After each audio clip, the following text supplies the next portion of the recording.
Poland, land of the Poles, a people steeped in history, straddling the Germanic and Slavic worlds, whose fortunes have risen and fallen dramatically over the course of the second millennium A.D., in no small part due to Poland's geography, which, as any amateur historian can tell you, is basically a big flat open pathway between northern Germany and the Russian steppe, with only one major ley line nexus located within its borders, northwest of Warsaw, which does not appear to be claimed by anyone or anything, despite being connected to the major nexus point in Germany's Black Forest.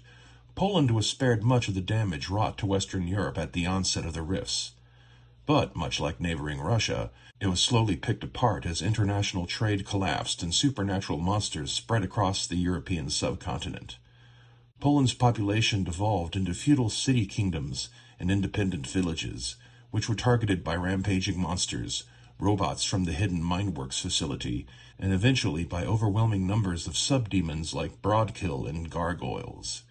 As of the year 110 of the Coalition's post-apocalyptic calendar, Poland remains in shambles, bordered by the techno-savvy New German Republic to its west, and the warlords of Belarus and Ukraine to its east.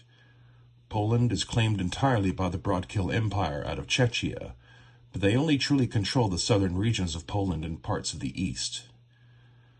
The Broadkill Empire is centered in Czechia, but its real center of power is the hidden underground facilities of Mindworks, located somewhere in southern Poland, near the ruins of Krakow on the Slovakian border. The Broadkill are allies with the Gargoyle Empire in Austria and Switzerland, as well as with the not-ill aliens living at the bottom of the Baltic Sea.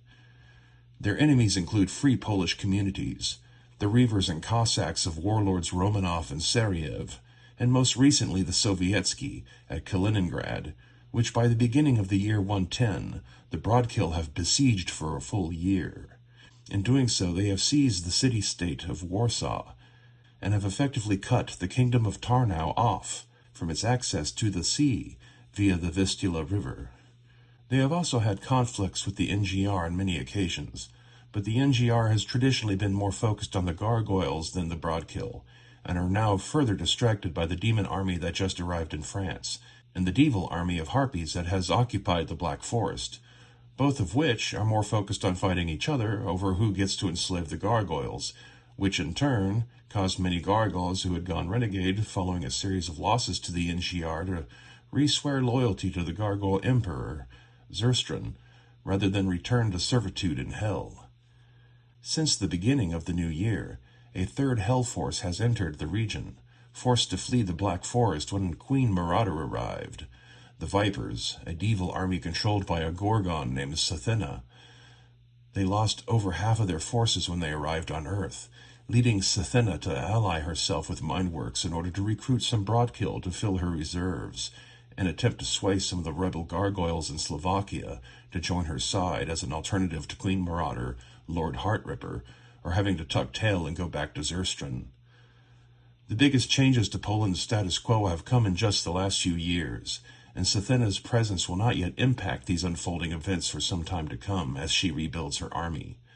The first was the Broadkill's destruction of the kingdom of Wrocław in the year 106, which has prompted the NGR military to increase its presence in and around the Poznan Collective to Wrocław's north, as well as spurring Triax to invest in Poznan's manufacturing capabilities to make up for Wrocław's loss.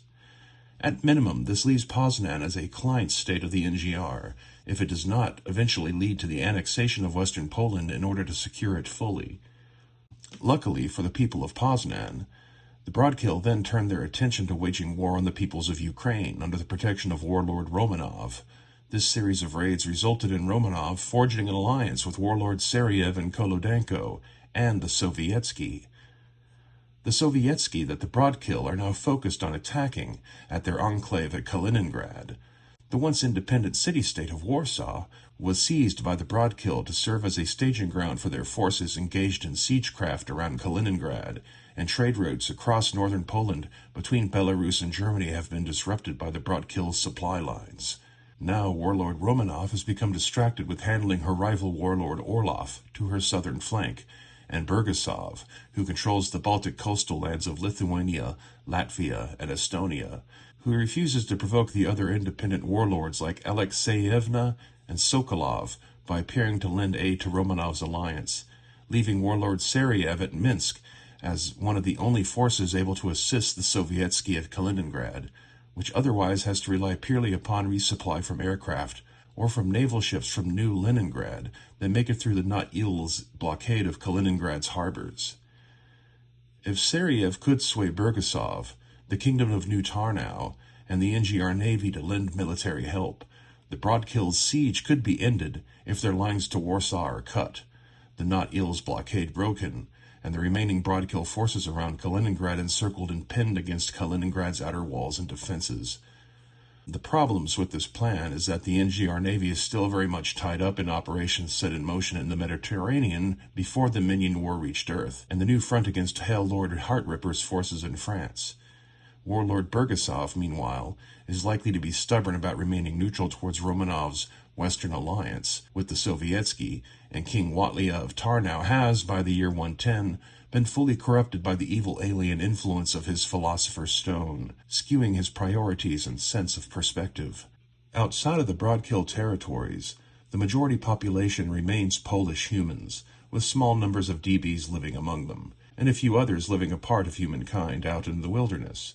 The most common DB species in Poland include Simvan, orcs, Gridgits, Shushum, and elves, as well as various gargoyle subspecies and the Broadkill. Rarer DBs that can be encountered in Poland include Wolverine people, Azverkan, Siren, Titan Giants, Adna, Butter Trolls, Chasseur Vert, and Dutani Elves. Broadkill military bands include the Broadkill themselves, Simvan Monster Riders, Siren Cannibals, Gargoyles, Orcs, and some Not-Il. Many are augmented with weapons, bionics, and mom implants supplied to them by Mindworks. The Broadkill forces will also use weapons sourced from Atlantis and the New Phoenix Empire. Both the Broadkill and Gargoyle empires typically ignore the Vampire Kingdom controlling much of Old Hungary and Romania to their south, as the vampires' inability to cross rivers unassisted has largely contained them to their region, although the Gargoyles will slay them when encountered. The kingdom of vampires here barely exists, without enough of their kind on Earth to allow their ruling vampire intelligence, Vladipar, to come to Earth personally. Most of the region is empty wilderness dotted by small independent peasant villages, frequented by gypsy caravans, with no major cities or industrial centers to speak of. Romanov's reavers include vampires among the various monsters they keep an eye out for when patrolling the borders of the Carpathian Mountains. Also facing a classic movie monster threat are the free Scandinavian cities, a loose alliance of coastal settlements in Sweden, Norway, and Finland, who engage in trade with the NGR and Sovietsky, but are largely concerned with their own internal conflicts with tribes of werewolves that can be found throughout the Scandinavian interior. As of the year 110, Poland has two major hubs for adventuring player characters to use as a base or resupply center, Poznan and Tarnow. Poznan is a somewhat grim industrial society with an active black market underbelly of vice and crime, surrounded by farmlands dotted with a few towns and smaller satellite cities. Monstrous DBs are not tolerated, especially following the destruction of nearby Wroclaw, but human-like DBs like elves and Gridgits are accepted, and the people of Poznan are welcoming to magic practitioners. Triax has invested heavily in the Poznan Collective to increase their manufacturing output, following the loss of Wroclaw, which had produced various parts for Triax Industries. With Triax's investment, and the memory of Wroclaw's fate still relatively fresh in people's minds, the NGR has strengthened its defense forces stationed outside of Poznan at a small fortress built atop the ruins of Plzeziu. Poznan makes a good hub for general adventurers, or for NGR military characters, that is currently not under direct and imminent threat, despite the air of paranoia around the place. Troops and supplies for Plzeziu could be dispatched from the East German cities of Dresden and newly rebuilt Berlin, where Triax is currently headquartered. The rest of the new German Republic is currently focused on events to their west and south, in France and Switzerland. New Tarnow is an independent kingdom surrounded by the Broadkill, who have managed to hold back the subdemon forces for generations thanks to the possession of the Philosopher's Stone by the royal family, which has been utilized to transform standard materials into mega-damage materials, allowing New Tarnow to field a defensive force of robots and power armor for much cheaper than it would have cost otherwise, and to give them an edge in local weapons markets, trading with the Romanov Cossacks, Warsaw, Poznan, Free Scandinavia, and various mercenaries and adventurers in the region. Only Tarnow's eastern frontier is free of Broadkill, bordering Romanov's territories in Ukraine. New Tarnow has traditionally relied upon the Vistula River to carry goods across Poland to the Baltic Sea near the ruins of Gdansk, but Warsaw's capture by Broadkill forces to use as a forward base for their siege of Kaliningrad threatens Tarnow's access to the river north of Warsaw's city limits, and thus to the sea. One would assume this threat to their economic welfare would spur King Władysław to lend his forces to the liberation of Warsaw, but years of contact with the evil intelligence trapped inside the Philosopher's Stone will have fully warped Władysław's mind by the time the year 110 rolls around, with his alignment twisted from principled to diabolical. There's no telling how much the king's motivations have been altered by the stone, making him an unpredictable piece on Poland's chessboard. Regardless of King Władysław's current state of mind, the Kingdom of Tarnow remains the best option for adventurers to find housing and supplies in the eastern half of Poland. New Tarnow itself is a large city with a population measured in millions, which is roughly about as accepting of DBs and magic users as Poznan is. Several smaller cities can be found within the kingdom's boundaries, along with hundreds of tiny unnamed villages. The people here were less exposed to the horrors of Wrocław, and have become dangerously casual about the presence of the Broadkill Empire to their northwest and south, oblivious to how close at hand the mineworks facility likely is. Not that they are not still vigilant against the supernatural, but you could say they have become jaded after centuries of successfully holding the Broadkill at bay. That their preservation may have more to do with their proximity to the ruins of Krakow and its alleged proximity to the underground location of mineworks on the old Slovakian border has never occurred to anyone, but the Kingdom of New Tarnow is as good a place as any to kidnap test subjects for mineworks experiments.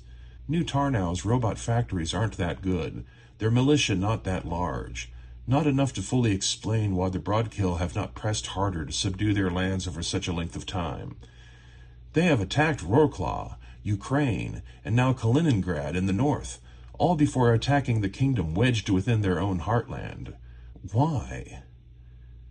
As noted, the true location of mineworks is underground, hidden on the borderland between pre-Rifts nations of Poland and Slovakia, with Krakow likely to be the site of the survivor city that mineworks had initial contact with after emerging from hiding after the apocalypse.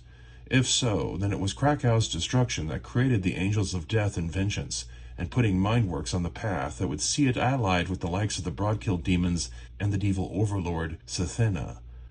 Mineworks uses robots produced on site or loyal agents in Broadkill to bring captive humans and DBs to the underground facility to serve either as test subjects or personnel for the ongoing experiments the Death Witch and her daughter conducts in the fields of cybernetics and mind-over-matter technology.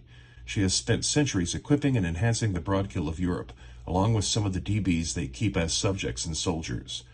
The Broadkill Empire has long been dismissed as a secondary threat compared to the Gargoyle Empire neighboring it, but in truth, the Broadkill have been biding their time until fully equipped, and with the recent failures of Zerstrun against the NGR, followed by the arrival of multiple demonic armies who each seek to claim rulership over the Gargoyles against their will, the Broadkill are poised to eclipse the Gargoyles, and the siege of Kaliningrad is their first real move to try to make it happen. With Sathena's arrival and instant friendship with the Death Witch, Mineworks has now gotten hold of several new species of devil volunteers for the Death Witch's experiments. The Angel of Death and her daughter have no designs on conquest of the surface or becoming rulers of anything more than Mineworks, and thus are unconcerned with how Sathena's inclusion could affect the balance of power if she proves successful in recruiting the rebel gargoyles in Slovakia to join her army of vipers. Via association with the Broadkill and Mineworks, Sathena will likely find success in recruiting a significant force of gargoyles, while both Heartripper and Queen Marauder not only inspire the remaining gargoyles to rally behind Zerstrun, but even cause the gargoyles and the NGR to come to each other's aid from time to time and drop their hostilities, while the minion war poses a greater threat to both. But these events have yet to unfold at the beginning of the year 110, only a few weeks after the demon and devil armies started to arrive on Earth. The Death Witch, also known as the Angel of Death, is not the only one conducting experiments on the peoples and monsters of Poland. There is one other active force in Poland and Czechia that I have not yet mentioned, as they are absolutely unconcerned with anything else happening in the region, and make no allies and trade partners: the mysterious aliens known as the Gene Splicers. Humans, DBs, animals, monsters, demons, all are playthings in the hands of the Gene Splicers' eugenics science. The bionic and cynetic experiments conducted by Mindworks are amateurish when compared to what the Gene Splicers do to their subjects, although they do share some similarities in how they acquire, release, and monitor their test subjects. Little is actually known about them.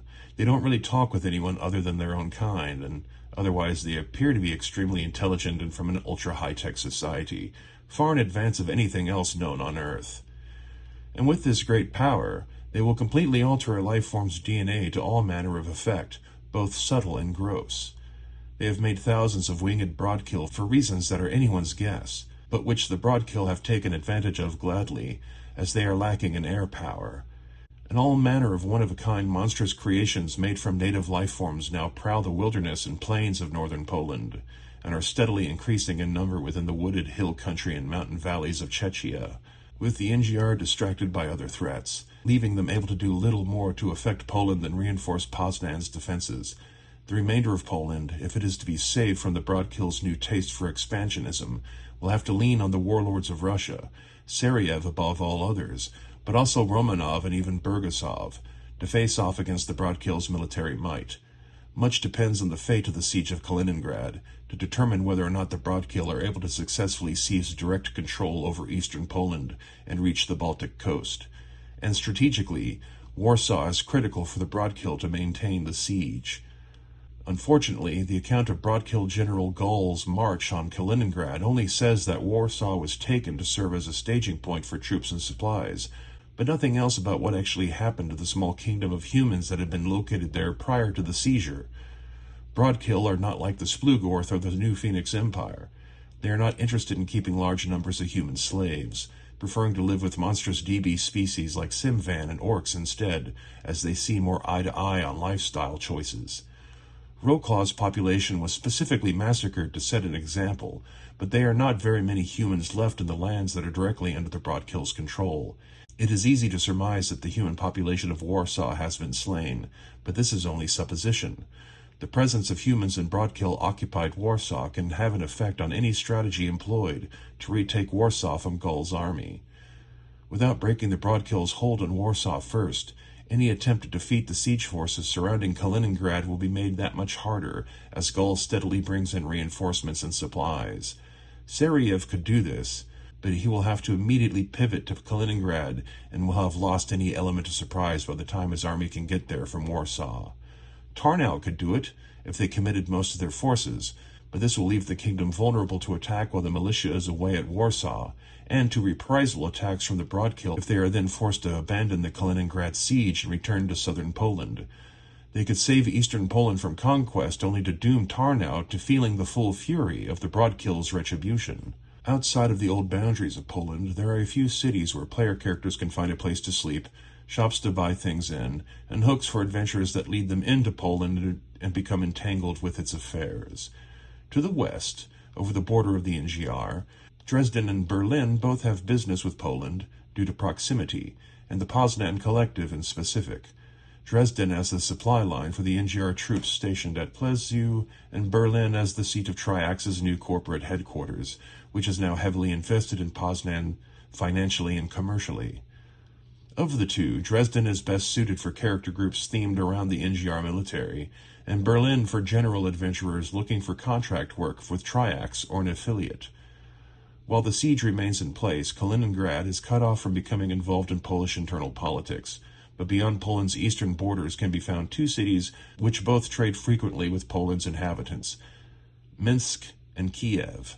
Minsk is the closer of the two, as well as the capital of Seriev's sphere of influence, located in the middle of the land once known as Belarus or White Russia. It is one of the nicer cities on the Russian frontier, with modern amenities and a large, stable population that depends on Seriev's reavers for protection. Kiev, on the other hand, is a little more quaint and old-fashioned in its design, although still high-tech equipped.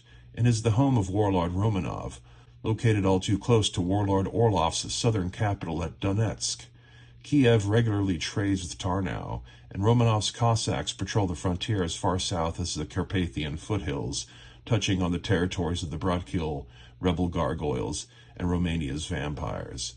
Last but not least, wandering in and out of all of these regions as they please, are the gypsies of Eastern Europe and Russia, who range as far east as Lower Siberia and the borders of demon-infested China, and as far west as France, and as far south as the New Phoenix Empire. Locally, they are found most often in northern Poland outside of the Bratskills territory, in Ukraine and Belarus, and in the lowlands of Romania and Hungary. The NGR treats them poorly, as do some of their smaller city-states here and there, as they are regarded as dangerous criminals and sorcerers. In spite of their low station in society, the gypsies are often better informed on what all is happening in the region than the NGR's intelligence operatives and the warlords' smoke soldier agents combined. Their nomadic lifestyle leaves them highly decentralized, making them an ineffective fighting force, but as criminals and magic users they excel, and do have extensive connections with the German black market. Of the character classes in the core rulebook, it would be easier to list out the OCCs that are not available to characters in and around Poland. Europe has no cyber knights or glitter boys, and in Poland most of the crazies are released test subjects from Mindworks. Few volunteer for the technology in the region. American-style juicer augmentation is available, as is the European version. Poland has no dog boys or equivalent, but there are tribes of feral psy-stalkers native to the region, and other master psychics as normal among the population. Of the magic user classes, Europe has no elemental fusionists or techno-wizards. Both are unique to the Americas, but leyline walkers and shifters can be found in Poland, and mystics are among the region's most common magic users. Poland's dragons are few, as are their hatchlings, as both local Poles and Russian warlords have made a habit of slaying dragons whenever they crop up, without bothering to ask if it's civilized and nice first. The best source books for character classes appropriate for the Poland setting would be the Triax and the NGR, Warlords of Russia, and Mystic Russia.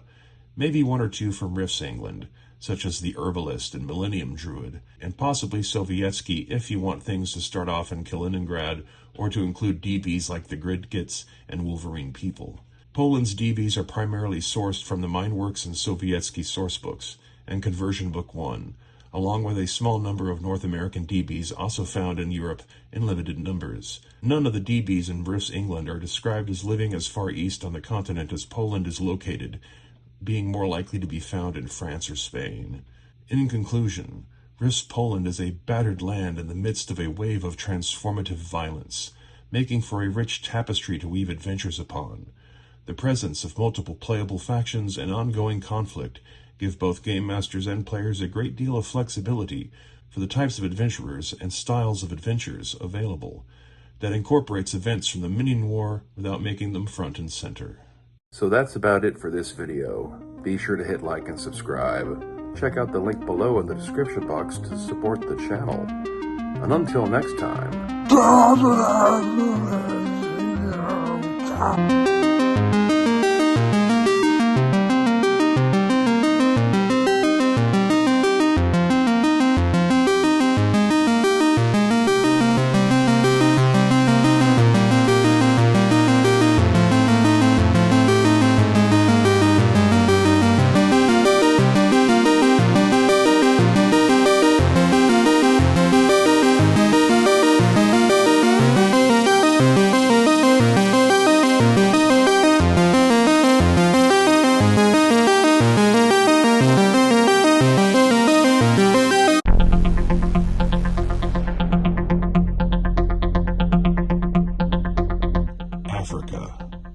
Ancient homeland of humankind. A continent that was just beginning to recover from centuries of abuses by outside political powers when the rifts awakened at the end of the 21st century, and the world as it had been was forever lost. Billions died, many in the first few days of the cataclysm when Atlantis suddenly returned to its old position over the Azores in the North Atlantic Ocean, creating displacement waves that would wash away the coastlines of every major continent and permanently raise the sea level worldwide. Europe and the east coast of North America took the worst of the damage unleashed by the 2-mile-high tidal waves, But northern South America and the western coastline of Africa were also slammed with tsunamis, dragging entire cities and everyone living within them to their doom beneath the South Atlantic. International trade and communication was forever cut off. The survivors in Africa who survived the coastal devastation would be slowly starved by mass famine, as fertilizers and seed stock needed to grow enough food to support Africa's massive pre-rist population were no longer available. Militaries, militias, and criminal syndicates went to war with one another over the scraps, grinding down what was left of all the late 21st century tech scattered across Africa's interior. Then the monsters appeared, creatures and beasts out of historical mythology at first. But as the new Dark Age dragged on, they would be joined by alien invaders from across the seas, come to take them away to a life of servitude on the slave markets of Atlantis, and later, the new Phoenix Empire. High-tech bunker-style civilizations managed to survive in North America, Europe, Asia, South America, and Australia. But in Africa, none. The indigenous human population has reverted to something very much like their existence prior to Arab and European contact. Small village-dwelling tribes, living far apart from one another across the vast open wilderness, kept safe from many of the strange intrusive monsters and supernatural entities by reviving their ancestral magic traditions, which were as empowered by the awakening of the rifts as any other ancient magical practice that is powered by ley line energy. By the year 110 of the post-apocalyptic calendar, popularized by the coalition states in North America, life in Africa has achieved its new equilibrium, the southernmost parts of the continent all but abandoned, the population centers clustered in and around the Congo and the Swahili coast in the east, with numerous monstrous forces having colonized or regularly visited shores to collect a human harvest. The vast potential of Africa's wildlife and mineral resources buried underground are ignored by those who come here. The Splugorth, Horoon, and Milu come here for slaves. Travelers from North America who manage to make it across the North Atlantic and evade Atlantis will reach the battered shores of Morocco first, which now reach the feet of the Atlas Mountains and are deceptively forested and pleasant until you travel over the mountain range and step into the Sahara, which in the year 110 is the domain of the Worms of Tot, and home to a few wandering tribes of Berbers. The Worms of Tot are dangerous beasts, but are not sentient creatures. They don't rule anything. They are simply the dominant alpha predators in a forsaken land.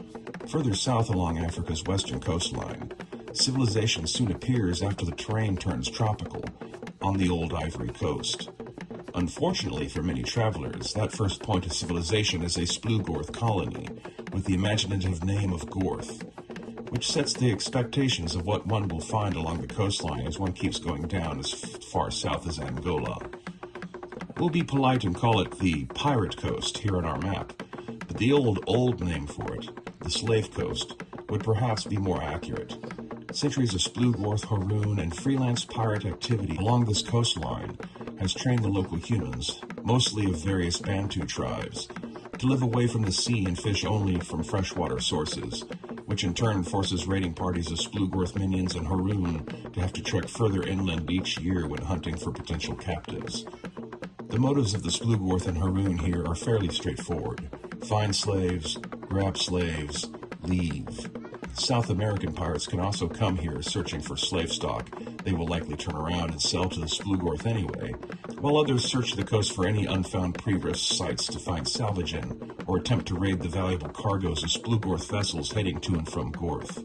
Vessels of the old American New Navy may occasionally harass or attack a pirate slaver ship from one of the aforementioned sources, but they have little reason to ever send Marines on shore.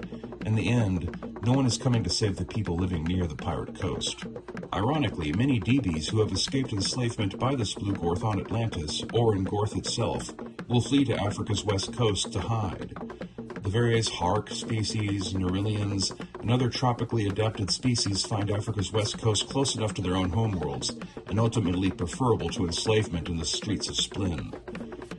Kidians, Kitani, Staffra, Altera, and other minions can be found in good number in and around Gorth, along with a mixture of trained slaves and freshly acquired stock.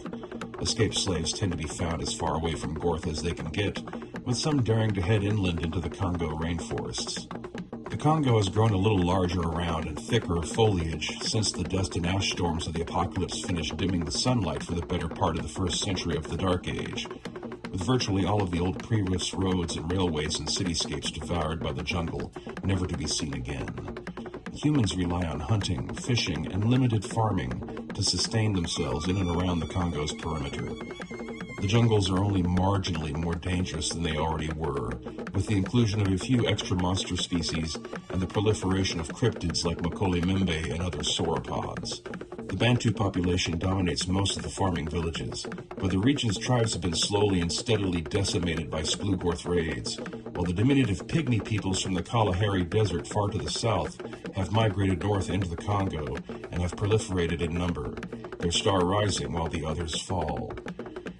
In the jungles, they have evaded the Splugorth slavers and have come to accept non-human species like the ape-like Agagwe and the gliding mammals called tree people, through a mutual worship and respect for the ancient father, a massive millennium tree standing in the heart of the Congo, and legend claims to have stood there since before the coming of the Rifts.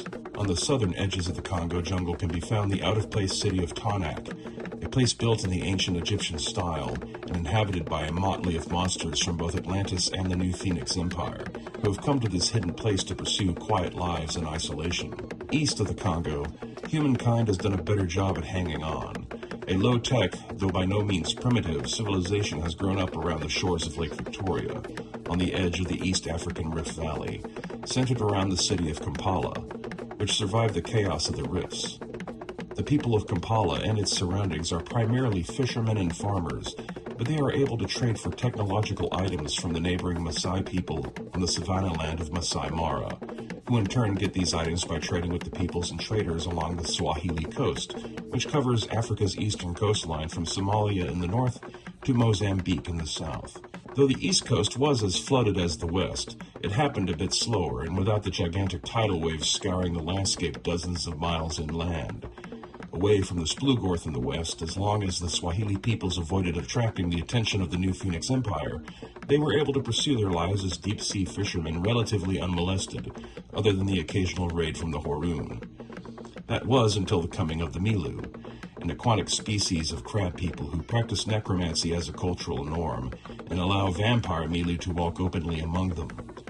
Ruled by a master vampire pirate who calls himself Davy Jones, the Milu have been terrorizing Africa's east coast, and ships passing through their waters, looking for victims to drag down to the bottom of the sea, and their abyssal capital called the City of Bones, where enchantments keep their new-caught slaves alive in the cold and crushing ocean depths until they are intentionally drowned and turned into animated dead. But unlike the west coast, the peoples of the Swahili coast are far luckier, as they do have someone coming to save them, the Lemurians, who have set themselves at war against Davy Jones and the Milu, and could well end up saving East Africa from them without ever having to set foot there, although contact between Lemurians and Swahili fishermen is seemingly inevitable at the very least. Far north of Kampala and the Masai Mara, and a ways inland from the northern stretch of the Swahili coast in Somalia, the arid mountainous land of Ethiopia is plagued by demons and interdimensional raiders from a ley line nexus that meets within an ancient stone church dug from the ground called Lalibela, whose rifts connect regularly with the dimension of Wormwood, allowing both unholy demons and cathedral crusaders to come through and cause trouble on Earth before returning to their dimension. Ethiopia is also known to be home to a race of escaped Splugorth slaves known as the Adarok. Which brings us to the real elephant in the room when it comes to African civilizations in the year 110. The frequently misspelled New Phoenix Empire, a vast kingdom of demons and monsters that controls the deserts of northeastern Africa in and around the fabled land of Egypt. Ruled over by the pharaoh Rama Set and his cult dedicated to the dark Egyptian gods of the pantheon of Tot. The New Phoenix Empire's only real city is that of Rama, built atop the buried ruins of Cairo around the pyramids of Giza, where multiple giant ley lines intersect. Here, Pharaoh Rama Set holds court, and the bulk of his subjects dwell. Here, humans and peaceful Debis captured not only in Africa, but imported from around the world from Atlantean slave markets, toil under the order of an inhuman citizenry made up of demons and subdemons, sentient monsters of various types, orcs, tautons, goblins, ogres, and lizardmen. Pharaoh Rama Set came close to achieving his mad goal of world annihilation once by trying to bring together the four horsemen of the apocalypse demons, and has nursed a grudge against many globe-trotting heroes ever since his plan went down in flames. The Phoenix Empire in the years since has contented itself to be a major player among the various monster nations of the earth, secondary to the Splugor's Atlantis and Mexico's vampire kingdoms, but above places such as Calgary and Ciudad del Diablo in Cuba, and roughly equals with Cibola in South America. It is a vital trade partner for monster-friendly weapons and technologies sold to the Gargoyle and Broadkill empires in Europe, and even exchanges and trade with places as far away as Guangzhou.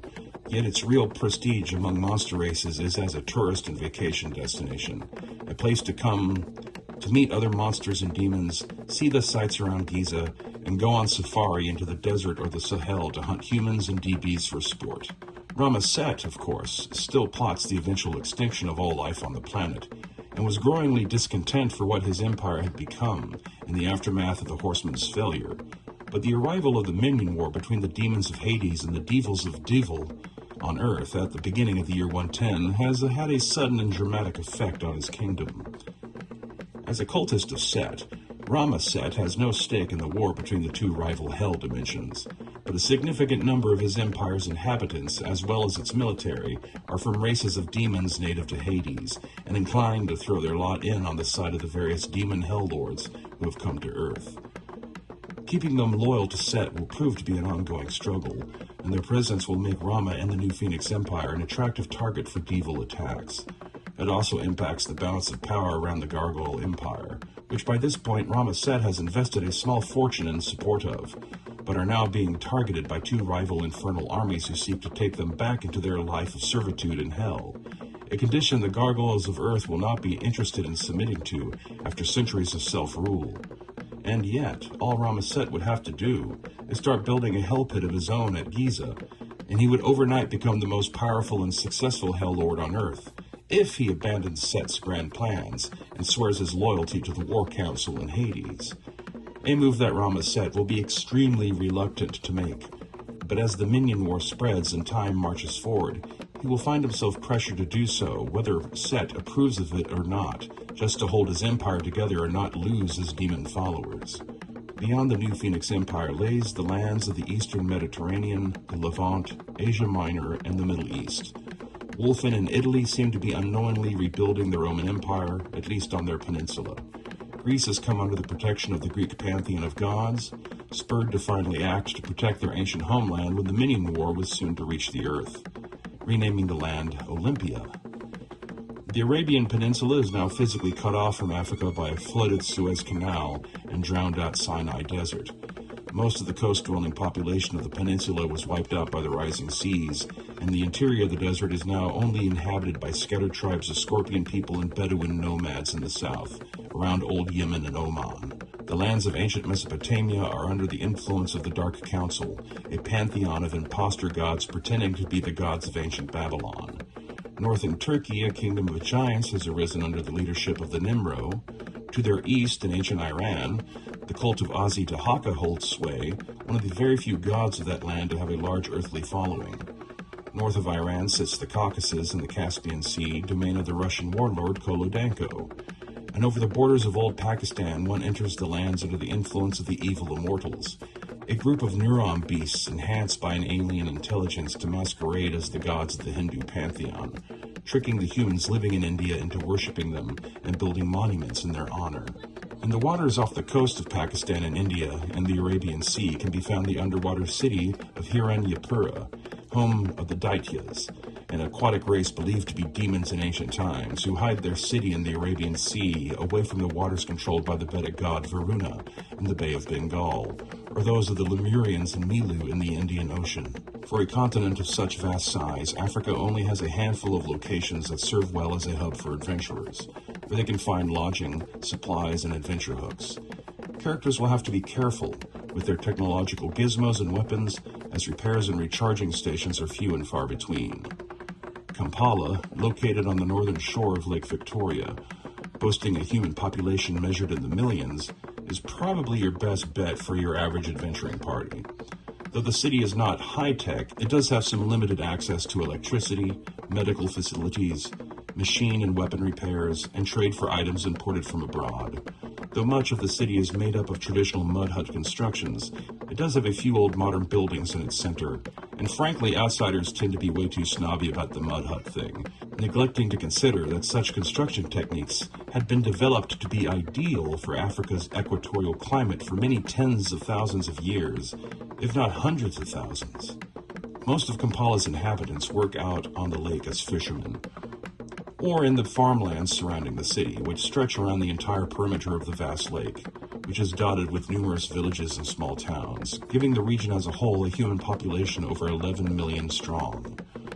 Most of the machine-savvy occupations in the region can be found within Kampala, but its people are firmly superstitious and trusting of the priests and medicine men among them for protection and guidance. From Kampala, adventurers can enter the Congo rainforests from its eastern edges, head north into the southernmost reaches of the New Phoenix Empire in South Sudan, or northeast to Ethiopia's highlands to encounter Adarok and various horrors from the Lalibela Rift.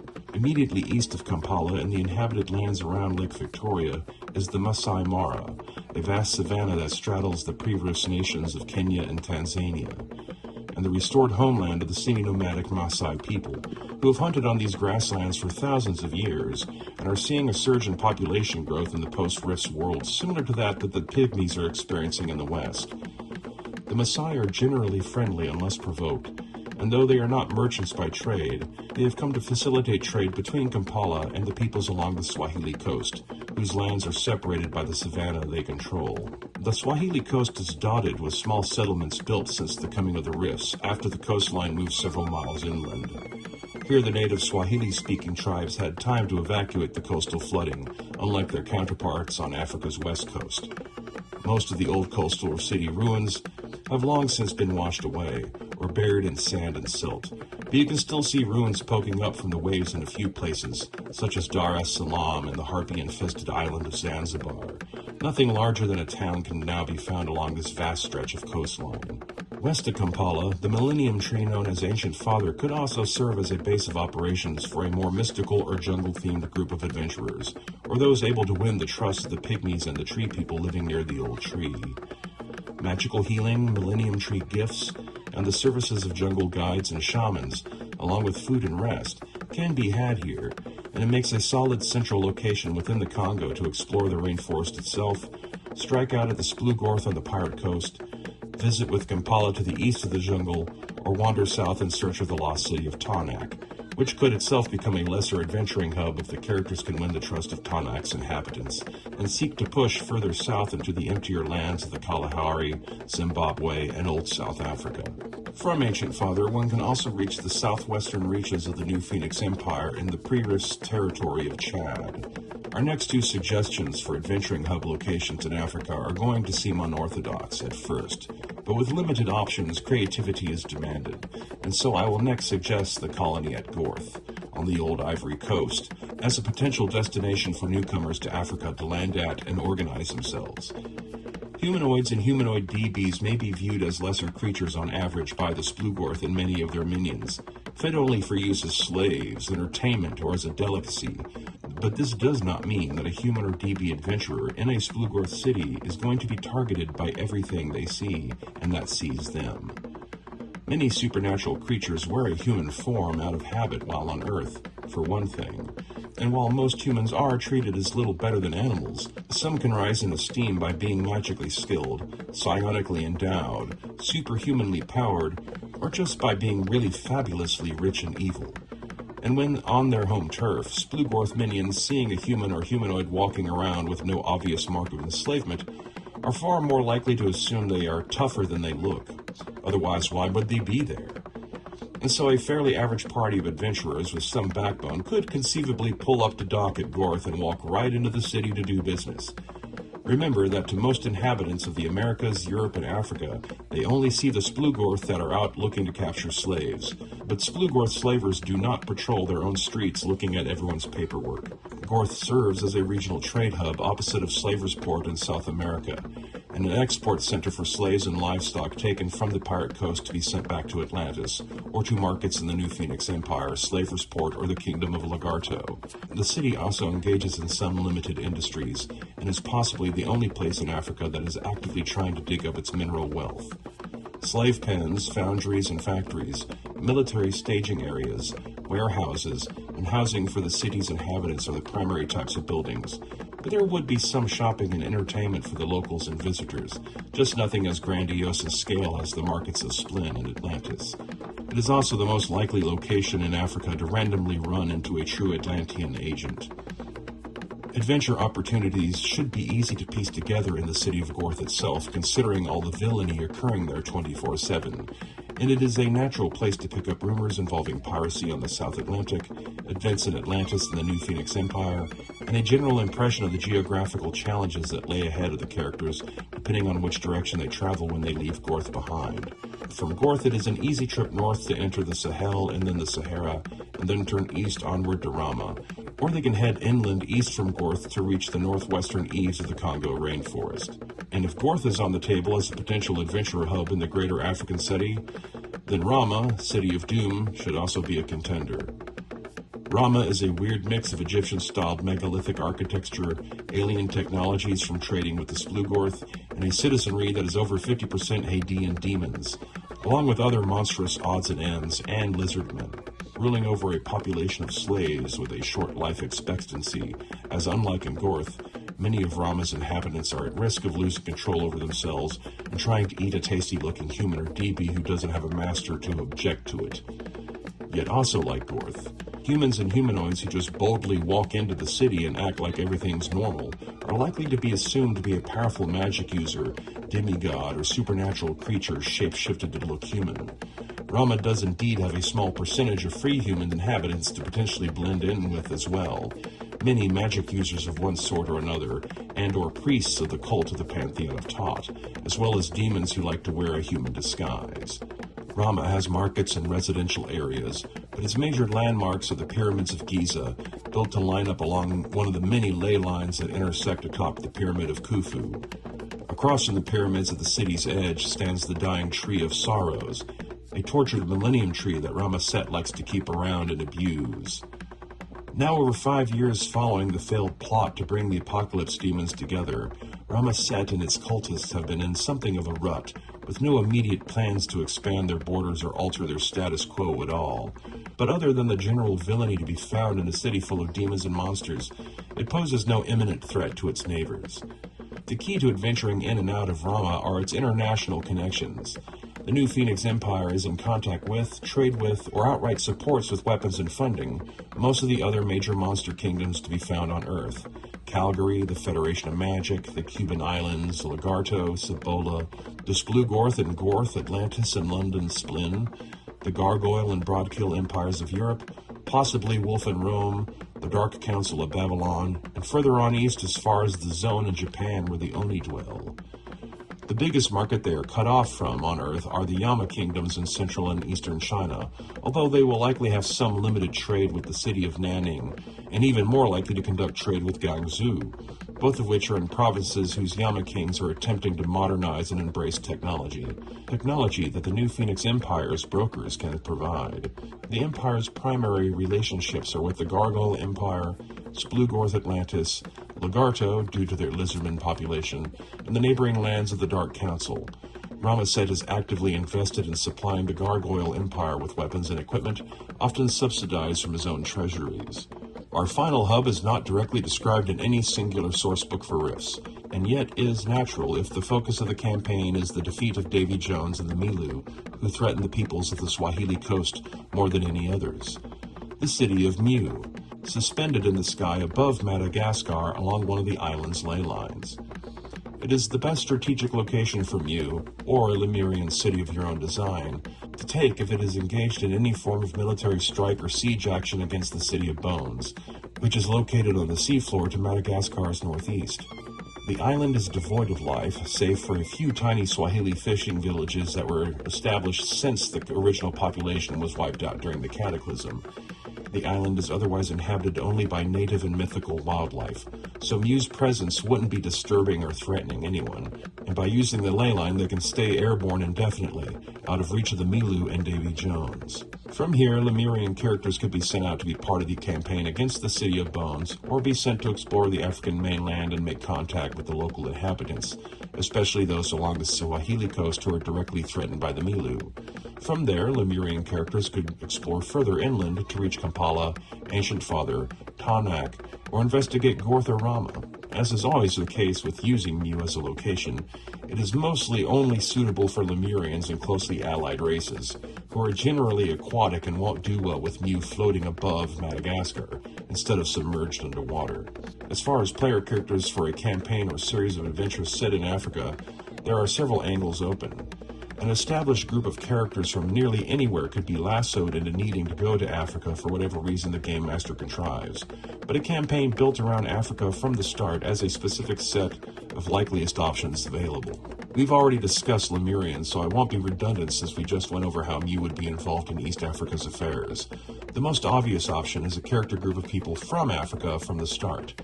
Humans of Bantu or Pygmy descent, mind bleeders, Agogwe and tree people, escaped slaves from Gorth or Atlantis, such as Hark Ducks, Hark Alls, Hark Kaws, Nerillian plant people, Adarak, and others. There are also the local DBs placed there by various Egyptian gods, many of which stand on the side of light, Phoenixi, Ramen, Crocodilians, and Tautons, which could be used as playable character RCCs, and those who have come to Rama as immigrants or slaves, such as lizardmen, orcs, goblins, and ogres. Local humans will have access to all of the mystical classes in the Africa Worldbook: priests, witches, medicine men, rainmakers, and an assortment of basic OCCs and psychic classes from the core rulebook. Hypothetically, there is no reason why there wouldn't be Psy-Stalkers in Africa, but none are mentioned in source material. But Mind Melters, Bursters, and Mystics should be available for the percentage of the population that are Master Psychics. Shifters may exist here, but they'd be considered a taboo craft like witchery and necromancy. Vagabonds are available, of course, as are wilderness scouts. More tech-literate places like Kampala and the Swahili coast should have a tiny number of cyber docs, operators, rogue scholars, and rogue scientists among them. These areas are also where military occupations like Headhunter, Juicer, Crazy, or Merc Soldier would be available. Africa has no indigenous leyline walkers or rifters, techno-wizards, or elemental fusionists, although warlocks should be permissible. Africa has no glitter boys, cyber knights, dog boys, or professional military OCCs as seen in the Coalition, NGR, or Sovietsky. African characters who are not one of the local magic classes, or an average everyday farmer, shepherd, or fisherman villager type of any of the core rulebook OCCs will be regarded as more elite and special in their societies. In other words, they are better appreciated for their skills and services than their counterparts are in other parts of the planet where such occupations are more commonplace. Expect an extreme markup in price on any cybernetic systems, mom implants, and juicer equipment and conversion tech if purchased any place like Kampala. Then there are people out there in the world, like the aforementioned Lemurians, who may have reason to come to Africa and get involved in its internal affairs, or simply explore to look around. The Liberated Underground is a network of people smugglers and safe houses that help escaped slaves get off and away from Atlantis, and is an optimal origin for both true Atlanteans and DBs enslaved by the Splugorth as player characters in Africa, likely starting off in and around Gorth on the west coast, with good reason to explore further inland to get away from the Splugorth and pirate slave catchers operating in the coastal regions. The new Navy keeps their strongholds in the Pacific, but their origins as a part of America's Navy prior to the Cataclysm gives them motive to keep an eye on what is going on in the Atlantic Ocean, and they regularly send patrols, submarines, and spycraft into the South Atlantic to monitor Splugorth, Haroon, Devil, and Not Yil activities. Contriving a reason for them to land and go ashore into Africa is up to individual game masters to come up with, but it is certainly not a stretch to have them off the pirate coast and involved in anti-Splugorth or anti-pirate operations. Speaking of which, South American pirates in the flooded Amazon basin have many reasons to ply their wicked trade off of Africa's coasts, even if they are not engaged directly in the slave trade. Though ethically questionable, pirate crews are fun to play and allow for a wide selection of character options, as their crews tend to be a motley assortment of humans and DBs from around the world. Bahia Island, forming part of the Amazon's northern banks, is inhabited by a Creole people of Afro-Latino heritage and traditions, and an active presence at sea as fishermen, traders, and privateers working on Bahia's behalf. Their pre-Rifts African roots give them an ample reason to visit Africa's western coastlands in a manner far more peaceful than most who sail there. The Lizardman Kingdom of Lagarto is perhaps an unorthodox option for player characters, yet they are closer to Africa by distance than anywhere else in South America, and are well adapted to the equatorial tropics of both continents, and have deep top-level connections to the Splugorth, as well as a racial kinship with the New Phoenix Empire's large population of lizardmen, who facilitate business between the two monster nations.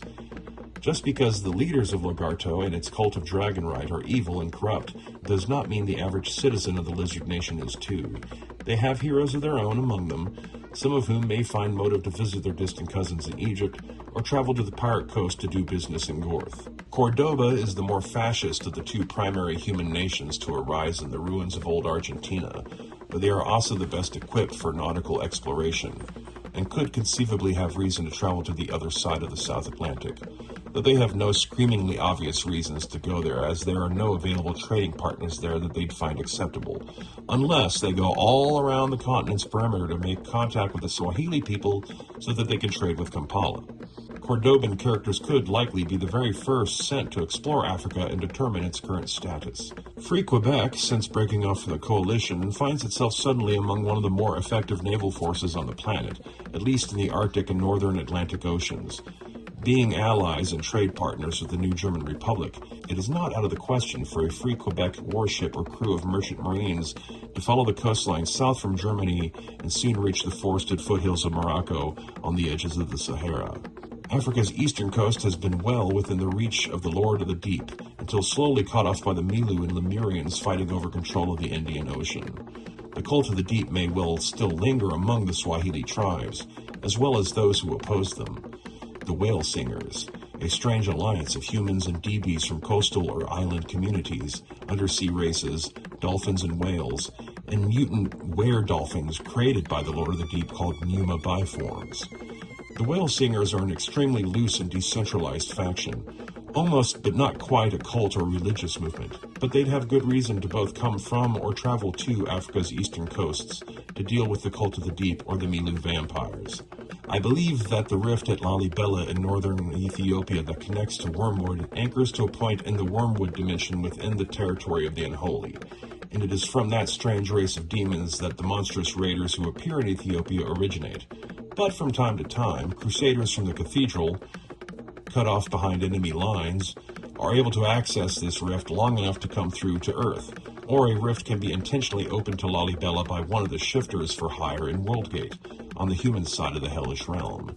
Characters from Wormwood's cathedral have an interesting and sometimes gruesome mix of options, many patterned on historical crusader knights and priests, but some of these classes have powers that fade out if they are away from Wormwood too long, adding a sense of haste to any adventures cathedral characters rifted to Africa become involved with. There is little official information on the peoples and locations within Greece, other than vague statements that civilization is returning, and that the Nimrod giants are building yet another kingdom of giants in Turkey. The only other source on Greece is within the pages of Pantheons of the Megaverse, which states that Zeus is strongly considering returning to Earth and will establish dominion over ancient Greece and protect its people, and rename it Olympus. But not the same Olympus as their private godly dimension called Olympus. But you can get to that Olympus from Olympus easily, I assume, probably by going to the top of Olympus in Olympus to reach Olympus. Ahem. So those were Zeus's intentions as of the year 104. By the year 110, if he had not done so already, the onset of the Minion War on Earth, if nothing else, should prompt the Olympian gods' return to protect their ancient homeland. Being new to the scene on Rift's Earth, the gods will want to find out what all is going on around them, giving motive for them to gather up some local heroes and maybe a priest dedicated to their pantheon, or a demigod or godling going on their first adventure, and be sent off to find out what's going on in Old Egypt, North Africa, and Central Africa, and to report their findings. In conclusion, Riss Africa is a setting that you, as the game master, will have to massage more than a little bit with materials and inferences found in several other world books to fully flesh out the setting in the years following the gathering of heroes to stop the four horsemen of the apocalypse, which takes up a large chunk of real estate within the Africa world book. The Lemurian World Book, Atlantis and Splend Dimensional Market, Secrets of the True Atlanteans, Pantheons of the Megaverse, Conversion Book 1, Underseas, as well as England and Triax in the NGR to a much lesser degree. Oh, and Megaverse in Flames. And even then, you're left with a setting that has things to see and do for visitors primarily, but few things for indigenous characters that really stands out among the great and weird character classes available in other world book settings. It's a huge continent with not enough canonical locations. Little that's really alien other than the Splugorth, although it has plenty of monsters and supernatural foes. Aside from an empty haunted pyramid in the Namibian desert, there is little to nothing to be found south of Zimbabwe. One would think there'd be a techno-bunker society in South Africa made up of Dutch Boers, or at least mutant boars, just as you see in North and South America, Europe and Asia, and Australia, and under the sea. But nope, Riss Africa is primitive, dominated by a monster empire that colonized Egypt and is ruled by a Chinese dragon that worships Set. The native humans include pygmies as an RCC, not an OCC, and the African humans are under constant threat of being caught by slavers to be sold in a market overseas. I mean, those are certainly choices, but something about it has always seemed off to me since I first saw this source book 3 decades ago. It's disappointing, and this video is my attempt to make it as interesting as possible by having to do a bunch of obscure cross-referencing to avoid just making things up whole cloth to put there.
The Caribbean, a warm tropical seaway that separates the eastern coastline of Central America and the northern coast of Colombia and Venezuela from the band of islands stretching away from Florida into the Atlantic, Cuba, Jamaica, Haiti, and Puerto Rico. A sea that has seen more than its fair share of blood and violence, only to be remembered in late 21st century pulp culture as a realm of romanticized pirates and tropical vacation destinations. When the rifts awakened at the end of the century, causing the lost continent of Atlantis to suddenly appear in the North Atlantic Ocean after a 10,000-year-long absence, the islands and mainland nations around the Caribbean were amongst the first and hardest hit by the resulting tidal waves generated by the sudden displacement of a volume of water just barely smaller in size than Australia. The Caribbean islands were completely submerged by these waves. Their entire populations dragged out to die at sea. Some of these islands never surfaced, others were greatly reduced in total landmass. The terrible waves pummeled Central America, ultimately breaking the Isthmus of Panama apart. They crashed into South America, battering the coastal cities and sending Guyana and Suriname to the bottom of a newly formed gulf. Ocean water surged upriver into the Amazon basin. By the time the tidal waves receded, South America had lost anywhere between 60 to 70% of its population. And though the seas calmed, they never dropped back down to their original elevation. The world's coastlines were permanently risen due to Atlantis' volume displacement of water.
Just the beginning of the apocalypse. The activating ley lines and the rifts between realities that formed where they intersected unleashed magical storms, monsters, aliens, and the helpless inhabitants of alternate dimensions who found themselves deposited as refugees on an Earth in the midst of tearing itself apart. A new dark age descended upon the planet. Millions more would die before it was all said and done. Over 2 centuries of chaos, war, and struggle, before civilization started to poke its head up above the ruins.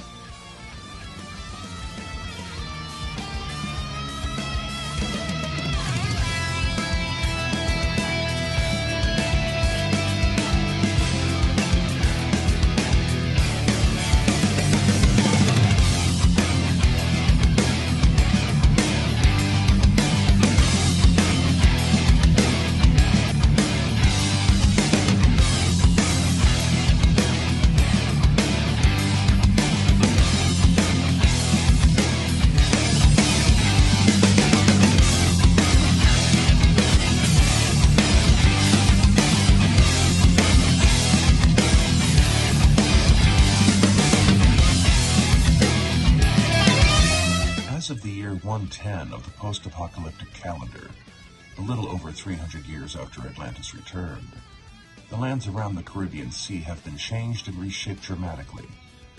Human civilizations are outnumbered by kingdoms of monsters, whole regions remain in the dark, with no sign of civilization at all.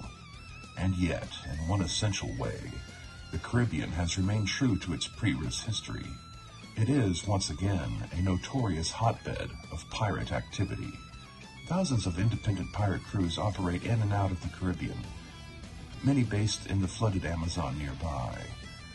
They have no pirate king or true pirate kingdom, not that all pirates would acknowledge and take commands from.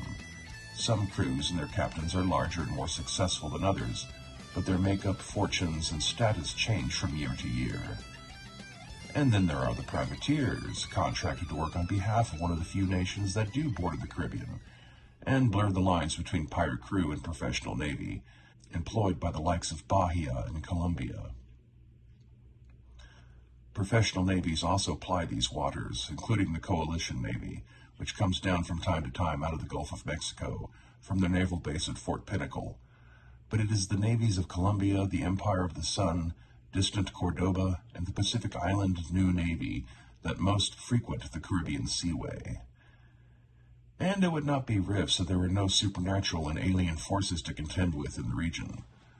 The Splugorth of Atlantis cast a long shadow over the entirety of the North Atlantic. Haroon pirates have a colony of their own on the Cuban archipelago, and devils roam the seas on black-sailed ships, sent out from their city of Ciudad del Diablo.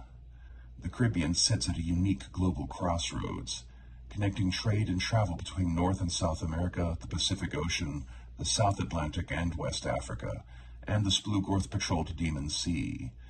The bulk of the commercial trade that passes through the Caribbean is made between Colombia, Bahia, the Empire of the Sun, Tampico, and the Pecos Empire. Vampire kingdoms such as Moloch and Hakla have one saving grace in that they pay little attention to nautical affairs or the world ocean. The dominant human civilization in the Caribbean would be that of the Republic of Colombia, whose current borders cover parts of pre-Rifts Colombia and Venezuela. At a passing glance, they resemble the coalition states in North America, with their pseudo-fascist authoritarian military-industrial government. But they are, in fact, far more accepting of magic and a select number of DBs from classical fantasy races, like elves and dwarves, than the coalition is comfortable with. Colombia is primarily occupied by fending off the expansionist vampire kingdom to their west, Hakla, and fending off various monsters that wander up from the Amazon rainforest to their south. To this end, Colombia utilizes their unique anti-monster techno-wizardry cyborgs, which also makes their coalition counterparts uncomfortable. Colombia fields a navy of moderate strength to patrol their coastal waters and escort merchant vessels through the Caribbean, and will issue letters of marque to privateer captains to supplement their naval forces. The vampire kingdom of Hakla controls the western half of pre-Rifts Colombia, a region that has been artificially transformed into an arid desert by a minor god that has allied itself to Hakla's vampire intelligence. With the weather god's influence on the land, Hakla's vampires have little to fear from rainfall, or being hemmed in by rivers and naturally flowing water sources. The vampire intelligence is single-mindedly fixed upon the defeat and conquest of Colombia, with little time or thought to be spared towards the rest of the continent's inhabitants, or what transpires off of its coast in the Caribbean or Pacific. Whether Hakla would continue to expand after absorbing Colombia is a question Hakla has tabled for the time being, until it can gather better information on South America's other inhabitants. Inumu, Hakla's godling partner, a self-styled demon lord of drought, is content for now to assist the vampires with his weather control, but is more actively cautious about expanding too far, too fast into the rest of South America, leery of the presence of other gods and godlike beings strong enough to hurt or defeat him in direct conflict. Inumu is only working with Hakla after suffering a string of failures and defeats by different gods and champions in different dimensions. He is neither interested in picking a fight with the Incan gods or the lowest spirits of Bahia. What little remains of the islands of Jamaica, Haiti, Hispaniola, and Puerto Rico that still stands above sea level are uninhabited, save for some birds and sea turtles, and perhaps the occasional castaway.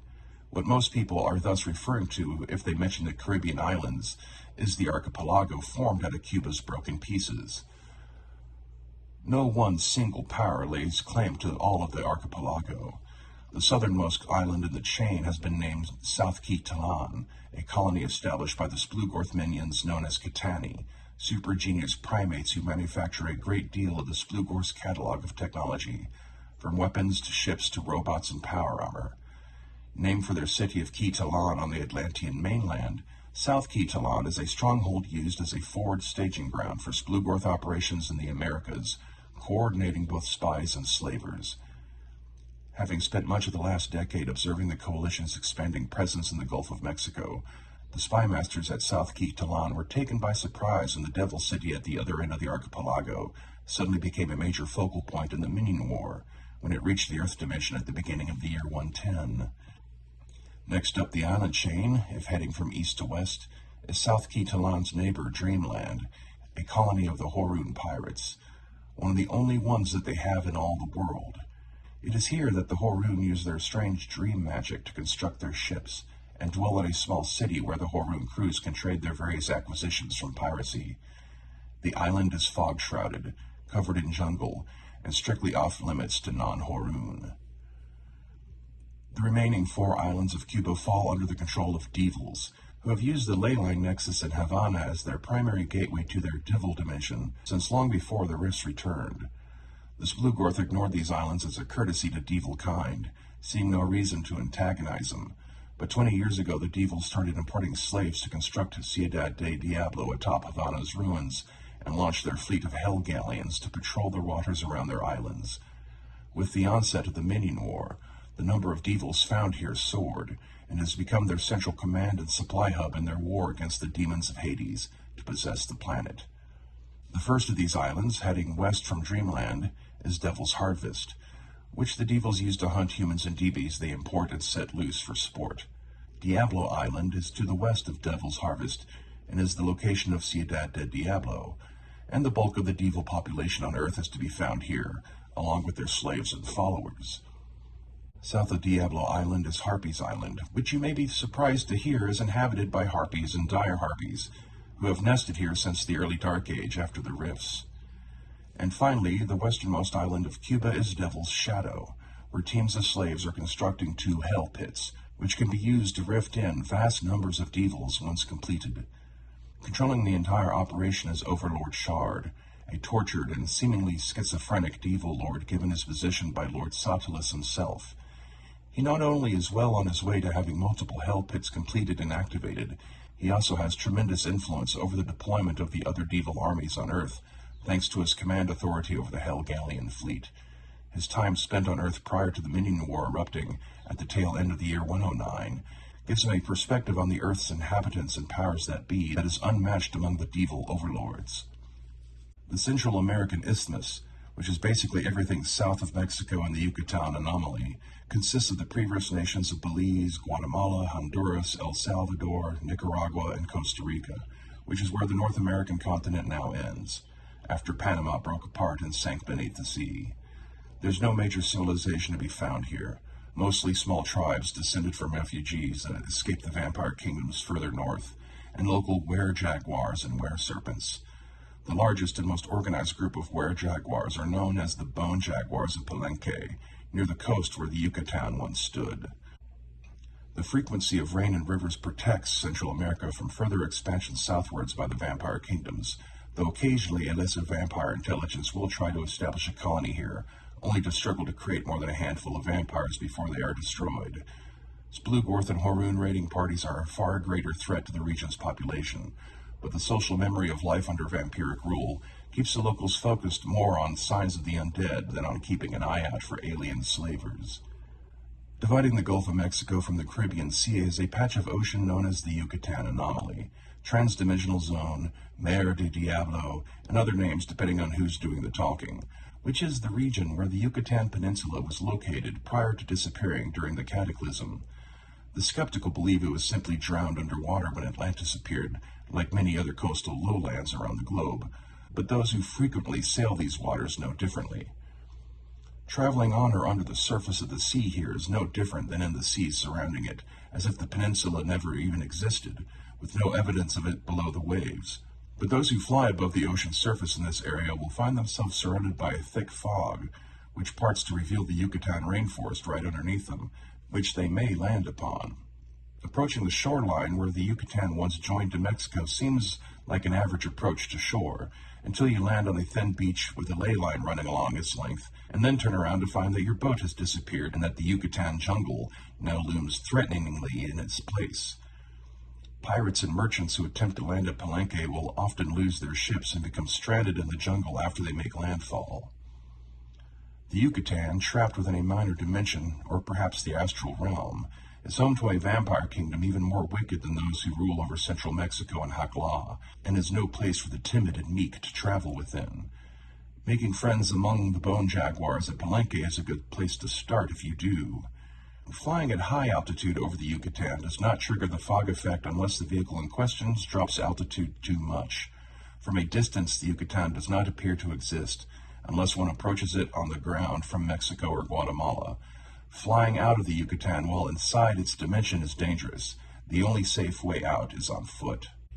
The majority of the pirates who travel through the Caribbean are to be found among the 1,000 islands of the flooded Amazon basin.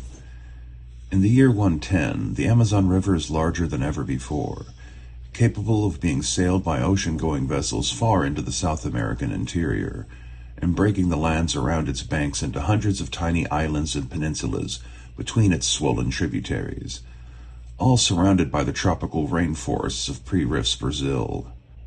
The largest of these islands is named Bahia, after a different part of Brazil whose survivors moved to settle on Bahia Island many centuries ago. It not only forms a long length of the Amazon River's northern bank, but its far shore is on the Atlantic Ocean, and its fishermen, merchants, and privateers are a common sight in the Caribbean. The people of Bahia are largely of Afro-Latino descent and practice a form of voodoo, among other forms of magic. They are considered to be too accepting of magic and aliens by neighboring Colombia, yet are preferable to the likes of the Splugorth or the lizard men of Lagarto. Lagarto is a dragon-ruled kingdom of lizard men firmly under the influence of Splugorth Atlantis and the cult of Dragonrite. They are an imperialist, expansionary colony that threatens inevitable conflict and war with its neighbors, such as Maga Island and Cibola. They have little naval capacity to speak of, but they are a major trading partner of Atlantis and the New Phoenix Empire in North Africa, and are thus the destination of passenger and cargo-carrying vessels that Caribbean pirates may prey upon. 2 islands flank the entrance to the Amazon River, wedged between Bahia and Lagarto, and they could not possibly be more different from one another. The Splugorth outpost of Slaver's Port, on the north side of the Amazon's mouth, and Maga Island, home to the jungle elves, to its south.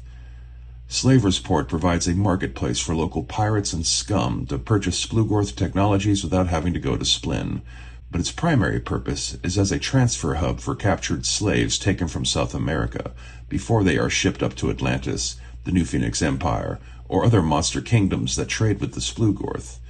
The island's port city is high-walled and well-defended. Even the craziest of pirate captains in the region know better than to attempt an attack upon it. Maga Island, on the other hand, is a tranquil and peaceful patch of land covered in rainforest, within which grow a species of alien tree, who are tended to by the jungle elves, a wise and benevolent elven race, separate from those dwelling in Colombia and other parts of the world. The jungle elves practice a form of magical biomancy, similar to but separately developed from Lemurian biomancy. They are one of the only unabashedly good guy societies in this land of monsters and cutthroats, even if they are a bit of an old hippie stereotype about nature elves.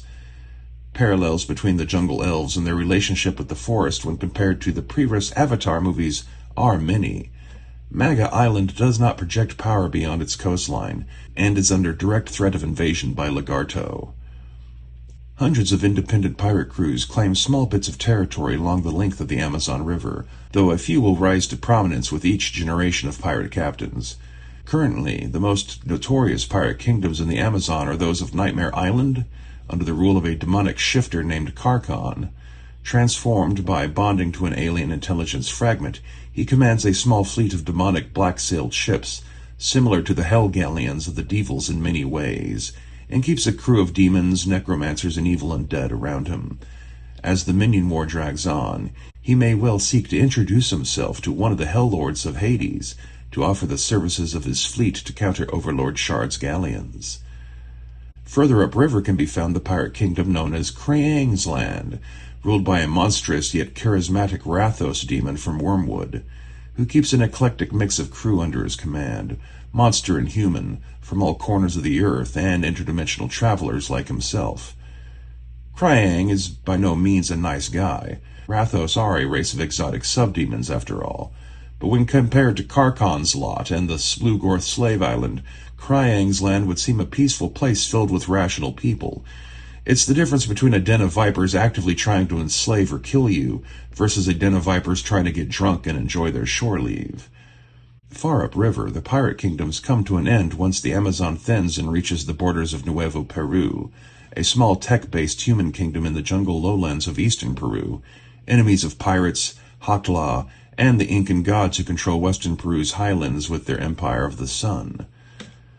The people of Nuevo Peru are prone to be suspicious of sudden visitors on their borders, but are surprisingly not as xenophobic as one would first assume by their rhetoric against the local pirates and the Incan gods.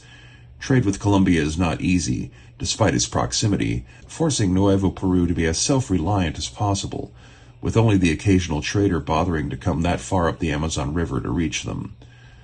Of the other nations and kingdoms of South America, few other than the Silver River republics of Argentina are able to send ships as far north as the Caribbean. Fascist Cordoba in central Argentina has the strongest, farthest-ranging navy among the Silver River republics. They conduct trade with Colombia in places as far away as Tampico. Cordoba's primary rival, the more liberal nation of Santiago, has a smaller fleet of vessels that seldom range as far as the Caribbean itself, but may come as far as Bahia. The mutant nation of Achilles, New Babylon, and the Southern Federation also have a minor presence at sea for fishing, trading, or coastal defense.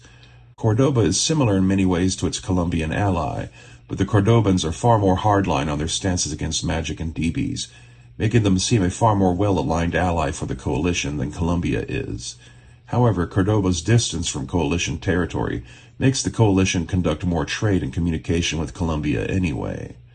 On the western side of the Panama Shoals, the Pacific Ocean is now directly connected to the Caribbean, which has allowed a commingling of aquatic species in the region for centuries since Panama sank.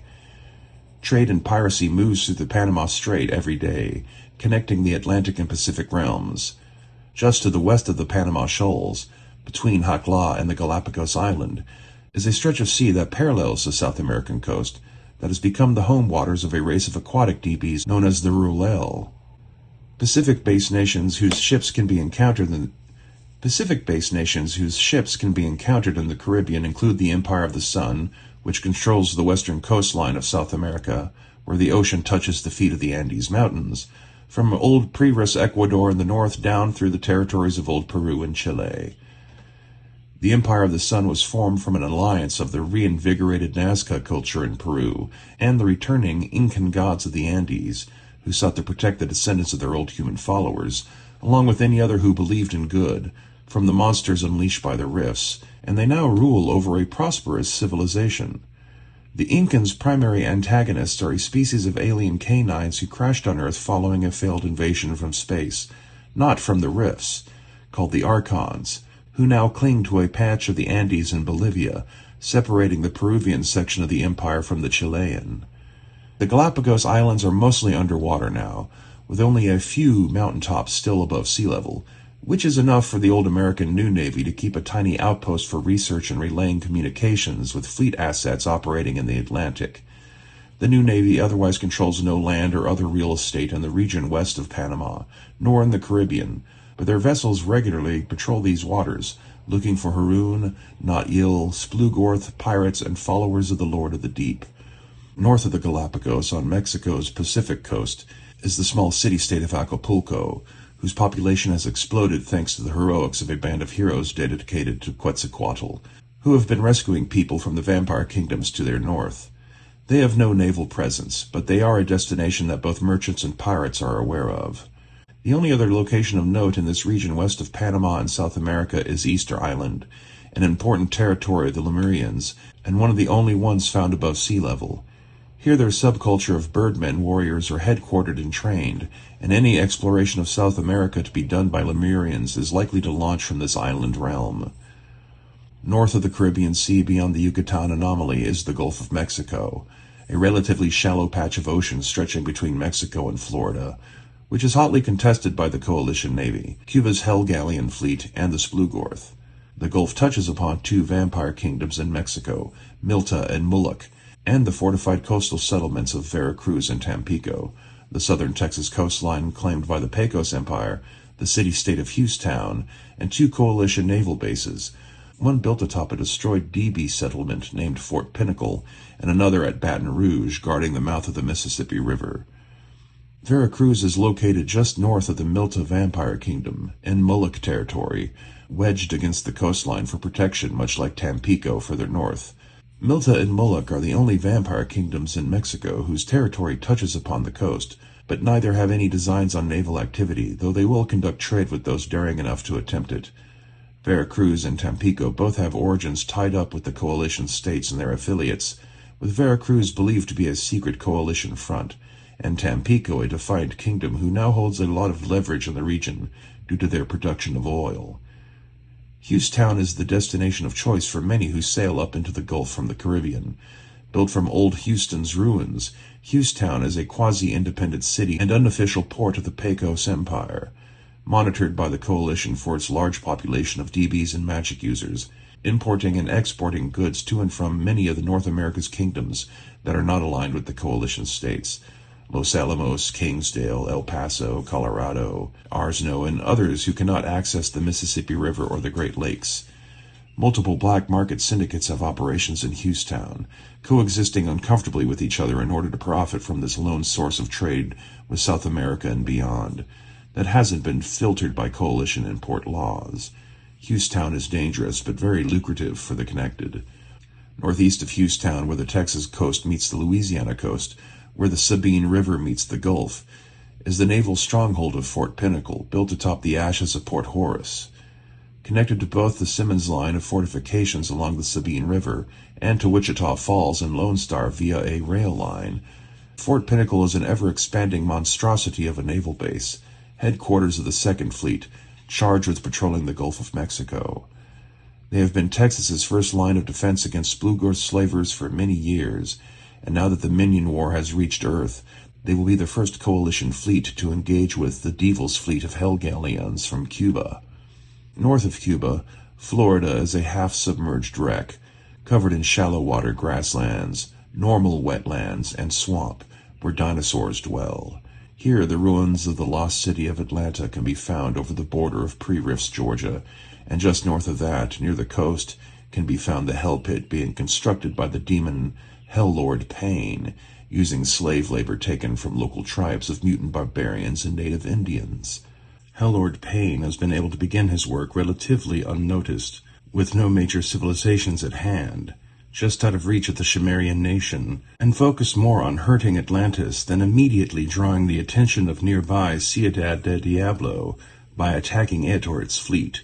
The only people likely to realize the scope of what is going on in the dinosaur swamp would be explorers out of Char, the Cherokee Preserve, or the true Atlanteans working with the liberated underground in Atlanta, none of which, even if they combine their forces, are equipped to deal with Hell Lord Pain's demon army. They are safe for the time being from outright conquest, thanks to Lord Pain's fixation on getting revenge on the Splugorth for his tortured condition. But the demon raids to gather new slaves to dig the Hell Pit will continue until the pit is complete, or Hell Lord Pain's army is defeated and driven away. The completion of the Hell Pit will lead to a mass invasion of demons directly into the dinosaur swamps, dooming all who dwell there.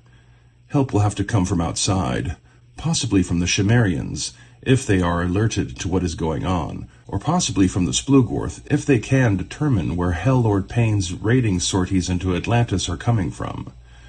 Atlantis' return to the northern Atlantic Ocean during the early days of the Rifts changed the world in more ways than one. First of all, by creating the waves that wiped out most of human civilization in a matter of hours, causing a death toll of billions. Secondly, by raising the global sea level even after the waves subsided. And thrice by providing an easily conquered home base for the Splugorth's interdimensional empire, and all that has influenced the development of post-apocalyptic civilizations since.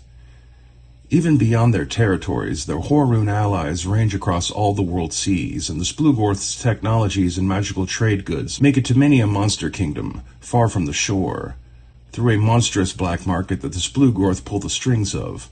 The actual Splugorth are few in number, yet all their minions are collectively referred to as the Splugorth by outsiders. Kidian soldiers, Kitani engineers, and Staffra warriors make up the bulk of Splugorth society, along with various other monster races and intelligent supernatural beings. The Splugorth Lord of Atlantis, Splinkrith, is peers with gods and demon lords and alien intellects, and yet revels in the endless details of running a global slave and technologies trade network on Earth, alongside his older interdimensional arms dealing and mercenary operations. Humans worldwide are intimidated by the very thought of Atlantis, thanks to his slavers and their Altera assistants, which has in turn shaped their development of policies and technologies. Splinkrith rules Africa by proxy, as Pharaoh Rama Set's new Phoenix Empire is entirely propped up by Splugorth technologies, weapons, and slave markets. The Splugorth may take thousands, possibly hundreds of thousands, of slaves captured in Africa as well as in South America's jungles. They had once plagued North America regularly as well, but the Coalition Navy and the Cimmerians on land have blocked their access to much of the continent. They now operate in the southern swamplands and in the Gulf of Mexico, striking the coastlines of the Pecos Empire and the old Gulf states, or by sneaking into the Great Lakes. South Key-Talan, Slaver's Port, Gorth, and even Lagarto are colonies of Splugorth Atlantis, each dependent on Atlantis' support to varying degrees. Dreamland is a close ally, but the Horun enjoy more independence than the lizardmen of Lagarto do, even though they do not realize it. Splinkrith permits the dragons on Atlantis, and their cult of Dragonrite, a tremendous amount of leeway, and knows that they are too egotistical to notice that their plans to establish a reptile wonderland in Brazil would not have been anywhere near as successful as they would have been had the Splugorth not supported their colonial project the whole way. They may be more likely to survive without Atlantis' aid than the New Phoenix Empire, but the New Phoenix Empire would have existed in some form or another without the Splugorth's presence on Earth, while the cult of Dragonrite cannot claim the same for Lagarto. Splinkrith could, with very little forewarning, summon a force of Kidian warriors from Phase World and other dimensions to conquer the entire planet, and win the Minion War in the process of doing so, if he so wanted. But Splinkrith does not want to resort to this measure, as it would disrupt many of his business relationships with higher-order beings. He was aware of the Minion War long before it reached Earth, and at first puzzled over how to deal with it, planning to try to stay out of it for the time being as much as he could, considering the amount of business the Splugorth already engage in with demons and devils. But Hell-Lord Payne, along with a handful of other demon Hell-Lords and devil overlords, believe they stand a chance against the Splugorth's defenses, and have been staging guerrilla raids into Atlantis via its many ley-line nexus points, where risk can be opened. Splinkrith will be forced to respond to these attacks retributively, but he must find a way to do so without accidentally conquering the planet and throwing his entire economic scheme out the window. Several cities have been built on Atlantis since its return. Splin, first and foremost of all, capital of Splinkrith's global empire of influence. Pirates are more than welcome to enter Splin to trade in its markets or see its many sights and pleasures. Outside of Splin, visitors on Atlantis are less tolerated. Few would have any reasons to go to Key-Talan, where the Kitani house their industries, or to the gargoyle city of Alvaron. Only the city of Dracona, if one is a dragon or from Lagarto, has any reason to receive visitors from South America. Dracona is the home of Styfathal, and holiest of places for the cult of Dragonrite on Earth. The Splugorth's outposts on the North American coast keep being destroyed by Cimmerians or the Coalition, with only its Madhaven outpost managing to hang on to existence. The Splugorth's tiny colony at London Splin in England has fared better against outside attack, but Europe's slave trade has dried up significantly since the NGR and the Gargle Empire went to war, with their choices limited to the British Isles, France, and Spain, with the NGR military discouraging attacks further inland, and their naval influence recently expanding into the Mediterranean, interfering with Splugorth trade routes to reach the new Phoenix Empire and Kingdom of Giants. The lands in and around the Caribbean Sea offer many possibilities for adventure hubs, settlements where characters can rest, heal, re-equip themselves, and find adventure hooks and business opportunities. For the sake of brevity, we will look at 5 such locations. Ciudad Bolivar, on Colombia's eastern coast, is the only one of these proposed adventure hubs that actually sits on the shores of the Caribbean Sea, at its easternmost edge, where it opens into the mid-Atlantic Ocean and the Gulf of Guyana, formed by flooding from the rifts. Bolivar is a primary port for Colombia and headquarters of their navy. The city has significant crime problems, with multiple gangs vying for control of its docks and the smuggling they facilitate. Not a great location for pirate-affiliated characters, but for independent merchant sailors or those associated with Colombia, Cordoba, or the Coalition, it is a friendly and reliable harborage in the region. Puerto Principe is one of two small islands just off the northern coast of mainland Bahia that are named in memoriam for the drowned island of Haiti, remembered as an epicenter for the same voodoo religion practiced in post-apocalyptic Bahia. The city is used as a port for incoming trade, but little wealth stays behind, as goods are almost immediately then sent by ferry over to the capital city of New Bahia, where the king and queen hold office.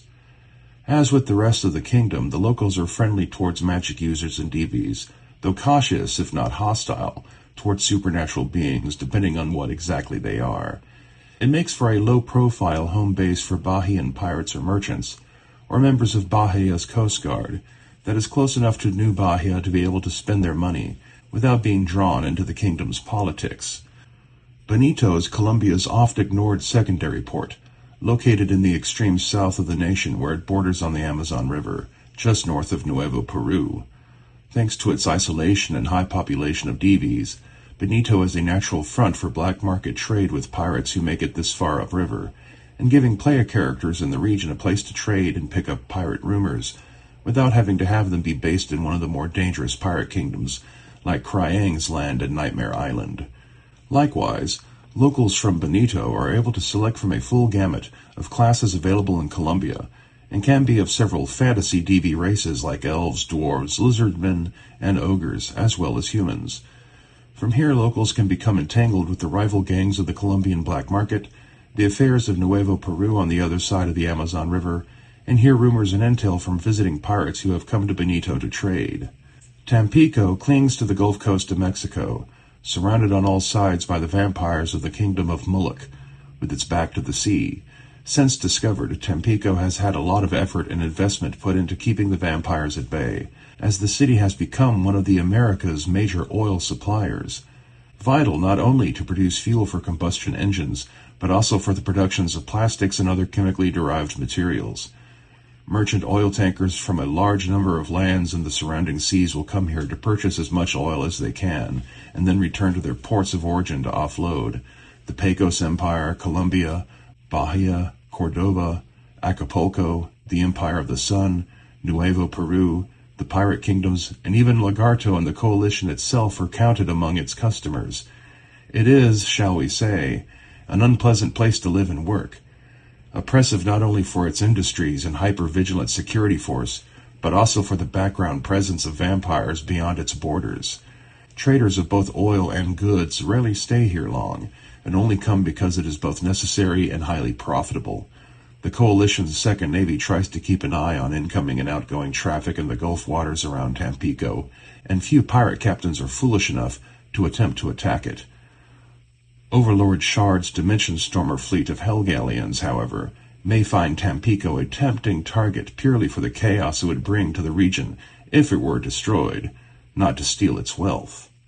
Housetown is a semi-independent harbor city on the old Texas coast, allied to the Pecos Empire, who feels the looming presence of the Coalition on their doorstep. The original city of Houston was wiped out by the tidal waves from Atlantis that made it through the gap between Florida and Cuba, that drowned the coastal cities and settlements of Texas and Louisiana. Housetown is built upon what would have been Houston's suburbs prior to the rifts, and are now adjacent to the harbor.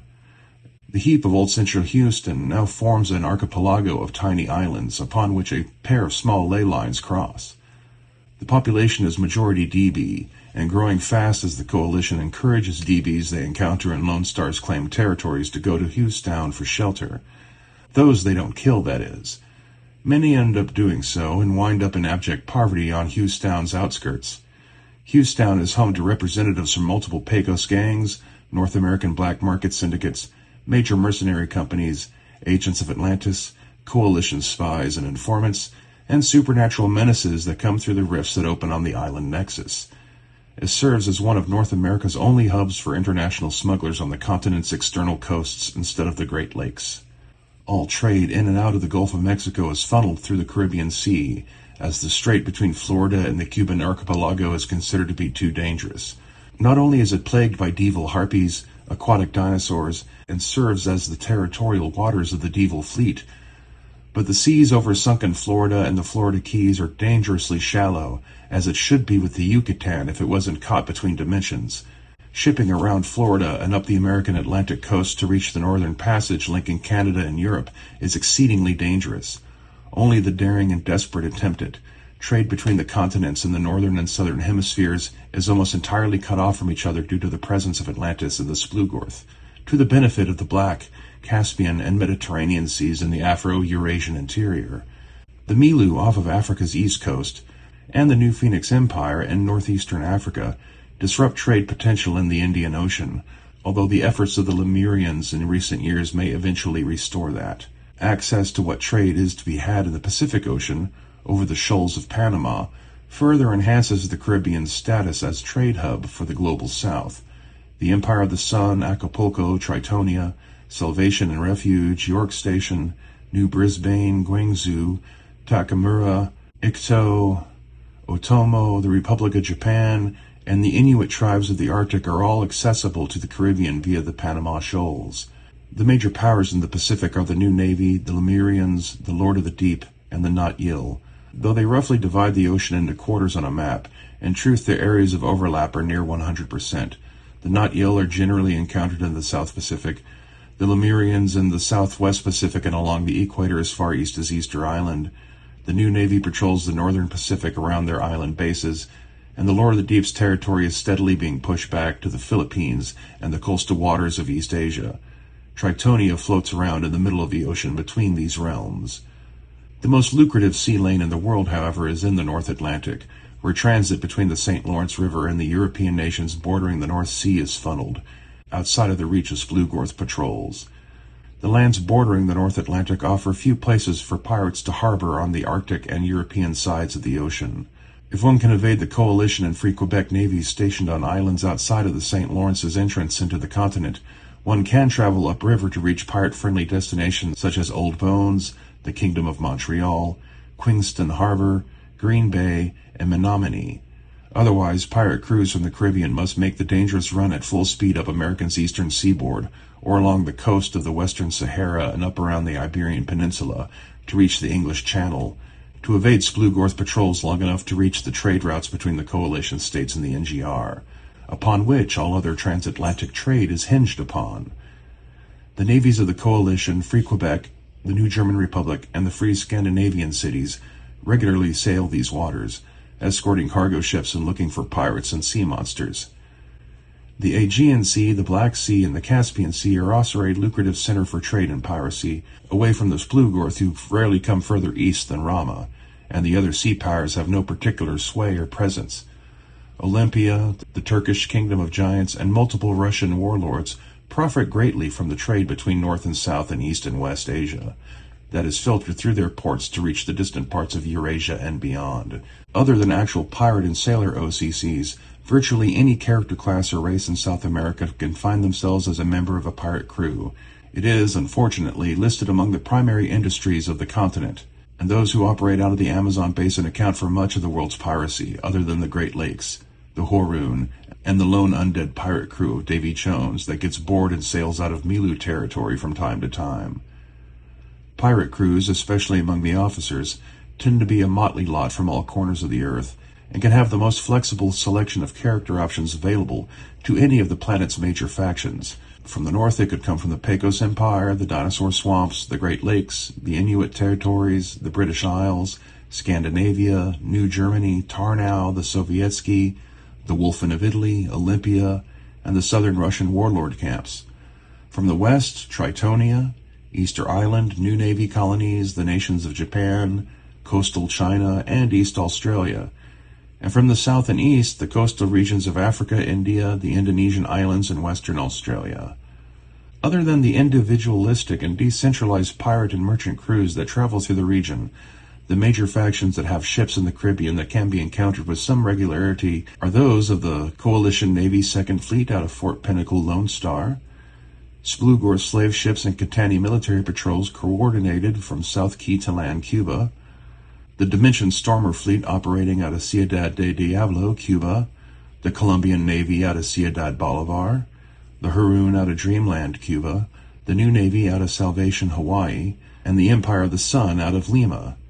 Members and allies of both the Cult of the Deep and the Whale Singers can be encountered throughout the area, alongside a mixture of other religions from abroad, or based upon local gods. Cults of the Incan and Aztec gods native to the lands of Central and South America, the cult of Dragonrite out of Atlantis and Lagarto, the cult of Inumu, the voodoo cult of Bahia, and remnants of Catholicism in the local practices and churches of Colombia, Nuevo Peru, and the Pecos borderlands. Of the Aztec and Incan gods, the most popular among seafarers are Ilapa, Incan god of thunder and storms, and Quetzalcoatl, god of rain and ancient champion of Mexico's humans. Foreign sea gods like Poseidon and Varuna tend to be limited to their personal territorial waters on Rift's Earth, but their priests and cults can certainly be found anywhere seafarers go, but are few and far between in the Caribbean.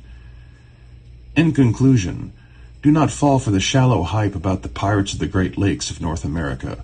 Raiding Coalition and Northern gun shipments gets boring after the third time, as does bouncing back and forth between Queenston and Menominee.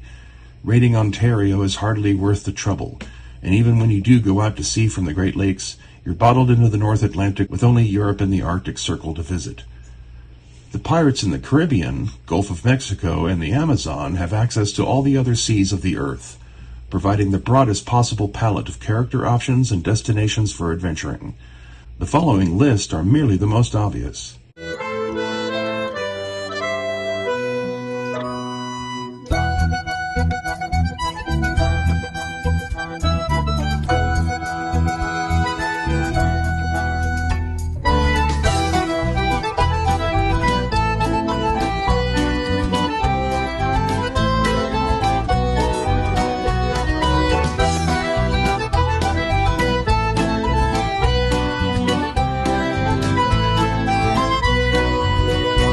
If you have any plans to run a Rifts Pirates campaign, the lands in and around the Caribbean are the optimal choice to start off at and allow the players' reactions and choices to guide them to the far corners of the globe.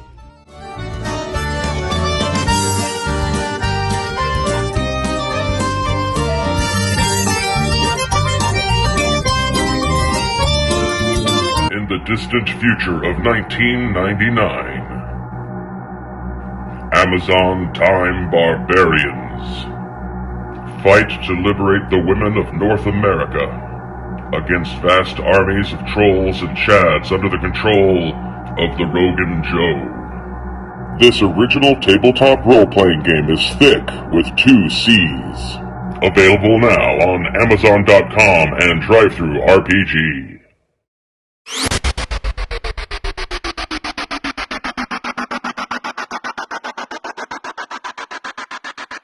The Rocky Mountains, a vast realm of interconnected mountain ranges that stretch from Central America all the way north into the Yukon and Alaska. A natural barrier guarding the lands of the West from the broad plains and forested lowlands on the remainder of the North American continent. A wall of stone that served as a prison trap when the rifts reawakened at the end of the 21st century, and the region's many volcanoes woke up, including the Yellowstone supercaldera. Everyone and everything living in the American Southwest, the Great Basin, and northwestern Mexico was buried alive beneath clouds of ash and volcanic ejecta that blew as far east as the borders of the Great Plains. Those few who survived out here were completely cut off from help. The Northern Eagle Military Alliance, based out of Chicagoland, was unable to respond to any of the calls for help they received from the Ashen West. As the Dark Ages began and proceeded forward, the lands of the Western Rockies were slowly forgotten as fables and legend.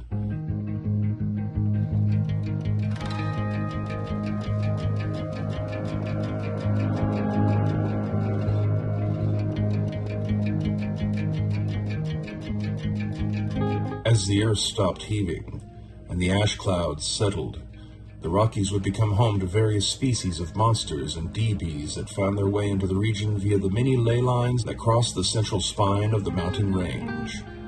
Humans and DBs from the eastern lands also started to trickle into the Rockies in small numbers, looking to escape the growing oppression found in the lands under the protection of the emerging coalition states.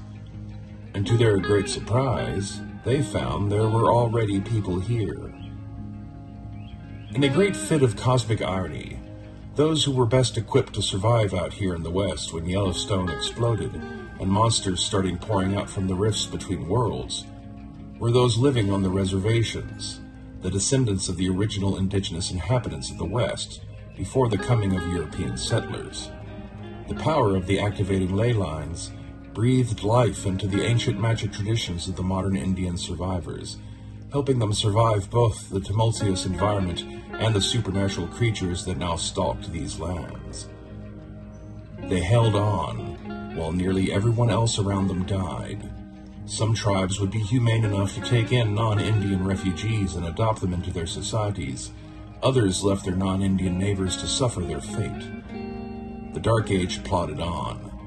DBs such as the Simvan, Fanodi, Cactus People, Feni, Avians, Iktek, and Squilbs settled across the region, many of which were witness to and early allies of the Cyberknights when Lord Coke came to Earth and gathered a new posse of defilers around him to help the human and DB settlers fight back against the monsters controlling the Central Rockies. Legends and rumors of the Cyberknights and their heroics inspired more people to attempt to move into the Rocky West, but the land would ultimately remain as Indian country with the coming of the Pure Ones. Long, long ago, over half a millennium before the coming of the Rifts, before the conquest of the Americas began, a race of spirits called the Nunehi, who were friends with North America's tribal nations, were given visions of the terrible future that awaited their human allies. Waves of plague and war brought by men from across the ocean, who would reshape civilization on North America until it would usher in an apocalyptic event, which would then pave the way for a new age of magic and wonder. The Nunehi hatched a plan and gathered up a sample size of humans from tribes across the continent, not members of every last Indian tribe, but from prominent ones that served to stand in for the peoples of various subregions. The Cherokee, Mohawk, Huron, Sioux, Blackfoot, Cheyenne, Nez Perce, Makah, Miwok, Shoshone, Apache, Comanche, Natchez, and Inuit. They were taken into the Nunehi's home dimension, where they would remain intact and protected from the events that would unfurl over the following centuries. And when the time was right, when the worst of the Dark Age after the rifts had subsided, the Nunehi released these pure ones back into the earth to assume control over their ancient territories and become the leaders of those modern Indian tribes who had survived the cataclysm. Though the maps made for rifts by Savage Worlds are admirable in their thoroughness in marking various locations and kingdoms of North America in the year 110 of the post-apocalyptic calendar, over 300 years after the rifts started to open, they fail to truly convey the shape of affairs in the Rocky Mountains, noting the location of the Indian Preserve's central fortifications, but not conveying the range of territory these tribes roam, hunt, and farm upon. West of the Coalition's frontiers on the Great Plains are the lands of Fort Dakota, the Casper Preserve, Blackwall, Nimipu, Shoshone Mountain, Water Point, and the Valley. Within their territories are countless tiny settlements of Easterners and DBs, independent from each other and from the preserves that they are located upon. Depending on the tribe in question, they can find themselves under constant threat of expulsion or left alone in peace. Indian warriors and shamans may or may not bother to help the settlers out when attacked by monsters from the rifts and spirits native to the land. Cyberknights may provide aid and succor, but their numbers are few and they are spread out thinly across the whole continent, found as far east as the borders of the dimension-shifting Appalachians. Settlers in the Rockies are mostly left to their own devices, their own local lawmen and guardians, which are often woefully short on manpower. When the Indians do not care, and the Cyberknights are unavailable, settlements in the Rockies only have the rangers to look to uphold the old laws and organize the defense of the common man. Going back to the early days of fantasy role-playing games, Rangers have been a core trope of character class options, due in large part to the influence of the Lord of the Rings on the early hobby. Rangers served as a combination of scout and roaming lawman, and the 4 organizations of Rangers in the World of Rifts have these traits to varying degrees. There are 4 different types of Rangers with territories in and adjacent to the Rocky Mountains. In the north, the Tundra Rangers, who patrol the old Canadian provinces of the Yukon, Northwest Territory, Alberta, Saskatchewan, and western Manitoba, all the way down to the old borderland with the United States. Immediately to their south are the Justice Rangers, who uphold the old laws in the lands of Minnesota, the Dakotas, Montana, Idaho, Oregon, Washington, and British Columbia. Along the eastern side of the Rocky Mountain Ranges, down into the deserts of the Southwest, the Coalition Rangers can be found, sent out as military scouts from Lone Star or Chi-Town, to only be reluctantly drawn into local dramas when people they meet hear the word Ranger and assume they're there to help. And in the Sierra Madres, south of the Rio Grande in Old Mexico, can be found the obsessive vampire hunters of Reed's Rangers, rarely seen in person but widely beloved as heroes across Mexico and the lands along the Rio Grande. We shall take a look at all 4 of these organizations, and the classes associated with them, and how to build a campaign setting and adventures around a Ranger-themed group of player characters, with a focus on the region of the Rocky Mountains where these factions have the most overlap with one another. Indian country in the American Northwest, Canadian Southwest, where Tundra Rangers, Justice Rangers, and Coalition Rangers collide around the periphery of Calgary's Kingdom of Monsters. Along with some details on the other lands of the West, specific types of Rangers have contact with as we go. A Ranger-themed campaign of adventures, much like a pirate-themed one, does not require all the players to make a Ranger-class character. At least one of them should, but Rangers are famous for picking up strange sidekicks and riding with posses formed from a motley assortment of people and classes. Or perhaps the Ranger theme could be derived from a prominent Ranger NPC who serves as the group's mentor, boss, quest giver, or even as antagonist. The Tundra and Justice Rangers are both believed by some to have origins in the Canadian Mounties, although the Justice Rangers mostly operate on the American side of the Canadian borderlands, with the lone exception of British Columbia. Tundra Rangers are the most organized as a classic Ranger organization, with a command and support structure and clear hierarchy of rank. They cover a huge range of land with an extremely low population density, hunting monsters and checking in on the tiny village settlements that can be found throughout the Canadian taiga here and there. Their lands may hold some pockets of modern Indians of Canadian tribes like the Ojibwa, but the Pure One-ruled preserves of Fort Alaska and Fort Huron lay just outside the range of their jurisdiction, to the north and east respectively. The Tundra Rangers' biggest problems seem to always come up from the south. Fucking Americans, eh? The slowly spreading hivelands of the Psychics have been an ongoing concern for the Tundra Rangers, as has the management of the wild tribes of mutant human Psystalkers who dwell around the Psychics' territories. This area had once been a prosperous corridor of trade with the early kingdoms of Minnesota and Michigan's Upper Peninsula, but the Psychics have fully closed it off by the year 110, forcing trade with western Canadian settlements to go over the waters of Lake Superior further east, now that Tolkien is destroyed and occupied by Coalition forces. The Coalition's actions at the end of the Tolkien War have left both the Psychics and the Psystalkers agitated, and the Tundra Rangers have had to keep an eye on this frontier ever since. But at the beginning of the year 110, their focus has had to be shifted westward to the high plains in the Kingdom of Calgary, now that the minion war between Hades and Duval has reached the Earth. Demonic activity in and around Calgary has increased exponentially in just the first few weeks of the year, as Hell-Lord Doom works his kingdom to the bone to construct hell pits in the midst of his city, in order to bring in entire legions of demons straight from hell, to set loose upon the American Northwest and Great Plains. Meanwhile, on the plains, an alliance of devils and demonics and bitter survivors from the Coalition's war on Minnesota have come together to form a roving militia of magical terrorists and covert devil activities, causing strife throughout the regions east of the Rocky Mountains, from Saskatchewan down to New Mexico, easily falling in amongst the various tribes of Simvan, mercenary cavalries, Pecos bandits, Indian raiders, and black marketeers who already roam the plains. South of the Tundra Rangers' territories is the more informal jurisdiction of the Justice Rangers, who lack the organization and support structure of the Tundra Rangers, and yet cover a range of land with a far greater population to watch over. Justice Rangers have to deal with settlers, monsters from the Rifts, Psychics, Tolkien refugees, Indians both friendly and hostile, DBs, Psy-Stalkers, Sasquatch, cyborg centaurs, and attacks from both Calgary and the newly formed Tolkien Avengers. They can turn to local settlers and DBs, cyberknights, and friendly Indians for help in many situations, but they have no governing mandate or way to network with other Justice Rangers save for random encounters with one another.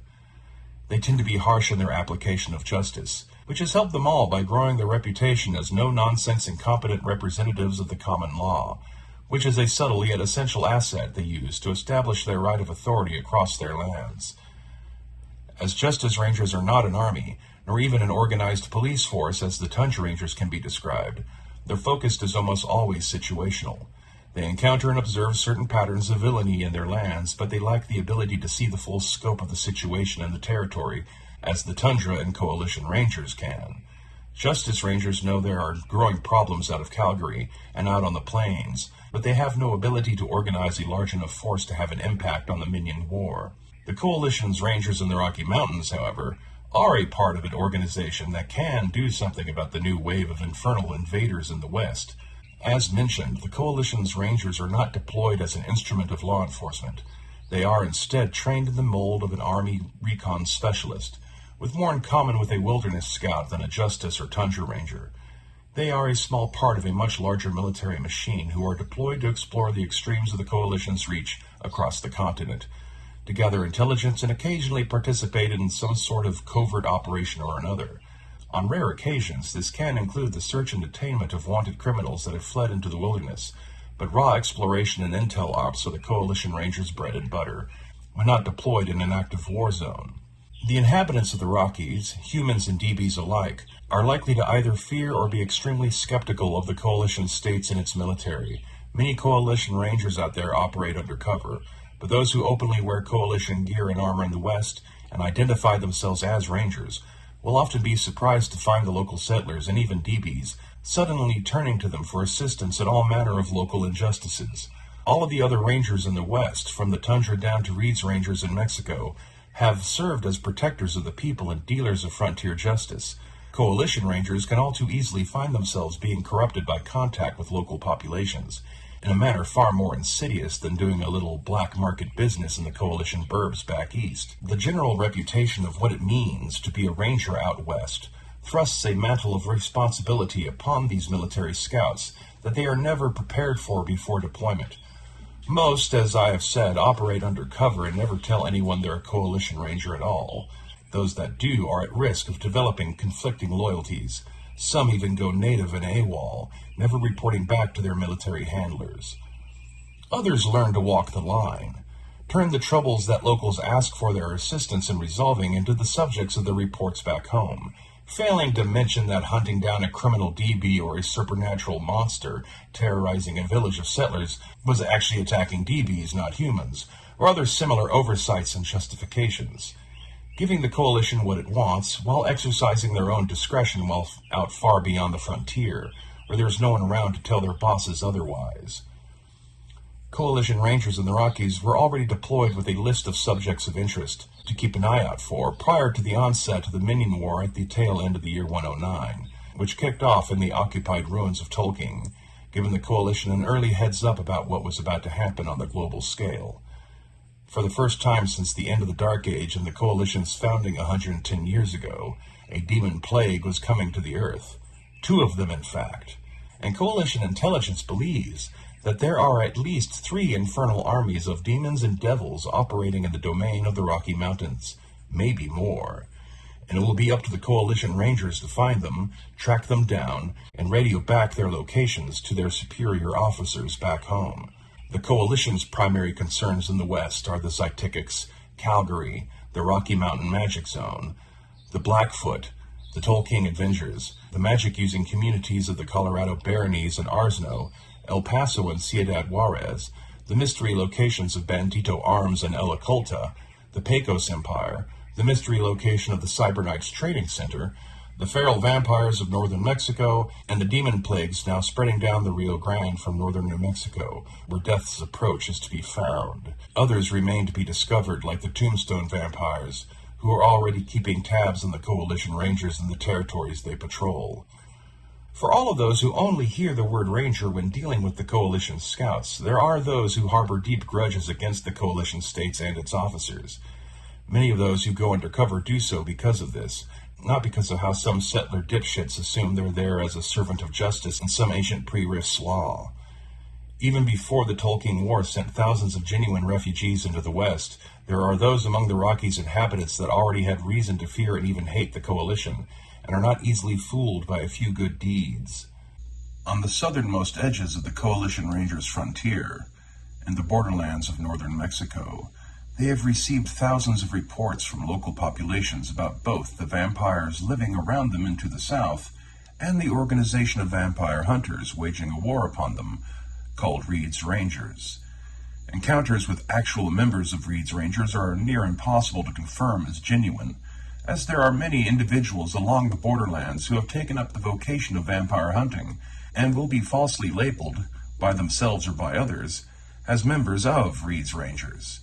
The actual Reed's Rangers are based out of Fort Reed, over the ruins of Torreon, and while they have a good number of members and followers, their numbers are not limitless. The vast bulk are currently engaged in Reed's war on the vampire kingdoms in central Mexico, following the destruction of the vampires of Ixots, of which Coalition Scouts may have heard rumor of. The core leadership of Reed's Rangers, and the most famous, are a mixed bag of extremely complicated people, to put it as politely as possible. Reed himself is a cyberdoc of all things, who has gone completely mad with his megalomania and obsession with destroying vampire kind. His closest and longest-serving followers include a necromancer, a dragon, a crazy blackguard cyber knight, Psy-stalkers, and weird demonic-looking DBs, and his army includes zombies and skeletons animated by the necromancer, local bandits and farmers, clergymen, amateur vampire hunters, rogue mercenaries, foreign outlaws, and DBs. Using a doomsday device smuggled out of Tolkien's ruins, the vampire intelligence of Ixots was destroyed, and with it all its vampire servants.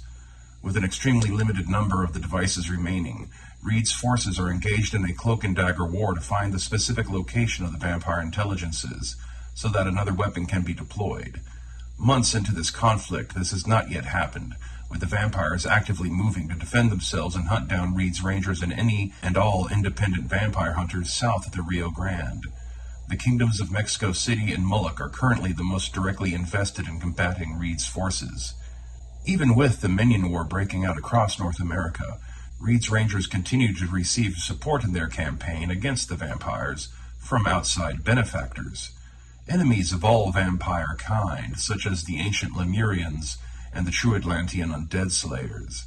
Even the Splugorth hold a grudge against vampire intelligences, and neither the demons of Hades or the devils of Divil plan to look to the vampires as potential allies or pawns. They are, in fact, an obstacle to their ultimate plans of global domination, but they are a lower priority of attack compared to each other, the Coalition states, and the Splugorth on Atlantis.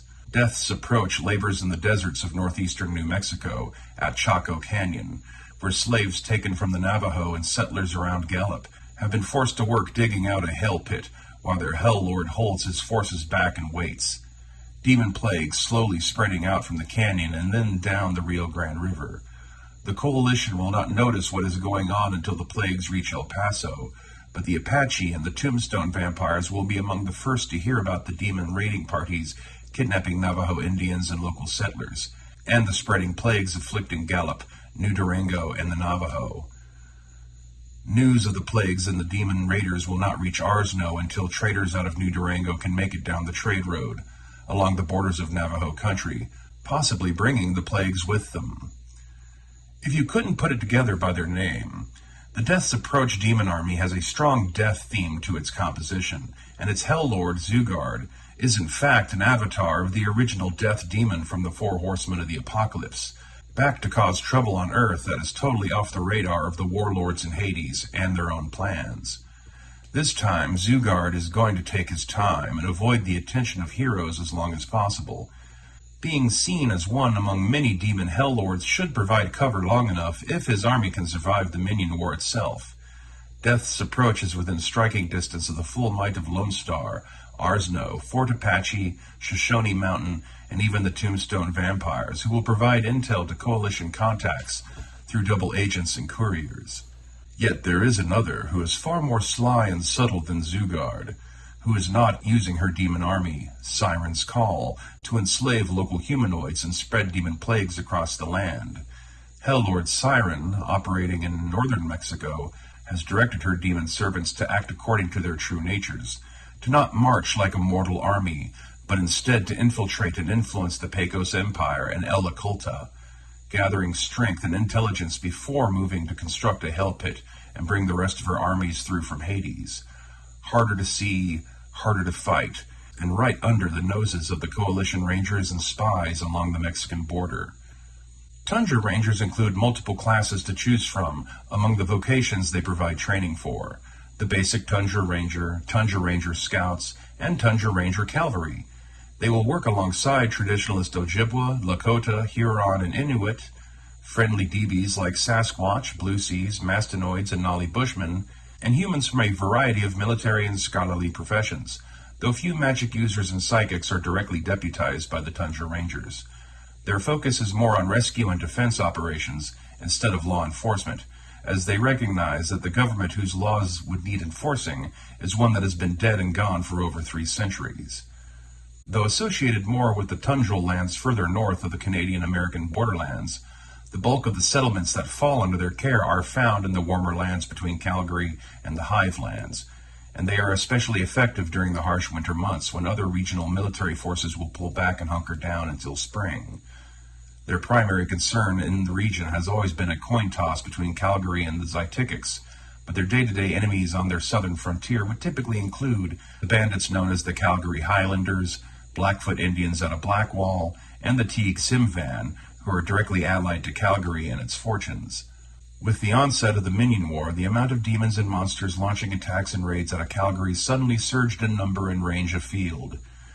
Although the Blackfoot also fight against Calgary's monsters, they remain hostile to other human tribes and ethnicities, along with actual alien invaders, leaving the local Tundra Rangers having to look to the region's feral Psystalker tribes and the Indians of Fort Dakota as their best options for allies against Calgary's expansion.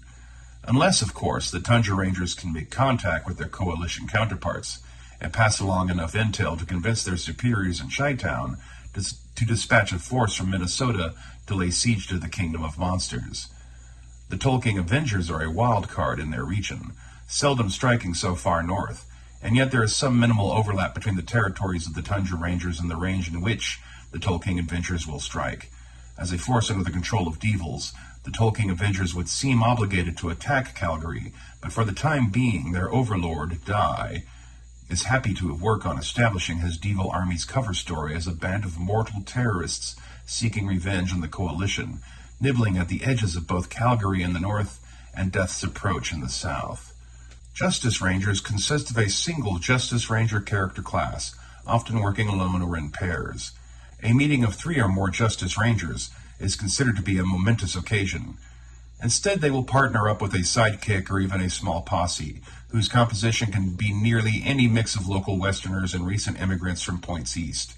Indian warriors and shamans from the tribes the Justice Rangers get along with, local farmers and hunter-trappers and townsfolk with something personal at stake that first brought them into the Rangers' posse, professional scholars and adventurers with something personal at stake, local lawmen like sheriffs and deputies, gunslingers, gamblers, mercenaries, reformed criminals, and various wandering hero types like cyber knights, glitter boy pilots, crazies, and juicers, robot pilots, and combat cyborgs, are all likely to fall into a Justice Ranger's orbit for a time. Justice Rangers can be found in the regions south of their territory from time to time, but the bulk of their order stays within their traditional range of jurisdiction.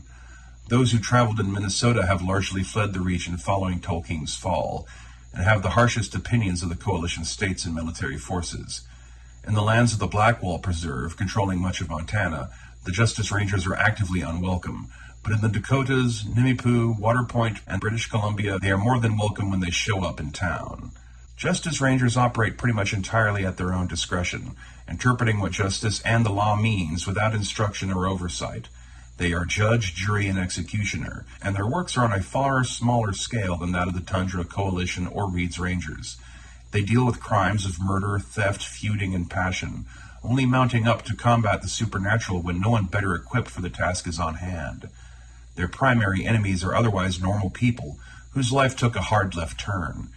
Aliens like the Zytikics and hostile tribes like the Blackfoot are more like natural hazards than they are existential opponents of the Justice Rangers. They face far more human criminals than they do monsters out of Calgary or the Rocky Mountain Magic Zone. Tolkien Avengers and Calgary demons are none of their concern, unless they directly cross paths with a Justice Ranger out in the wild. Coalition Rangers, as a military occupation utilized by several departments of the Coalition military, are often sent out into the wilderness by themselves or in pairs, and occasionally with other military personnel with mission-critical skills that Rangers generally do not possess. Military specialists, commandos, Psy-stalkers and dog boys, RSCG scientists, couriers, Psy-battalion officers, Death Knights, Samus pilots, Zytikics hunters, experimental mutant animals like bears, bats, and mountain lions, juicers, cyborgs, psycho-juicers, and even basic bitch grunts and technicians can find themselves assigned to a Coalition Rangers team. Coalition Rangers are highly trained professionals with a far better understanding of the world outside of the Coalition's borders than most. They are familiar with documented threats and intrusive alien species known to inhabit the regions they are assigned to, with many of their area's major threats already flagged as hostile and valid targets of lethal force. Supernatural creatures, predatory monster species, and identified magic practitioners are always at the top of a Coalition Ranger's threat list, followed by non-hostile DBs and human communities that tolerate DBs and magic users among them. Only human settlements with few or no DBs among them and that actively persecute wizardry and witchcraft are seen as favorable sites for Coalition contacts to be made. Strangely, the Coalition has been frequently observed to ignore traditionalist Indians and are less likely to persecute their use of shamanistic magic than they are all other forms of magical practice. They see it as dangerous, of course, but perhaps the Coalition's distorted notions of American history makes them prone to seeing the ways of the Indian tribes as being somehow more legitimate. They are as they were in the stories about cowboys and Indians from before the rifts, and are usually fully and proudly human, so they do not trigger the Coalition's xenophobic reflexes in the same way that other traditions of magic do. There are, in fact, a small but significant number of modern Indians with Coalition citizenship within Coalition territory, a fair number of whom enter the military and end up being trained as Rangers.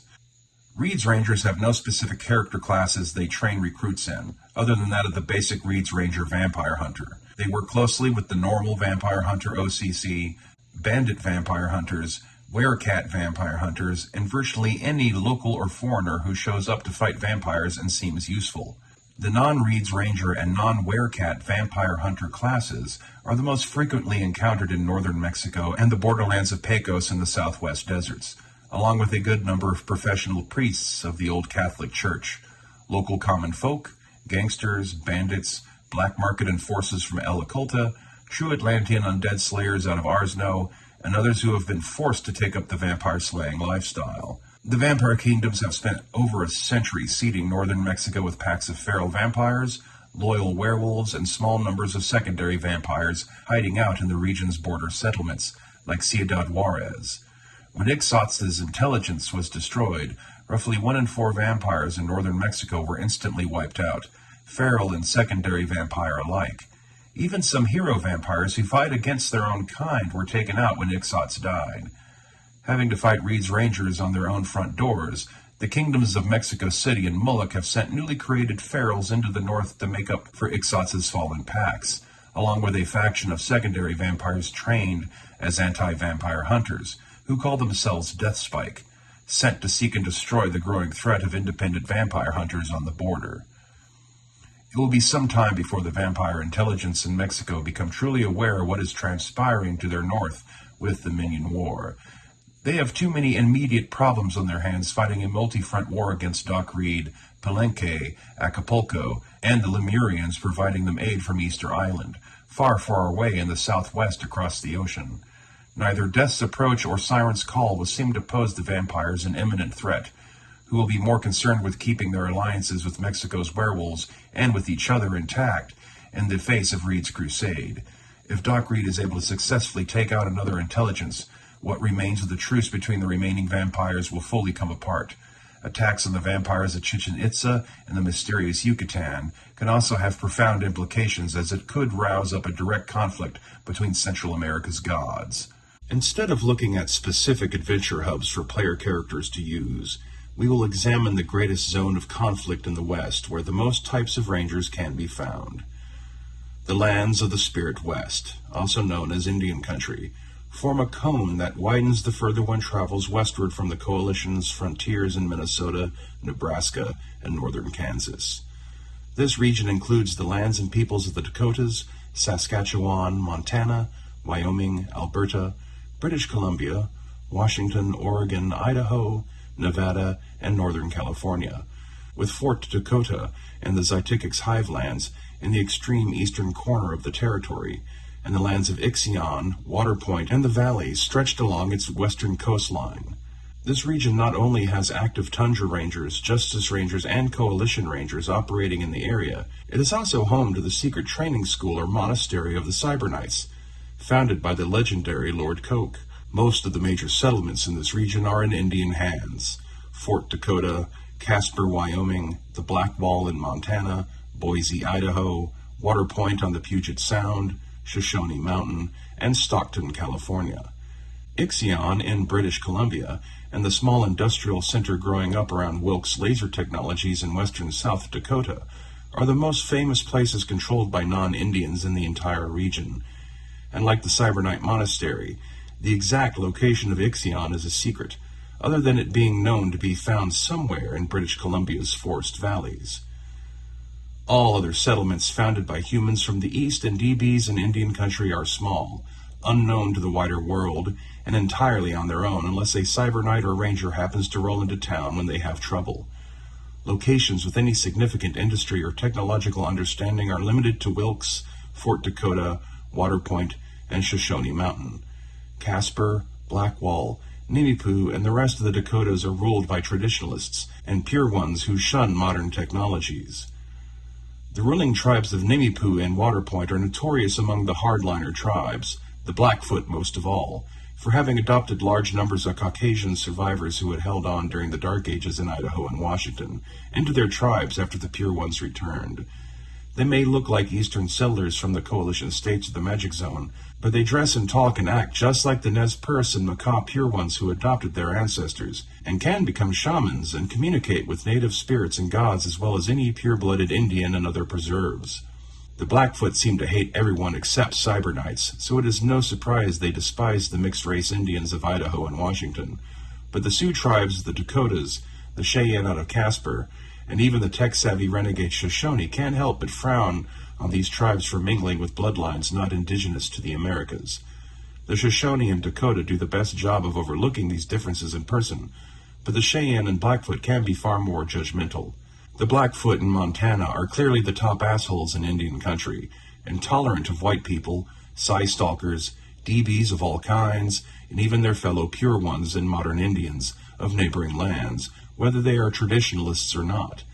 They will go out of their way to cross the Rocky Mountain Magic Zone from time to time just to harass the Shoshone, and they are not playful about it. Psy-stalkers hate them. The Nimipu and their allies fear them. The Justice Rangers find them to be a stubborn inconvenience that makes travel between the eastern and western areas of their jurisdiction a massive headache, and they attack Coalition troops on sight if caught in their lands. Yet, they are also staunch and effective enemies of the Teague Simvan, black-winged monster men, Calgary demons, and other monsters and supernatural threats that cross their paths, unintentionally keeping the Casper and Nimipu preserves safer from monster attacks than they would otherwise be. The only peoples they seem to respect are Cyberknights, due directly to past actions committed by Lord Coke to help Blackwall, and the occasional Sasquatch who wanders into Montana's mountain forests. The Dakota tribes find themselves beset from several sides. The Coalition forces in Minnesota to their east, the Zytikix from the northeast, the Teague Simvan and demons from the northwest, and new waves of settlers filtering up from the south, along the coalition's western border on Nebraska, cutting them off from casual contact with Fort Comanche in the south. Most of the Dakota tribes are traditionalists and live out on the plains of North and South Dakota, trading more with the traditionalist Cheyenne and Casper Preserve than they do with their renegade faction that controls Fort Dakota itself on the Minnesota border. The Cheyenne and the preserved city of Casper range across Wyoming and into western Nebraska, and only encounter the Teak Simvan on occasion. Their more close-range threats include the Tolkien Avengers crossing their lands, settlers and mercenaries out of Nebraska, and the black-winged monster men who inhabit most of the city ruins to be found in and around the Rocky Mountain Magic Zone. The mixed-race tribes in Nimiipuu, centered around the preserved city of Boise, and ranging throughout Idaho and eastern Oregon and Washington, face the usual mix of Blackfoot raids, black-winged monster men, and attacks from a small band of Simvan in south-central Oregon. They are generally a peaceful agrarian society that embraces traditionalism and are among all the Indian preserves the most reliant on assistance from groups like the Justice Rangers and Cyber Knights when threatened. They also enjoy the best relationship with the Sasquatch living in the forest to their west and north, bordering Water Point. South of the Nimiipuu Preserve are the lands patrolled by the technology-embracing renegades of Shoshone Mountain, who keep an eye on tribal settlements across central and northern Nevada and northwest Utah. The Nunehi led their Pure One ancestors to an entire underground bunker city built right within Shoshone Mountain and untouched since Yellowstone exploded too fast for anyone to get there. Computers, microfactories, storage units full of combat robots and Samus power armor, and much, much more was to be found inside, and the Shoshone Pure Ones, unlike many other Pure One tribes returning to Earth, took the counsel of their modern Indian cousins to learn the secrets of how to use all the marvels they found inside the mountain. Most other tribes just dabbled with using the technologies the Nunehi led their ancestors to, being stubborn and prideful about maintaining their cultural traditions, and relying on their native magics, spirits, and gods for protection against the many monsters dwelling around them. The Shoshone instead are comprised of a dominant renegade movement, with many modern Indians from other tribes of the Great Basin among them. They are more likely to train as robot pilots and operators than they are as traditional warriors and shamans, which makes them be seen by other preserves as just as strange as the half-white Nimiipuu to their north are. Even those with limited tech acceptance like Water Point and Fort Dakota have not modernized themselves to the degree that the Shoshone have allowed, though they do still have their traditionalists, trying to keep them from becoming indistinguishable from the white, black, and DV settlers coming in from the east. Based out of Stockton in Central California, the Miwok Pure Ones have gathered together the few surviving modern Indian tribes of California, most of whose ancestors were much too close to Yellowstone's blast to survive, even with the spirits trying to help.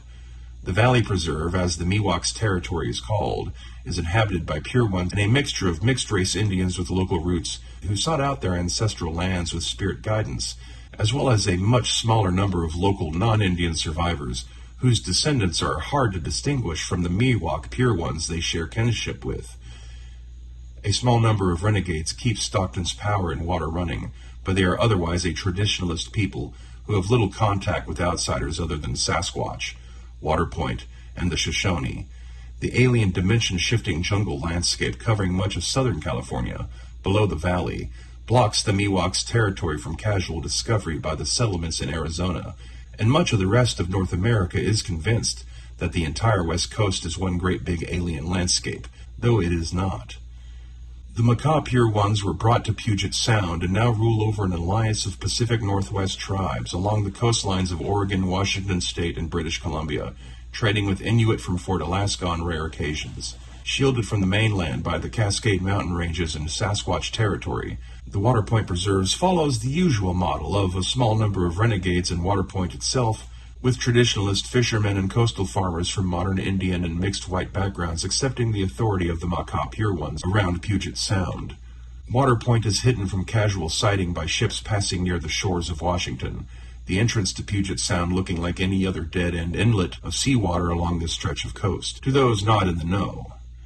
Killer whales allied to the Water Point Indians try to discourage accidental visitors, and thus very few ocean-going traders on the Pacific Ocean know to come here. Trade with the Inuit peoples takes place at only certain times of year on islands far up on the coastline of British Columbia from Water Point, at the very edge of its territorial reach. The people of Waterpoint otherwise conduct limited trade with mainland visitors from Nimipu, the Valley, Shoshone, and occasionally Ixion. They are tolerant of the Justice Rangers, but usually aren't thrilled to see them. But those who have encountered Tundra Rangers in the north have reported back friendlier interactions. The New Navy in the Pacific probably knows of Waterpoint, but seems to leave it alone, although the New Navy has had some trade and contact with the Inuit on the Aleutian Islands. The Waterpoint renegades do possess a quartet of salvaged submarines, which they use to patrol and protect the entrance to the Puget Sound and the coastal waters used by fishermen tribes under their protection. Ancient regional associations between the Indians and the killer whales does likely imply a small number of whale singers live among the peoples of Waterpoint, and they would also be vulnerable to the Lord of the Deep's minions and summonings. Of the Lemurians and the Not-Yil, they know nothing. North of Waterpoint and Nimipu is the mainland portions of British Columbia, where the Rocky Mountain Magic Zone ends near the borders of Calgary. Pure One Indians do not hold any territory here away from the coastline, and it is instead home to a relative handful of tiny settlements, largely those of humans descended from the original survivors who were far enough away from Yellowstone when it blew to make it through the Dark Ages. The landscape is mostly densely forested mountains and valleys, with a few areas of meadowland and even sandy dunes between them. But regionally it is primarily known as the territory of the Sasquatch, who dwell here in enough numbers to effectively be an Indian preserve of their own. And internationally, this region is known to be the location of the fabled city of Ixion, where the cyborg centaur cyber horsemen are said to come from. No human of white settler or Indian descent is said to know where Ixion can be found, none that have ever spoken of it. The Justice Rangers may know, but if they do, they ain't talking. Neither are the Sasquatch or Macaw. An entire technologically sophisticated city, capable of crafting bionics and weapons on par with Northern Gun and the Coalition, just sitting out there somewhere, peacefully minding its own business, save for the occasional cyber horseman scout who rides out to look around somewhere beyond the Rockies and then head back. They don't want trouble. They don't want to cause trouble for others, and their neighbors seem to respect their privacy for it. Yet, as their legend grows among the curious and adventurous out there in the eastern lands, more people come to the west every year with the stated intention of finding Ixion and returning to tell the tale of it. Or rob it blind, it depends on who's talking about it. East of the Rocky Mountains of British Columbia are the lands of the Tundra Rangers in Alberta and Saskatchewan, where the demons of Calgary, Teague Simvan, and the Calgary Highlander bandits have been ongoing threats to the peace of settlements in Alberta for decades now. The Highlanders, operating out of the foothills north of Edmonton's ruins, are on their hind legs after losing 80% of their numbers to skirmishes against the Tundra Rangers. But powerful demonic monsters have been emerging from Calgary in ever-increasing numbers since the start of the year, and the Teague Simvan more emboldened and freshly equipped with demonic weaponry and riding mounts. Things seem more peaceful in Saskatchewan by comparison, with only the occasional raid by Tolkien Avengers, Simvan, Blackfoot, and conflicts with and between the wild Psystalker tribes to contend with.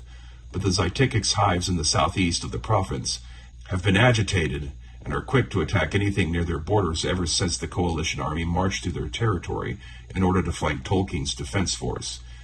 They had already sent southern Saskatchewan into an economic down spiral by cutting off trade routes into Tolkien, back when it was still around, and the hive's agitation is a likely sign that they may soon start to expand their borders and establish new colonies further into the Canadian taiga. Fort Dakota and the tiny remnant barony of Tolkien on the Minnesota-Canada border named Markeen are both surrounded by Zytikix hives on multiple sides, and will be the first to be overwhelmed when the Zytikix do begin their expansion phase.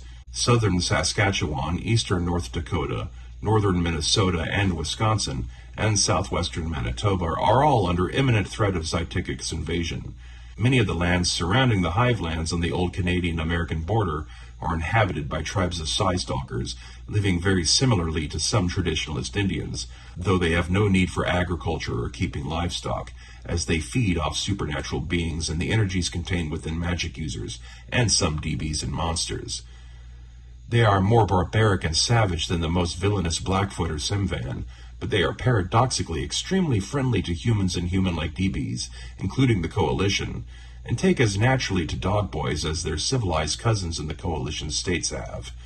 Efforts to organize the Seistalker tribes with local Indians and various powers that be among the Great Lakes kingdoms had been undertaken by agents from Laszlo prior to the Minion War's onset, but the Tolkien War and its aftermath has proven to be an ongoing obstacle to achieving regional cohesion and trust.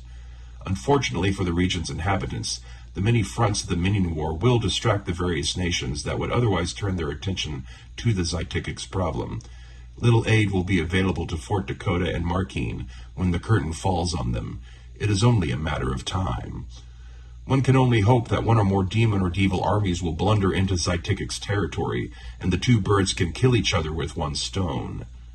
In conclusion, a Ranger-themed Rifts campaign set in Indian country can provide many angles to involve characters and plots both small and epic in scale. It is an empty and ill-defended land where a small group of low-level player characters can stand out and make a difference. They will have to manage their gear and ammo, as places to repair and replace technological items and recharge their eclipse are extremely few and far between. Wilkes, Shoshone Mountain, Waterpoint, and the occasional black market merchant working for Bandito Arms are the only reliable sources of technological services. Threats can run the gamut from simple bounty hunting and local crime solving, random monster and animal encounters, monsters and Native American spirits from the Rocky Mountain Magic Zone, especially black-winged monster men and man-eagles, hook serpents along the coasts and up-river basins, all the way to civilizational threats from Calgary, the Zytikics, and the ever-expanding sphere of the Coalition's influence. It is a strange horror western sci-fi setting, where much of the classic dynamics of the Old West have been turned upside down. Here the Indians are the unquestioned masters of the land, where lawmen and settlers cannot expect any help or resources from back east.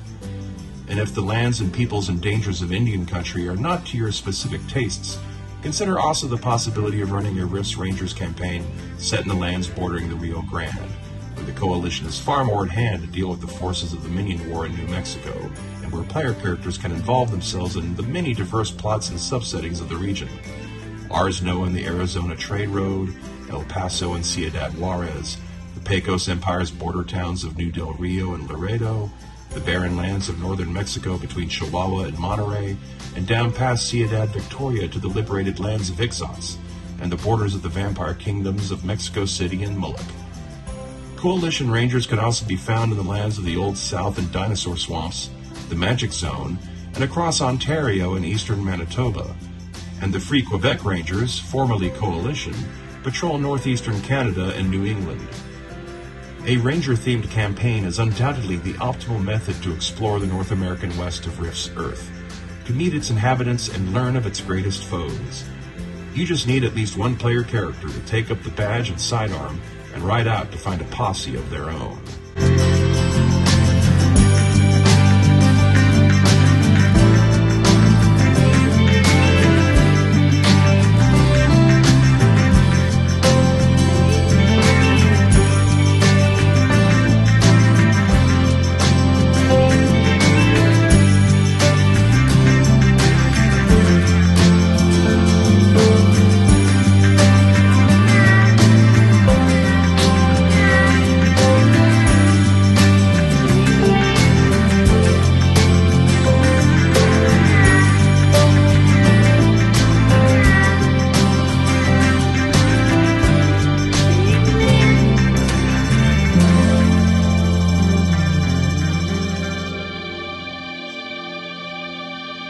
In the distant future of 1999,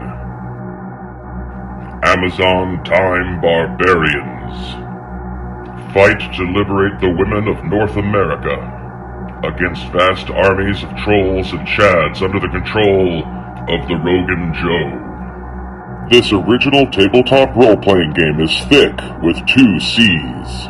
Available now on Amazon.com and DriveThru RPG.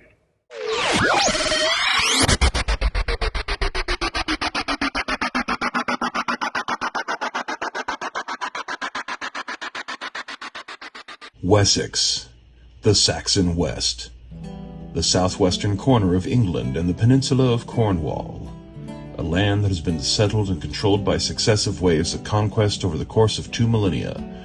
Bretons, Romans, Angles, Saxons, and during the last century of the pre-Rifts era, a mixture of random immigrants from across Europe and the rest of the world. When the Rifts awakened at the end of the 21st century, the British Isles were lit up with the criss-crossing network of ley lines that activated across the country, and some of the strongest to be found were located in Wessex, in and around the ancient Stonehenge complex. Where the ley lines crossed, nexus points formed that gave birth to ley line storms and randomly opening portals into other realities. Before the population of England could react to either the ley lines or the emerging monsters, the lost continent of Atlantis appeared in the middle of the northern Atlantic Ocean, a landmass just barely smaller than Australia, displacing quadrillions of tons of water instantly. Tidal waves and tsunamis, the likes of which had never been seen in all the long history of the planet, rushed out across the Atlantic, drowning the coastal lands of the Americas, Africa, Europe, and washing over vast swathes of the English countryside before the waters retreated back to the permanently risen seas. Anywhere between 90 to 98% of the populations of England, Wales, Scotland, and Ireland were killed, drowned and bashed and swept out to sea along with the rubble of countless towns, villages, and even entire cities. Only a few isolated pockets of terrain, often upon higher ground or within mountain ranges, provided sufficient shelter for some people to survive. One of those regions was northern Wessex. But before the survivors could regroup and rebuild, monsters and fairy folk poured from the still active rifts and occupied the recovering wilderness and city ruins faster than the human survivors could possibly repopulate their own lands. A new dark age descended upon the lands of Wessex. All traces of modern civilization were soon gone. As with many places across the earth, the native humans were unable to maintain their technologies and governments and fell back to traditional practices of magic and social hierarchy. Wessex became a land of knights, druids, and petty kings, surrounded on all sides by inhuman forces of magic. Survivors in the battered cities of Swindon and Bath would become the ancestral founders of the kingdoms of Barrenmore and the Eternal City. All the old lore about fairy folk and druidism and mystic herbology was resurrected and put back into common practice. Alien monsters serving something called the Splugorth took over the ruins of London to the east and sent raiding parties out into the English wastelands to capture slaves and creatures of magic to be sold in distant Atlantis. Fairies took over all of southern Wessex and Cornwall. Goblins and orcs carved a little kingdom of their own across the Bristol Channel, upon the ruins of Newport. Alien refugees deposited on Earth by the random rifts opening between worlds struggled to settle and adapt. Creatures like the Mantaz Sectals, Cyrnun, and Debugs. Giants returned, along with dragons, neither of which had been seen in Wessex in well over 1,000 years. Millennium trees either appeared full-grown at a few nexus sites, while others took root and grew up from seedlings at other places of magic across the Isles. Old Sarum, located south of Stonehenge, was among the first to appear and attracted a following of fairies and druids. For almost 300 years, the Dark Age of the Rifts gripped Wessex, simultaneously dragging it back to its pre-industrial conditions while also transforming it into an alien wilderness, before contact was finally made with Terramore in Ireland and the new German Republic in Europe. The people of Barrenmore and the Eternal City didn't even know what year it was anymore.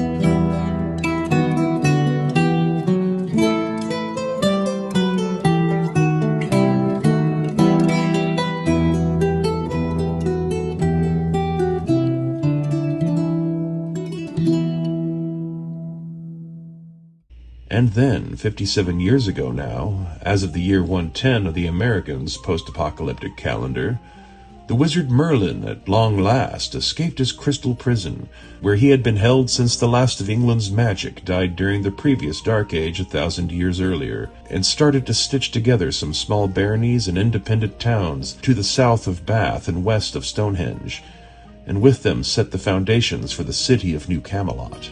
After only a few generations, New Camelot is now the largest and most advanced city in all of Wessex, boasting a population that is now approaching 20 to 25,000 souls, a rustic backwater when compared to the cities of the Coalition in New Germany, and yet far larger and more powerful than neighboring Barrymore and the eternal city of Bath. Following the death of King Ebbor 13 years ago, Merlin chanced upon a new Arthur to make king of New Camelot and lead its knights and army. Merlin has orchestrated the recreation of the Knights of the Round Table out of legend, casting new heroes in the roles of the knights that once served the original King Arthur. He even found a Guinevere to be Arthur's queen, and soon produce an heir. The new Arthur has declared New Camelot to be the protector of the entire domain of man in Wessex and Wales, charging his knights to keep vigil for monsters from the rifts, chase off evil fairy folk, attack Slugorth raiding parties, and free any humans they had caught to be shipped to the slave pens of London Splin, and combat the forces of the Goblin Kingdom over the Channel. New Camelot is also seen as a hated rival by the neighboring kingdom of Barrymore, which has lost a significant number of skilled merchants and laborers to the growing city. New Camelot conducts a small but noticeable amount of trade with the Triax Corporation in New Germany, spending Merlin's own secret fortunes to equip New Camelot's defenders with the latest weapons, robots, and technologies to help them defend themselves and Wessex. Wessex has little to offer in trade other than products of magic. The English do not practice techno-wizardry, but magical potions, enchanted items, fairy foods, and a limited number of highly valued items gained from millennium trees are the only products that traders from overseas show interest in. The human and near-human DB populations of Wessex are still far from having recovered from the long Dark Age. They're technically still in it. Merlin has been bankrolling New Camelot's economy out of his own hidden treasuries for decades. Even a being as cunning and powerful as Merlin is, does not possess infinite wealth. Giant robot combat vehicles cost millions of credits. Mega damage plated knight's armor also adds up quick. He's spent most of the last century laying the foundations for New Camelot to arise and reunite the Britons, and find a new Arthur to lead them. All the pieces are in place.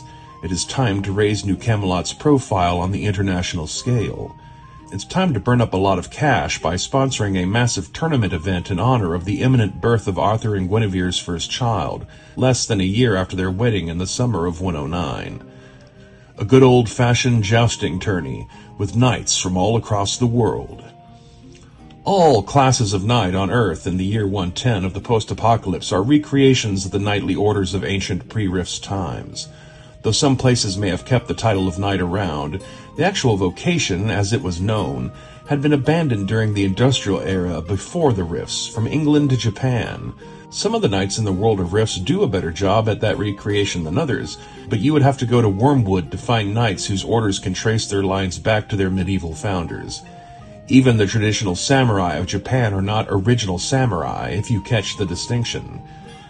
England's hedge knights and royal knights are among those who do a good job at recreating the lifestyle, chivalric code, and training regimen of England's knights of old. The traditional samurai and ronin of Japan's new empire even more so, with the English knights more on par with the bogatyr knights of Russia, the Baltics, and Eastern Europe, as both will train to use modern weapons, vehicles, and electronic equipment. The Vision Knights of the Azrakhan DBs in Europe and the Lin Sriel Sky Knights in the American West would also technically fall among the knights who are truest to their origins, even if theirs is alien. Classes of knights that are purely creations of the Rift's Dark Age with no pre-Rifts counterparts will often embody a lot of classic knightly tropes, codes of honor and conduct, styles of armor and weapons, and so on, but they are also often radically different in many other ways unique to this era. America's famous Cyber Knights, Mystic Knights, and Knights of the White Rose all fall into this category. England's Nexus Knights, founded by Merlin, and Japan's Cyber Samurai would also be ranked among these types of knights. Then there are the knights in name-only types, of which there are only two that are notable: the War Knights of the Russian warlords and the coalition military's newly introduced Death Knights. Russian War Knights take on some of the style of classic knights, but they serve the warlords as semi-independent high-ranking officers and sub-bosses in their armies of Reavers and Cossacks.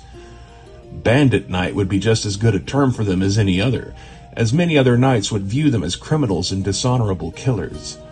The Coalition's Death Knights have just been deployed in the beginning months of the year 110, as a response to the eruption of the Minion War between Hades and Duval, whose forces have reached Earth through rifts in North America and Europe, and plan to fight each other for the right to conquer Earth and seize control of the rifts. A threat that the Coalition is taking very seriously, with the Death Knights being just one of many new technologies and military vocations being deployed to combat demons and devils on a battlefield scale. Death Knights are equipped with power armor and weaponry designed specifically to go toe-to-toe and defeat some of the most powerful supernatural creatures to be found in the Hell dimensions, but they are entirely untested and unproven, so how they will stand among the other knight classes in terms of honor and personal conduct remains to be determined. And finally, there are a tiny few number of classes around the world that one could call honorary knights, even if they do not carry the official title. This category is hard to define, and could be cast so wide that it would start including things like Glitterboy pilots and Chimmerians. Some of those who could be counted as unofficial knights include the Jianshi of China, the Psy Warriors of Psyscape, Colombia's Anti-Monsters, and a case can even be made for the Road Sentinels in the Australian outback, although they are more of a gunfighter than swordsman vocation. Those knights who do come from ancient orders that have any chance of being found on Earth in the year 110 are those from an alien dimension that has frequent contact with Earth via the rifts.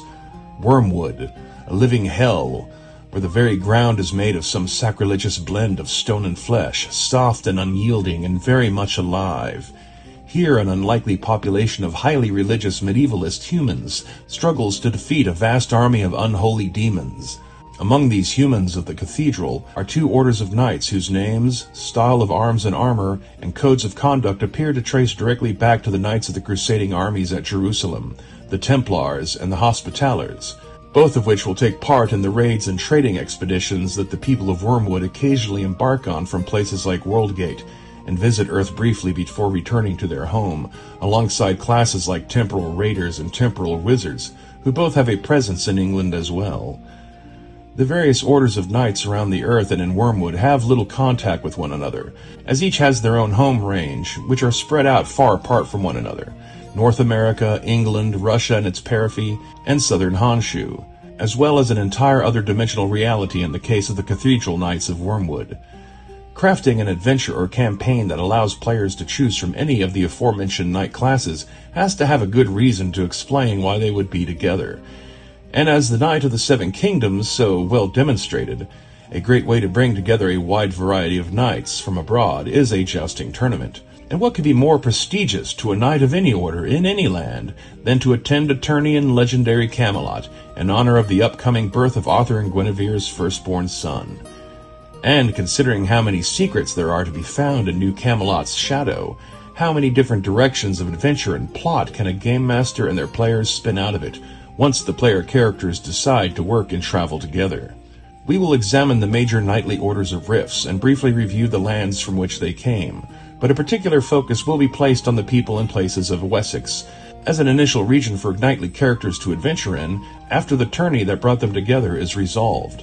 Some details from the Rifts England Worldbook will be alluded to but not directly spoiled in case a player happens to see this video, but let's just say for now that there is obviously something fishy going on with the entire New Camelot thing, from Merlin down to New Arthur's sword, Caliber X. Wessex's specific orders of knights will be covered when we get back to England, but first let us look at the knights of Europe and Russia: French knights, Vision knights, War knights, and the Bogatyr. France was equally devastated by the cataclysm unleashed by the rifts, and the return of Atlantis as England was, with a population that was equally decimated in number and sent hurling back into Dark Age society. France has no famous kingdoms or cities, none at least in human hands, but they do have their own common knights and royal knights, just as found in Wessex. New Camelot has bargained with the new German Republic to take possession of France once the NGR military has completed their operations around Marseille against the Gargoyle Empire of Central Europe, which has in turn proven to be disruptive to the leadership of France's cult of blood druids, based out of a town near the Swiss border called La Morte. The only other famous city in France is Paris, which has become a kingdom ruled by orcs and other monster races. NGR troops are stationed throughout southeastern France and along its eastern borders, so they rarely come to direct blows with orcish Paris. But at the beginning of the year 110, a new player has entered the field of battle in France, Hell-Lord Heartripper, whose demon army appeared in northern France to create a new front in the Minion War. And in these early months of the year, Heartripper is focused on starting construction of his hell pit, subjugating the region's orcs to serve as slave labor, usurping control of the blood druid cult, and forcing the renegade gargoyles of Europe to return to the service of Hades as warlords. Merlin is not at all happy with these new developments, which directly interfere in his long-term plans for an England-dominated France under New Camelot's rules, but for now lacks the resources to field a force of knights or mercenary soldiers sufficient enough to make a difference against Heartripper's demonic legion. Yet New Camelot is better equipped to do something about it than any of the other tiny kingdoms of England and France, and so Merlin has dispatched some of his Nexus Knights to scout out the situation between Paris and the borders of Old Belgium, and do what they can to sabotage Heartripper's plans. The new German Republic, Gargoyle Empire, Wolf in Italy, the Gypsies of Romania, and Olympic Greece do not have any knightly orders to speak of. But in Poland and the lands around the Russian periphery, the vocation of knight is a respectable occupation. Here the alien vision knights can be found wandering the land, doing good deeds for DBs and DB-friendly human communities. Azverkan DBs are rare, and only a fraction of them follow the knight's path, but the deeds of the vision knights have shaped how most Europeans who have heard of them regard the Azverkan aliens. Among the human populations of the old Baltic nations and Ukraine, as well as Russia itself, the Bogatyr hero knights fill a role somewhere in between England's hedge knights and royal knights, serving as champions of the good and fighters against injustice, tyranny, and monsters from the rifts. Russia's most feared knights, however, are the class of war knights in the employ of the Russian warlords. Other knights see them as little better than bandit warriors like those they fight alongside of, but to the people who look to the reavers and Cossacks of the warlords for safety and economic protections, war knights are heralded as heroes of great prestige and enjoy great rank within the armies of the warlords they serve. Knights in France, and even some of the Azverkan Vision Knights, have likely at least heard of New Camelot in their travels, but the affairs of England are far removed from the lands where the Bogatyr and war knights ply their trade. Only those with knowledge of pre-Rifts history are likely to have heard some of the legends around Merlin and Camelot. Next we shall look at the orders of knights that are to be found in North America, all of which have origins traced to the Dark Age after the Rifts awakened 3 centuries ago. Of these, the Cyber Knights are the most famous and widespread. Trained at a secret school hidden in the depths of the Rocky Mountains, Cyber Knights travel the land righting wrongs and protecting the weak and helpless, and can be found as far east as the Appalachian foothills, as far north as the Canadian tundra, and as far south as the vampire kingdoms of central Mexico. They seldom work in groups of fellow Cyber Knights, preferring instead to join small parties of adventurers, or work solo or with a single sidekick. The Cyber Knights were founded by a famous dimensional traveler named Lord Coke, who came to Earth a century or so ago, and ended up staying to train the first generation of Cyber Knights to help the peoples of the American West. Cyber Knights promote the classic chivalric codes of behavior, but their training includes modern weapons training and the ability to focus their minds so that they can manifest a sword made out of pure psychic energy, making them somewhat akin to the Jedi popularized in pre-Rifts adventure stories. Cyber Knights are not cyborgs, but do have mega damage armor bonded to their torso, leading some to mistakenly believing they rely on other bionic enhancements to explain their abilities. Close allies of the Cyber Knights since their founding, the Sky Knights of the alien Lin Shriel DBs frequently partner with Cyber Knights and other heroes in the deep western states, where the Lin Shriel's floating cloud cities can be found. Their capital, Trith Sal, is found close to where Arsno is located in northern Arizona, at the other end of the Grand Canyon from it. Their inhuman appearance may shock those who have not met them before, looking something like reptilian birdmen, with wings growing from their backs in an angelic fashion, but they are a civilized and peace-loving people who are nonetheless willing to put themselves at risk to help those in need, regardless of their species of origin. In the eastern lands of North America can be found the other American Order of Knights, the sinister Mystic Knights of the Magic Zone, and their secreted offshoot in Mad Haven, the Mystic Knights of the Order of the White Rose. Mystic Knights combine magic, psionics, and martial training to become a feared force within and around the Magic Zone's Federation of Magic, loyal to no particular king or city therein. They are the product of a land steeped in supernatural evil, and are considered to be villains by Cyber Knights, White Rose Knights, and other orders that have heard of their exploits. Mystic Knights of the White Rose, despite having a very similar set of powers and skills to the Magic Zone's Mystic Knights, are a more heroic group, hidden within the haunted ruins of Mad Haven, where the megalopolis of New York City once stood. Here, in a secret woodland in the middle of the heaping ruin, the White Rose Knights guard over the objects they take their name from, the ultra-rare magical White Rose, which possesses incredible powers of healing and highly valued by herbalists, pharmacists, healers, and manufacturers of magical biotech like the Splugorth, which is exactly why the White Rose Knights keep themselves hidden, known only to a rare few individuals who have won their trust. Most who visit Mad Haven are driven away from the area by the multitude of ghosts and mutant tribes who inhabit the ruins and their surroundings, without ever finding the Rose Knights or their lair. The final group of knights in North America are the aforementioned Death Knights of the Coalition States, a newly premiered elite force of anti-demon and anti-devil warriors, deployed as part of the Coalition's multi-stage strategy to put an end to the Minion War on Earth. Death Knights are highly trained and extremely well equipped, not only in methods of combat and warfare, but also in the types and weaknesses of numerous supernatural monsters that the Coalition has cataloged over the last century. What they have not received training in is chivalry or other codes of ethical behavior in wartime, but the subtle psychological effects of being labeled as knights, and their position as an elite fighting force with some degree of freedom that other soldiers do not enjoy when it comes to deployment and interpretation of orders, will start to have an effect on their behavior. As the American peoples and language have ancient pre-Rifts English roots, Coalition citizens know what a knight is and what is expected of them, at least in the old fantasy adventure stories. This template of conduct will be present in the back of the minds of this first generation of Death Knights, and though they will likely turn out to be similar to Russian war knights, the extreme nature of what it is they are fighting for and against may one day lead them to join the rankings of the more respectable orders of knights, like samurai and cyber knights. Glitterboy pilots, those descended from other Glitterboy pilots who have been passing down their armor for generations, that is, are also considered to be a semi-knightly warrior class, but their limitations in weaponry makes them ill-suited for competitive jousting. If there is any class of fighter in North America that would seamlessly fit in with knights, even though they don't have the word knight in their title, would be the Psy warriors trained by the alien entity Psynex, located in the hidden city of Psyscape. Psy warriors are very much like Hedge Knights, Bogatyr, and Cyber Knights, in that they wander the land helping people and fighting evil when they encounter it, and hold themselves to a higher code of ideals. But they do not have noble aspirations as many other types of knights often do. They are master psychics trained in personal combat and warfare, working alone or with other traveling heroes of different origins.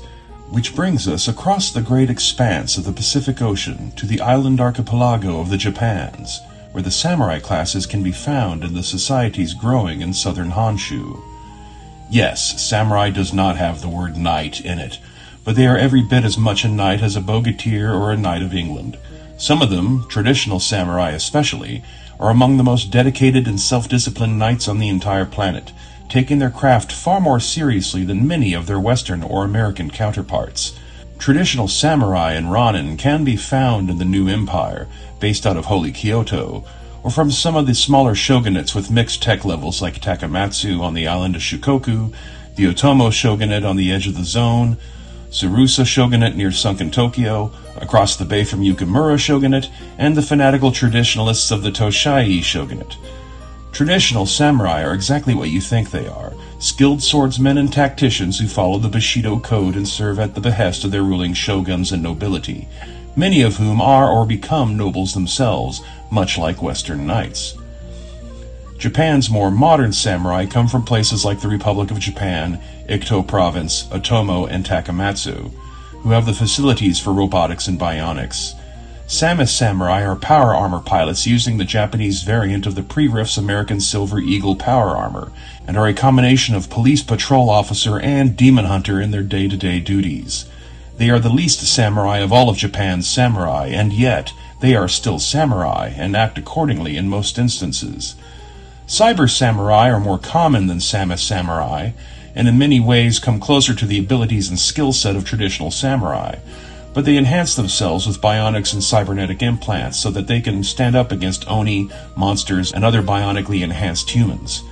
Yet they can also be the least respected of the samurai classes, as many are little better than mercenaries and criminals who purchased a samurai makeover, but have little understanding of what it truly means to be samurai. Even Ronin can be seen as better samurai than cyber samurai often are. But there are exceptions. They're not cyber ninjas after all. Some underwent the cyber surgery for more altruistic reasons than others, and these occasional cyber samurai heroes have helped keep their class's reputation from being entirely associated with crime. Our last stop before returning to England shall be the dimension known as Wormwood, where the Knights of the Temple and the Knights of the Hospital both fight on the side of the Cathedral against the demonic forces of the unholy. These orders are much like their Crusader namesakes, with the Templars being a bit more selfish and politically minded, and the Hospitallers seen as more humble and of the common people. The Hospitallers may be better liked by the humans of Wormwood, but they are not as strong and influential as the Templars, and remain in their shadow in the Cathedral's ranks. Wormwood's cathedral closely resembles the medieval Catholic Church of the Crusades, but their Church of Light worships Wormwood itself.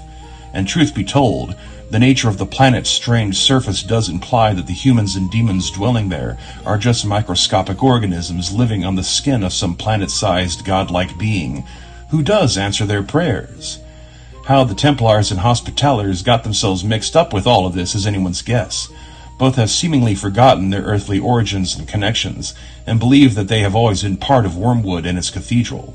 And if Wormwood really is a hell dimension, maybe they are already dead. Reincarnated souls of those who died on crusade, perhaps, cursed to live and die and be reborn on Wormwood over and over again, locked in eternal battle with the unholy. There's no way to confirm any of that, but it would explain the presence of humans there and why they have become mega-damaged beings. Wormwood is frequently connected to Earth via the rifts, some of which can be deliberately opened from their own side, such as at the interdimensional market city of Worldgate, near the Unholy's borders. Humans from Wormwood frequently stage raids on Earth to steal supplies and technologies that they have no way to manufacture on Wormwood, and Knights of the Temple or Hospital will occasionally join these expeditions. Central Europe, Detroit, Windsor, and the Lalibela Church in Ethiopia are among the more famous places people and demons from Wormwood will travel to, but they also have strong connections to England. Among the many vocations practiced by Wormwood's inhabitants are temporal wizards, a branch of magic that is also popular in the British Isles, where it was introduced by a species of dimensional travelers known as temporal raiders. Any temporal raider, temporal warrior, or temporal wizard that can be tracked down in Britain, Ireland, or France is likely to at least know someone who can pass word across dimensions to Wormwood to let the Templars and Hospitallers know of a general invitation for knights to come to New Camelot's tourney. As to what happens at Merlin's big tournament to herald Arthur's newborn son, it's up to you, the Game Master, to come up with. I am merely using information provided in canon to the Rift setting to justify a reason for player characters from any class of knight in Rifts to come together. Rift's Aftermath states that Arthur and Guinevere were to be finally wedded in the summer of 109. Merlin has plans for their child, and it being born sometime in the first half of the year 110 is reasonable, and there are multiple motivations to choose from to explain why Merlin would use the occasion to sponsor a big tournament to attract knights from around the world. England has an embarrassingly small population of humans and friendly DBs, and though New Camelot is its largest kingdom, it is little more than a single city of 20,000 some odd subjects. If any of Merlin's plans for New Camelot are to bear fruit, it will have to start expanding its borders at some point, which means conflict with those being annexed by war or negotiation. Seeing no reason to go to war yet with neighboring Barwynmore and Bath, Merlin has instead managed to ingratiate New Camelot to the new German Republic, who frowns on the kingdom's widespread use of magic, yet sees them as a besieged society trying to keep their land in human hands, and so trade with them anyway. In return for New Camelot's pledge of support for the NGR's bold strategy to land an invasion force at Marseille and cut the Gargoyle Empire off from their territories in Belgium, the NGR has recognized Arthur as the rightful king of England, as well as England's historical right to claim France as their territory, as what little New Germany remembers of medieval history about France and England mostly focuses on the connections between their royal lines thanks to the ancient Normans. Even without the erupting minion war on Earth, New Camelot was and is going to need a larger military force to properly secure control of France under Arthur's flag, after the NGR completes their operations against the Gargoyles and withdraws from the eastern borderlands in Marseille. Conquering and rebuilding Paris, currently in the hands of orcs, was going to take the most effort, but breaking the grip of the blood druids over the human populace of France was also going to be an ongoing headache. Hell Lord Heartripper and his army of demons known as the Beast Crushers, now occupying northern France, is a problem not only for the Gargoyles and NGR military forces in the region, but also for Merlin's own schemes to annex France for himself. If New Camelot does not make a move soon to establish a presence in France, they will be left out when whomever among the current contenders wins and takes France for themselves. There are limits to how many ghost knights that Merlin can field, and limits to his spending power if he were to seek out a mercenary force large enough to make a difference. Merlin needs more knights, and fast. New Camelot does not have the luxury of time to recruit and train a new cadre of their own. They need to attract knights to come to their banners.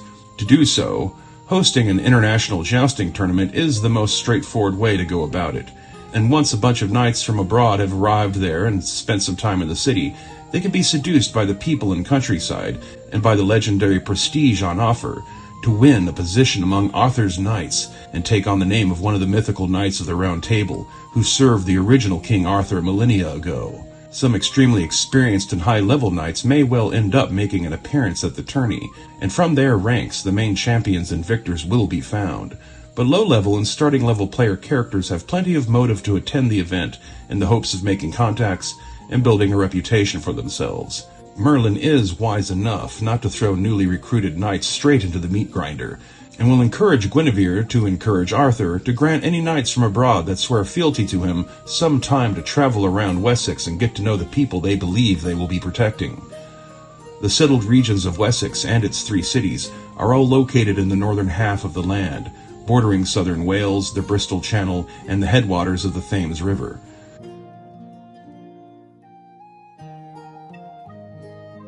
To the east, the lands of ancient Sussex form a wasteland border, separating Wessex from London-on-Splin. The southern lands of Wessex, including all of the Cornwall Peninsula, is inhabited by hundreds of thousands, if not millions, of fairy folk of various races, concentrated around 3 epicenters: the Fairy Vale of Dartmoor, the Millennium Tree Old Sarum, and the Fairy Kingdom of Norton. Old Sarum and Norton are both located along one of the central ley lines that runs south to north through the middle of Wessex, connected to one of the most famous sites of magical power in all of England, Stonehenge. Between Merlin's stone pyramid, located outside of New Camelot, and Old Sarum, the magic zone that splits Wessex in half is not plagued by random ley line storms, and random unpredictable rifts occur rarely within this part of England's ley line network. Magicians of many kind will come to this region to ply their craft: druid, temporal wizards, line walkers, shifters, warlocks, witches, mystics, and others.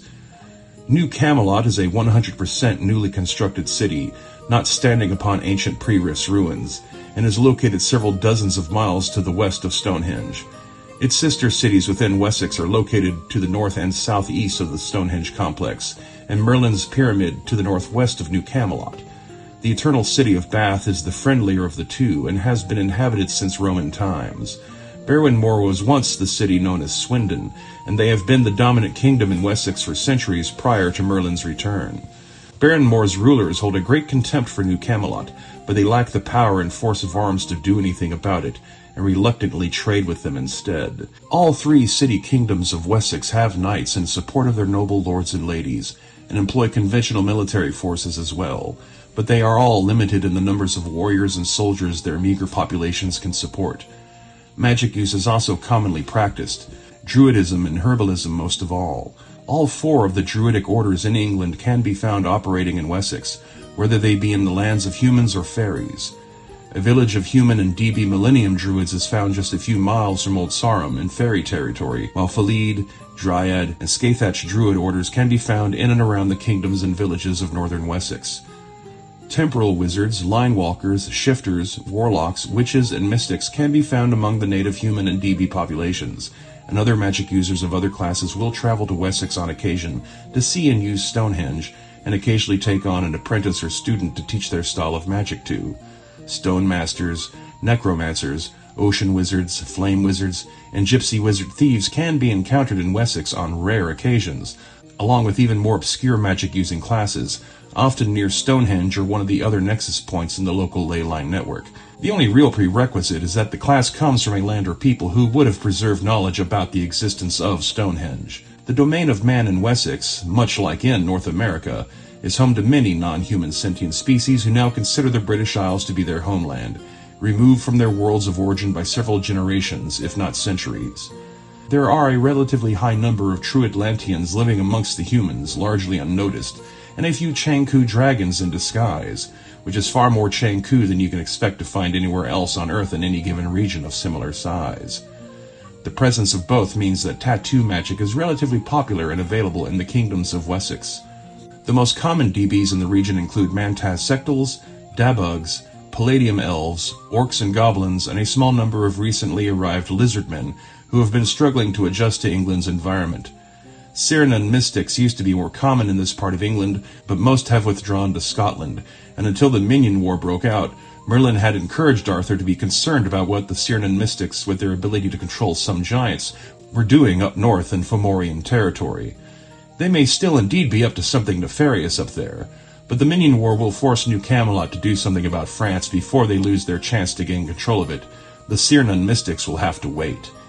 The fairy folk in Cornwall and around Old Sarum can be a nuisance, and are best avoided if possible, but they are generally not hostile to their human neighbors and even allow some humans to live within their territories, if they obey the old rules about how to appease the fair folk. It is the fairy races living in the mountains and valleys and ruined cities of northwestern Wales that should be feared, but there is a large buffer zone between Wessex and the Welsh fairies.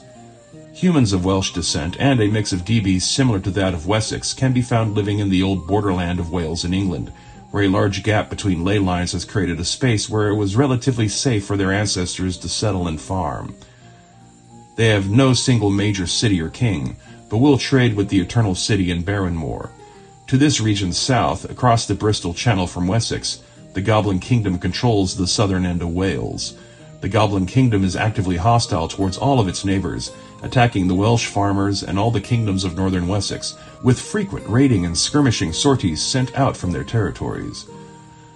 The real dangers in Wessex are the result of the magical forces contained in the Stonehenge network of ley lines. The nexus point on the same lines that Old Sarum and Merlin's Pyramid may be under relative control, but there are several other nexus points in Wessex that are adjacent to the main network, and even those that are prevented from random rifting events and ley line storm events, like Stonehenge, can still be used consciously by powerful alien beings, like the Splugorth. The Splugorth and their minions in England are found in their colony built atop the ruins of London, from which they base their operations in Europe, but they do not use any nexus points in and around Old London to travel back and forth to Atlantis.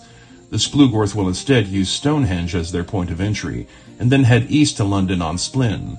Splugorth minions can be encountered there and to its east at any random time, but they are not generally looking for a fight when they are. England is used as a hunting preserve by the Splugorth, and so while Splugorth slavers kidnapping Wessex's inhabitants does happen from time to time, it is not done on an industrial scale as the Splugorth perpetrate in Africa and South America. What slave-catching operations there are to be found in the British Isles are directed towards the capture of fairy folk, and most of these raids are conducted in Ireland. Other than the Goblin Kingdom and some vague and as yet unmanifested threats from the Cyrenan and Fomorians in Scotland, the domain of man in Wessex does not appear to be under imminent threat of invasion by a larger and stronger force. Not unless the Minion War goes badly, and the demons and devils start to fight over possession of Britain's many ley line nexuses. Several Devil overlords have yet to fully establish a clear territory of their own, other than Shard in Cuba, even if their schemes are currently directed at targets in North America, Europe, and Atlantis. With so much magic power and so many of the nexus points that the minion war is being fought for ultimate control of, it is only a matter of time until one or more infernal armies turn their attention to Wessex. Stonehenge alone would be a mighty prize for a would-be Hell-Lord or Overlord to win on behalf of their masters. And once Merlin understands the exact tactical plan that drives the Minion War factions, that they intend to seize control over the majority of the planet's leyline nexuses with their hell pits, he will be even more motivated to recruit as many knights and soldiers as he can and throw them against Heartripper, Queen Marauder, Sathena, and any other infernal lord who comes to conquer Europe and the British Isles.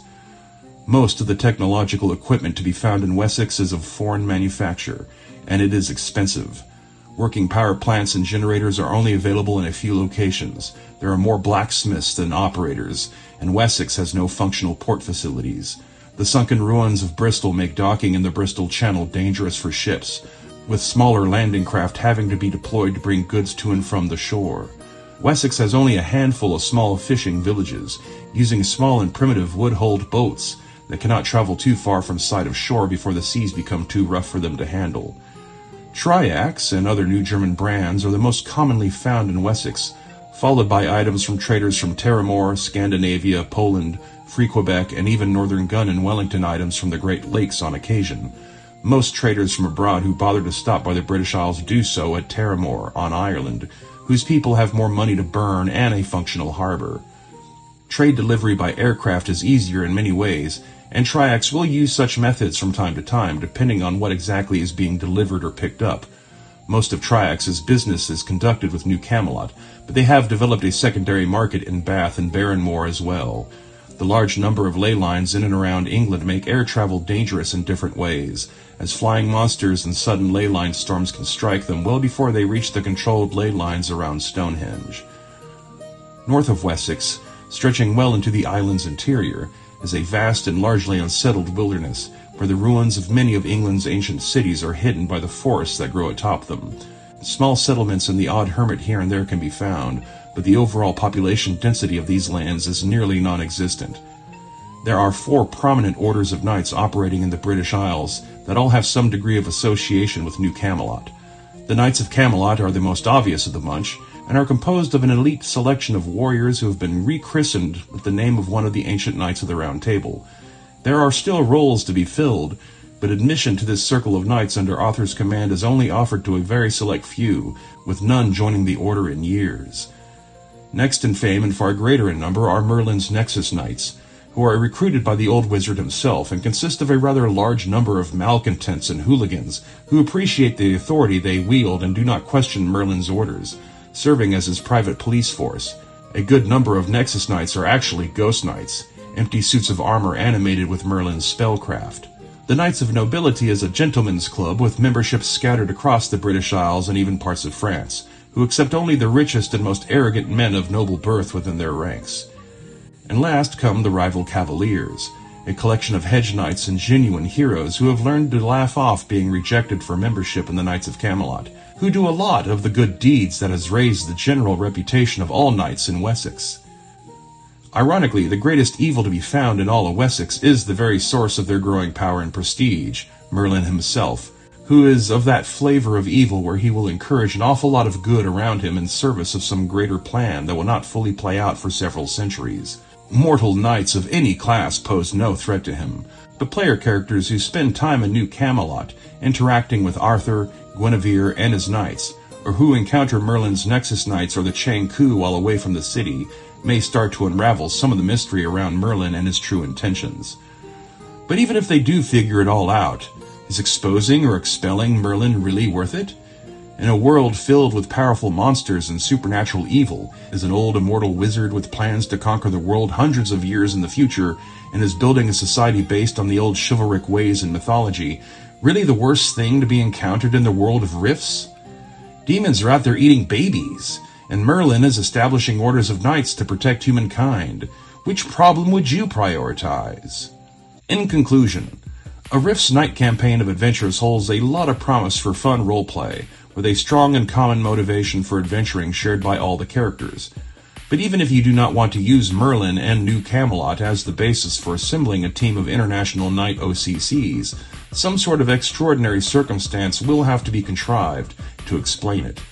Merlin's tournament is just a suggestion that fits the setting's canonical details. As Game Master, you are the ultimate author of the adventures you choose to run.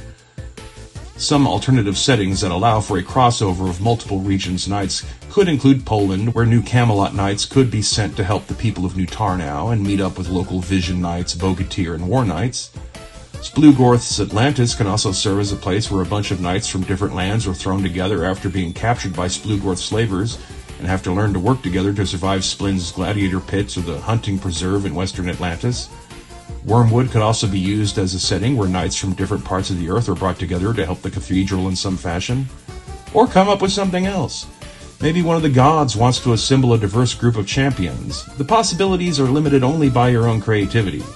And yet, the setting of New Camelot and Wessex, and a tourney as the instigating event that brings the characters together, are solidly within the genre of chivalric romance. New Camelot also gives players that are new to Rifts something seemingly familiar to latch onto, and then slowly discover that they are terribly, terribly wrong.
the distant future of 1999. Amazon Time Barbarians. Fight to liberate the women of North America against vast armies of trolls and chads under the control of the Rogan Joe. This original tabletop role-playing game is thick with 2 C's. Available now on Amazon.com and DriveThruRPG. Minnesota, former state of the USA, famous for its many lakes, harsh winters, and for being home to the headwaters of the mighty Mississippi River. When Yellowstone popped and the ley lines reawakened across the earth at the end of the 21st century, setting loose monsters and demons from the interdimensional rifts that formed where the ley lines met, Minnesota found itself right on the edge of the devastating ash storms that swept the west and plunged the world into a decade-long winter, and vulnerable to the blue zones around the ley lines of lower Wisconsin and along the Mississippi River's banks. A 200-year-long dark age gripped the planet as all traces of the old world civilization was ground into dust. Minnesota found itself beyond the reach of Nema in Chicagoland and was overrun by demonic beings, alien refugees, and creatures of myth. No one living in the year 110 of the post-apocalyptic calendar, marking the years since that dark age ended, remembers the struggles against the invading armies of the Vintex, or the first dragons to offer their protection to the peoples of St. Paul.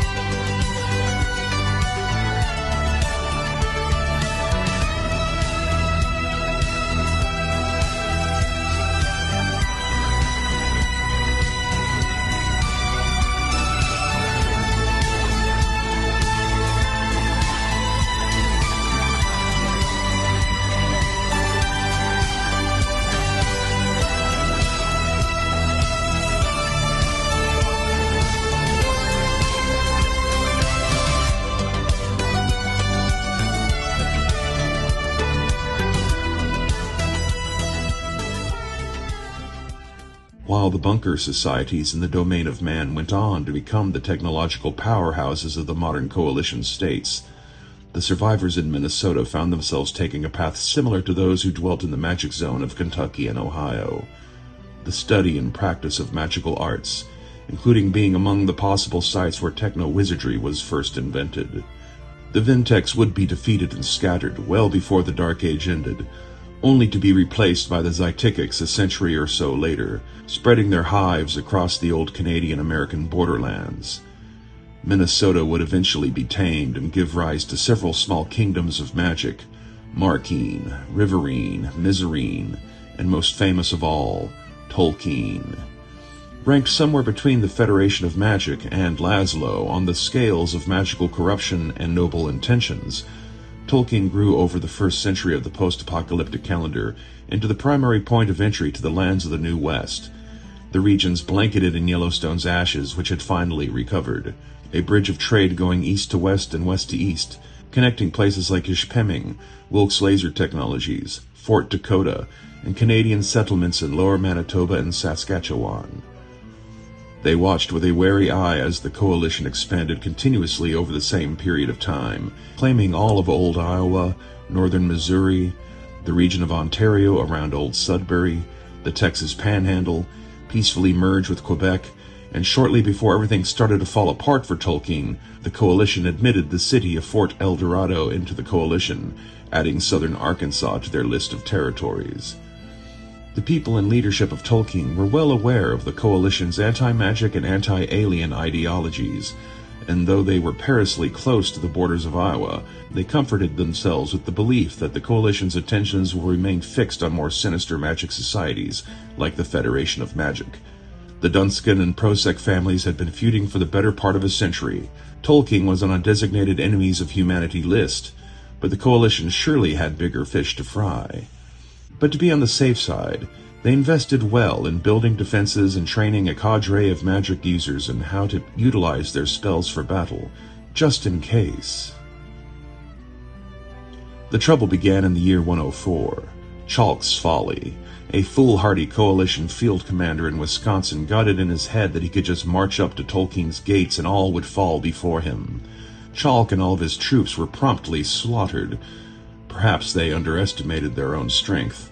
Perhaps they deliberately resorted to overkill to send the coalition a message. As there was no immediate response or attack, the people of Tolkien thought that perhaps they had gotten away with their little victory. Truth is, the coalition had several new situations on its hands at once. The recent kidnapping of the Emperor's wife and the humiliation of having her rescued by a cyber knight. The quiet war of diplomacy spiraling out of control as Free Quebec planned to secede from the coalition states, just as Emperor Prozac was unveiling a new generation of war machines, weapons to be used in his newly announced crusade for humanity. And then the admission of Fort El Dorado took a sharp left turn with the eruption of the Juicer Uprising in Arkansas at the end of the year, a public relations nightmare that dragged on well into the year 105. The coalition ultimately got lucky with how the Juicer Uprising turned out, when the Valax were exposed as alien con artists who were duping Juicers into believing they had a cure. As the summer of 105 began, those who were in the know were certain that the coalition would focus on preventing Free Quebec from seceding, and then turn on the Federation of Magic. But instead, Emperor Prozac shocked everyone by declaring a two-front war against Tolkien and Free Quebec to be fought simultaneously. The war with Free Quebec never really amounted to much, and is not the subject of this video. Suffice it to say, the coalition and Free Quebec played patty cake for a while, maneuvering their troops and having a sparse few skirmishes and live-fire incidents, but neither side really wanted to fight the other. But it did serve to pull a chunk of the coalition's military forces away from the front in Minnesota. After years of planting scouts and spies throughout Tolkien's borderlands, the coalition commanders were too cocky and sure of themselves. They drove their forces straight up into Minnesota along the Mississippi corridor, only to be stopped hard in their tracks before they were in sight of Tolkien and Freehold. They destroyed several towns and settlements in southeastern Mizarine. Borderline was the first to fall, and its name became a rallying cry for the Tolkien resistance fighters, who destroyed the coalition's mechanized army amid the ruins of Cochrane. Skelebot graveyards scattered the lands that would soon be known as the Barrens. Tolkien then held the coalition's front line further north, just below Hillcrest, for the rest of the year, until winter rolled in and forced a halt to the fighting. Meanwhile, to the north of Marquine, and easily overlooked when compared to the dramas and triumphs of the Tolkien War, another war was quietly taking shape, to which the Emperor was deliberately turning a blind eye. Shortly after Prozac declared his two-front war on Quebec and Tolkien, Plato of Laszlo also made a shocking announcement of war, but not against the coalition or Free Quebec or any other of Laszlo's direct neighbors. Laszlo was declaring war on the Zytikics. The Zytikics are an insectoid race with hives straddling the borders of Minnesota, North Dakota, Saskatchewan, and Manitoba. Laszlo's scouts and scholars, as well as psychics, had determined the Zytikics to be among the greatest long-term threats to life on Earth, and must be destroyed before they grow too much greater in number and can no longer be stopped. Laszlo doesn't have a large army, or enough money to burn to attract many mercenaries, not while Tolkien is currently hiring, and had to court allies who were under direct threat from the Zytikics' expansion: Ishpeming, Fort Dakota, the Tundra Rangers, and the wild Psystalker tribes native to the area. As long as their anti-Zytikics activities do not become anti-coalition, and they stay out of the way of the Tolkien War, Prozac planned to leave them alone to see how well they did. He has more immediate problems on his hands, as the initial push into Tolkien ends in pathetic stalemate only a few miles into Minnesota. Emperor Prozac was furious with his generals and field commanders, and heads would literally roll for their failures. He could ill afford to allow the coalition to be seen as weak while trying to bring Free Quebec back to heel, and did not want Laszlo or the Federation of Magic getting any bright ideas that his army was vulnerable to magic users. Prozac promoted and brought in a new set of commanders to run the Tolkien front. They called themselves the Second Wave, and promptly launched Operation Hardball, shifting to Special Forces strikes, hit-and-run skirmish tactics, and campaigns of terror on the border populations that would drag on throughout the years 106 and 107. They even went so far as to create a cluster of detainment centers in Wisconsin for captured civilians and DBs, and made sure that word of these death camps reached the people in Tolkien. Meanwhile, Laszlo's war on the Zytikics was off to a slow crawl of a start. The Tundra Rangers dispatched to assist Laszlo's military were useful and knew how to follow orders to the T, but herding a bunch of rival tribes of Psystalkers and Indian tribes affiliated with Fort Dakota together into a cohesive fighting force was proving to be near impossible. Wanting to avoid entanglements with the coalition's forces in Wisconsin and Minnesota, Laszlo's army focused its initial experiments at Zytikics removal on the Winnipeg hiveland, which was isolated from other hives and well inside Canadian territory. But there is little early success to boast of. Laszlo's experts anticipate the Zytikics campaign to last a long time.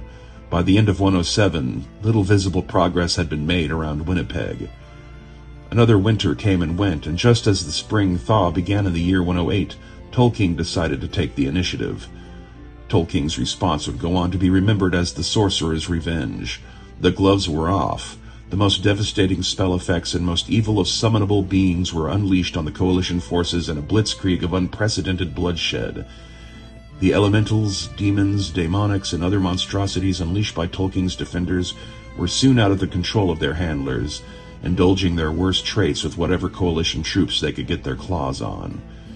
A massive stretch of the Mississippi River would be forever scarred with the creation of Elemental Alley, a gauntlet of elemental beings and area effects that served to prevent the coalition from being able to use the river to approach Tolkien.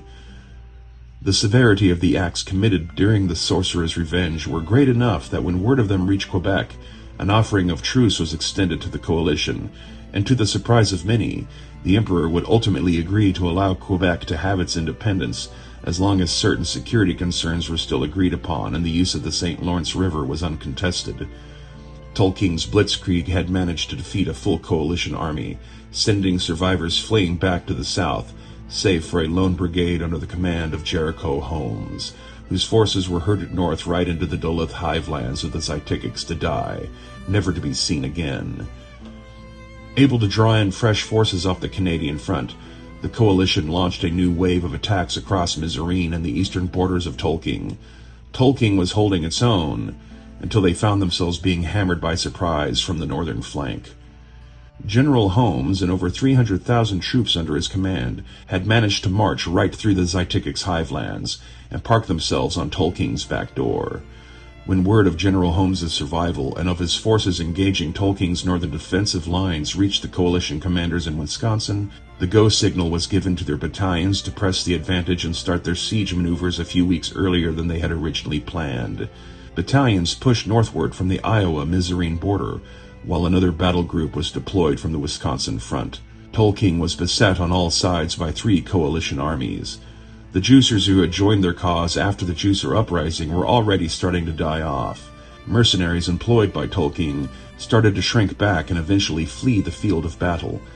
The fighting in and around the cities of Tolkien and Freehold lasted all the way to the end of the year, but the writing on the wall was visible for quite some time before it all ended. Those who could flee began to do so, flooding into Marquine and Riverine, or heading into the New West to find shelter beyond the coalition's reach. Others struck north for Canada, or dared to flee into the Wisconsin wilderness in the hopes of crossing the lakes to reach magic-friendly kingdoms like New Laszlo and the Federation of Magic. But in the end, Tolkien would fall. Freehold's dragons slain, its monsters dispersed into the countryside, its king arrested and executed, its buildings leveled and destroyed. Cleanup squads and demolition disposal teams and dog packs led by Psystalkers were brought in along with a fresh crop of occupying forces as the surviving veterans of the war on Tolkien were cycled back home for a well-deserved furlough. Victory was declared. Emperor Prosek announced the creation of the coalition state of Minnesota, which would be little more than a containment zone for years to come, but vital to Prosek's long-term strategy to deal with the Zytikics problem. Resistance fighting would continue throughout the year 109, but as the months passed by, the powers that be in North America seemed to accept the new status quo Tolkien's defeat had set. Marquine went quiet, hoping to avoid the coalition's attentions as long as possible, but resistance fighters and magical terrorists set themselves up in Riverine and the Wild Woods, and would attack coalition targets of opportunity whenever they could. Magic users from abroad, treasure hunters, thieves, and powerful entities from around the world and even the multiverse started sending agents or going in person to Tolkien's ruins in search of countless powerful artifacts, enchanted items, spellbooks, scrolls, and other tomes of lore and magical history that lay buried under the rubble before coalition retrieval teams could find and catalog them all and send them back off to be locked up in Chi-Town's Black Vault.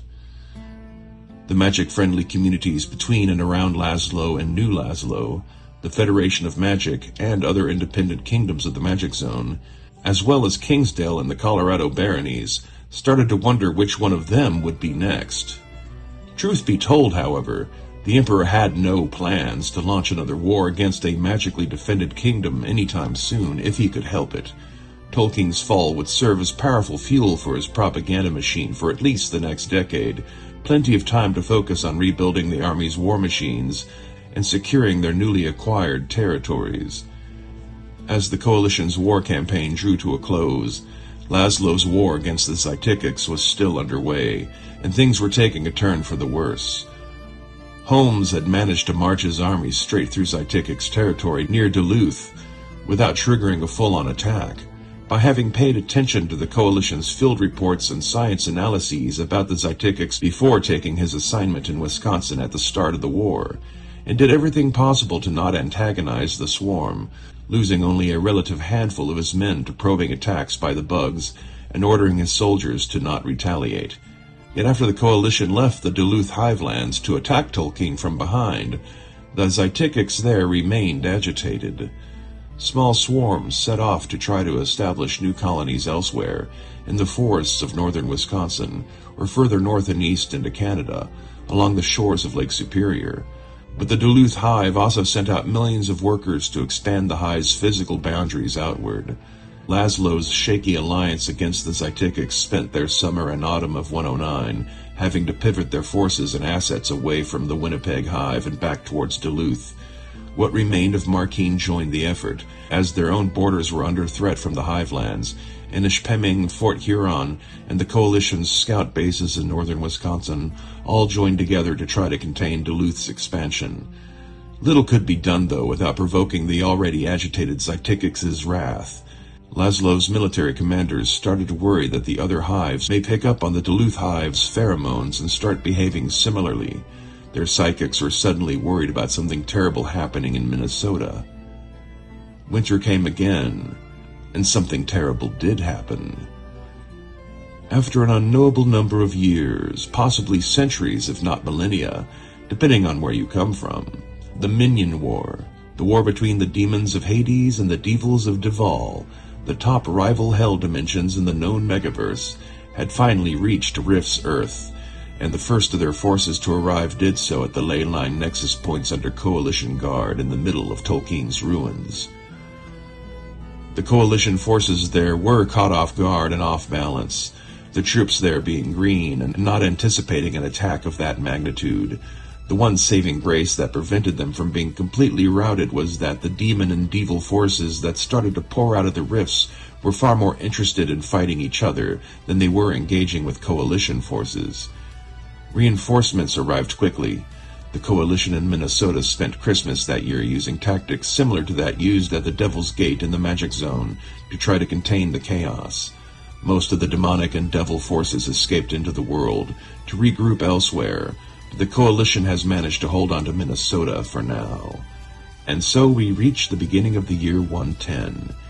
Minion War forces are confirmed to be located in Calgary, Detroit, the Canadian tundra near Hudson Bay, New Mexico, the dinosaur swamps, and the Magic Zone. Reports from the Coalition's international allies also place Minion War assets in Cuba, France, Germany's Black Forest, and the Polish-Slovakian borderlands.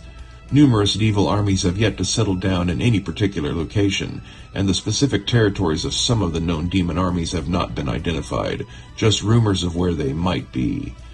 The eruption of the Minion War on Earth and the Coalition's very vocal and public calls to join them in defending the planet have disrupted Laszlo's efforts against the Zytikics. Many of their forces deployed in Manitoba had to be withdrawn to bolster Laszlo's security, and the Huron, Tundra Rangers, and many of the Dakota tribes living to the west of the Hivelands have had to abandon their support of the war. Even Ishpeming has pulled back significantly, but cannot entirely ignore the Zytikics' threat on their doorstep.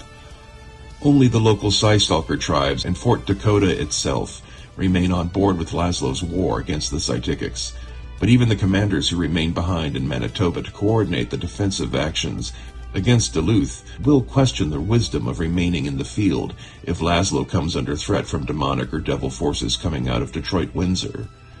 Hell-Lord Doom in Calgary threatens western Minnesota along with most of the northern half of the New West, and Hell-Lord Fury in the tundra is considering wiping out the Zytikics for his own purposes, but Tolkien itself is the primary objective for at least two different devil armies. Overlord Dai has allied himself to a Daemonix from Tolkien, and has merged his devil forces with a collection of resistance fighters and surviving veterans from Tolkien who are hell-bent for revenge. They are among the most bitter remnants of Tolkien's army, many turned to evil by the years of fighting and trafficking with demons, and Dai uses them as a cover story for his army to raise havoc across the West and harass the demonic forces out of Calgary and New Mexico. Calling themselves the Tolkien Avengers, they make frequent stabs at the coalition forces in Minnesota, but in truth, Dai has no particular interest in retaking Tolkien. Overlord Shade, on the other hand, is absolutely obsessed with dragons and corrupting them to Hell's service, with an army that includes a fair number of dragon-themed devils already. Sifting through the ruins of both Tolkien and Freehold to search for any information on Earth's dragons and how they summon the help of the Shadow Dragons in their war against the Coalition is at the top of Shade's list of priorities, before turning his attention to the cult of Dragonrite in Atlantis. He will have to both get through the Coalition army guarding Tolkien's nexus points and then hold them off for long enough to actually find anything that he would find helpful, and the troops stationed there are no longer a bunch of raw cadets. The Coalition has many opening fronts to manage, with an army that has not had enough time to regroup, recruit, and re-equip so soon after the Tolkien campaign. For the time being, Minnesota, Lone Star, and the Devil's Gate will receive the Coalition's priority until Coalition Rangers can locate the demon army rumored to be operating in the Magic Zone, while directing Ironheart in Ontario to coordinate with Free Quebec for operations against the Tundra Demon Army. New Laszlo will have to deal with Detroit-Windsor itself. Because of the Zytikics War, Northern Gun already has a supply chain set up with Laszlo's military, and can provide them with all manner of weapons, robots, and vehicles to assist in their city defenses. As the year 110 drags on towards winter, Laszlo will be highly tempted to withdraw their forces in Manitoba and return to the Ontario Peninsula, which will leave the Zytikics War entirely in the hands of Fort Dakota, Markeen, and the Wild Psystalkers. Laszlo will reluctantly leave a small advisory force and command staff to keep the efforts to find a way to take the Hivelands down going until Laszlo's security situation is better shored up. The Coalition in Minnesota will have four major objectives in the early phase of the Minion War. Maintain the containment wall around Tolkien's rifts to prevent further demonic forces from entering Earth. Maintain the containment wall around Tolkien and Freehold to prevent outside forces from breaching the perimeter and scavenging the ruins. Repel skirmishing attacks on Minnesota's borders made by the Tolkien Avengers. Launch scouting missions to assess the size and strength of the demonic forces gathering in Calgary. For as long as Markeen remains engaged with Laszlo's war against the Zytikics, the Coalition forces in Minnesota will ignore them. Riverine, on the other hand, will have to be pacified so that it can no longer be used as a safe haven for the Tolkien Avengers and other freedom fighters. Coalition forces in northern Wisconsin will continue to coordinate with Ishpeming in operations to stop the spread of the Duluth Hive any further south. Unless the Coalition spreads itself too thinly and falls under the weight of fighting the armies of the Minion War, Minnesota will remain in the Coalition's hands, and Tolkien will remain forever dead. But many forces in North America and abroad now have a vested interest in seeing the Coalition succeed in their efforts to stop the Minion War, the most notable of which are former enemies like Laszlo and the Splugorth. It will take years, if not decades, to force an end to the Minion War, not without some high-stakes adventuring in Hades and Duval to find another way to force the lords of the rival hells to end the war on their own. The Coalition will be forever contaminated by it, but in the end it will fade into the background of a world filled with many other demonic forces bent on world domination. Hades and Duval will just have to wait their turn. In the long term, the Zytikics remain the primary threat to life on Earth, and at some point in the near future, possibly after Hell Lord Fury blunders his way into the Hivelands aggressively and riles the rest of the Hives up like Duluth, Minnesota will be forced to become the main battlefield to stop the Zytikics once and for all, before it really is too late.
Push the limits of what we thought was possible. Pushing the boundaries of human potential.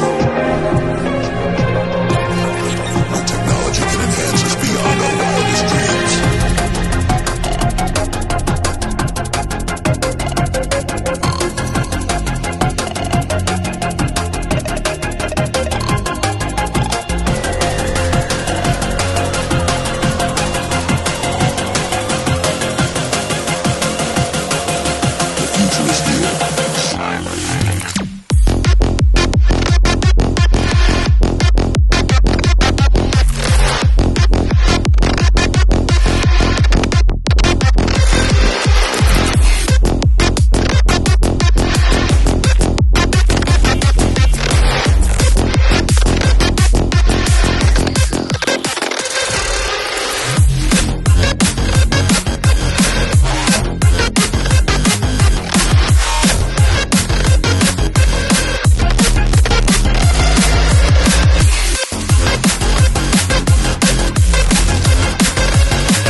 The Carolinas, among the first European colonies to join the revolutionary United States, which would go on to become the American Empire. And now they are among the last lands on the continent to emerge from the Dark Age that followed the awakening of the Rifts at the end of the 21st century. One of the most important events to take place during the first days of the Cataclysm occurred in the city of Atlanta. Lieutenant General Sawyer of Nema took a long, hard look at the city devouring itself in riots and gang warfare, and decided to march her entire division of Nema out of Georgia and up and around the Blue Zone-dominated Appalachian Mountains to make a stand in the Midwest, out of Chicago. They made it out before Atlantis reappeared in the middle of the North Atlantic Ocean, before the great tsunamis struck the entire coastline of America and drowned hundreds of millions of people, dragging whole cities and half the coastal plains under the sea to never rise again. By sheer coincidence of timing and faulty radio communications, did Sawyer's army miss running into the Nema forces of General Emmel, who was gathering his own cadre of Nema survivors at the Nema HQ facility in Maryland, where the Archie III was installed. General Emmel and thousands of Nema troops carried out a desperate plan to place themselves in stasis under the care of the Archie supercomputer, who would release them after a designated period of time to give the chaos of the cataclysm time to subside. Just a few years. To the south, at a bunker called the Eagle's Nest, the last president of the United States, former CIA Director Manning, organized what remained of Nema on the East Coast that he could make contact with, and struggled to support as many survivors as possible. Eventually, growing desperate for supplies, Manning tried to access the Nema HQ facility, only for him and his security detail to be rebuffed by Archie and fired upon with automated defenses. Manning, and much of Nema in and around Washington, would spend the rest of their lives trying to get back into the Nema facility under Archie's control, who never deemed it safe enough to release General Emmel's troops from stasis.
Quietly, behind Manning's back, some lower-ranking officers started to conspire together to pull their troops out of Washington and find somewhere else to set up shop and focus on their actual duties as defense and rescue specialists. They unknowingly backtracked along the same route that Sawyer had led her own troops along to escape Atlanta, setting up outposts in cities along the way where survivors gathered: Richmond, Durham, Greensboro, Charlotte, and Greenville, reaching as far as Atlanta before they stopped. Charlotte was chosen to be their central headquarters in the region, as it was positioned centrally along the line of cities they had outposts in.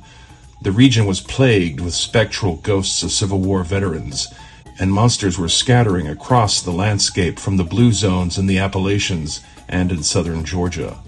A colonel named Hawkins took his recon teams to set up a fort near the ancient Indian Ocmulgee mounds, to keep an eye out for monsters emerging from the rifts. Many small cities throughout the area, who were above the floodlines from the tsunamis, were struggling to survive, with many citizens turning to raiding one another's settlements for an ever-dwindling supply of food. Regional agriculture had all but ground to a halt outside of the limited areas that Nema patrolled. Gangs took over whole cities, replacing the local police and municipal governments. The cities of Asheville and Hendersonville, up in the Appalachian Blue Zone, kept disappearing and reappearing at random. An army of zombies and animated skeletons was created by a demonic necromancer in the town of Hickory, claiming a large territory to the north of Charlotte as the Kingdom of the Dead. Along with a menagerie of random monsters appearing in the forests and on the Piedmont of the Carolinas around Charlotte, also arrived alien species who were not supernatural in origin, and were seemingly more analogous to humans in ability and intelligence on average. Some were more civilized than others, and those who came in large enough numbers would become just another strange tribe in a land full of strange apocalyptic tribes.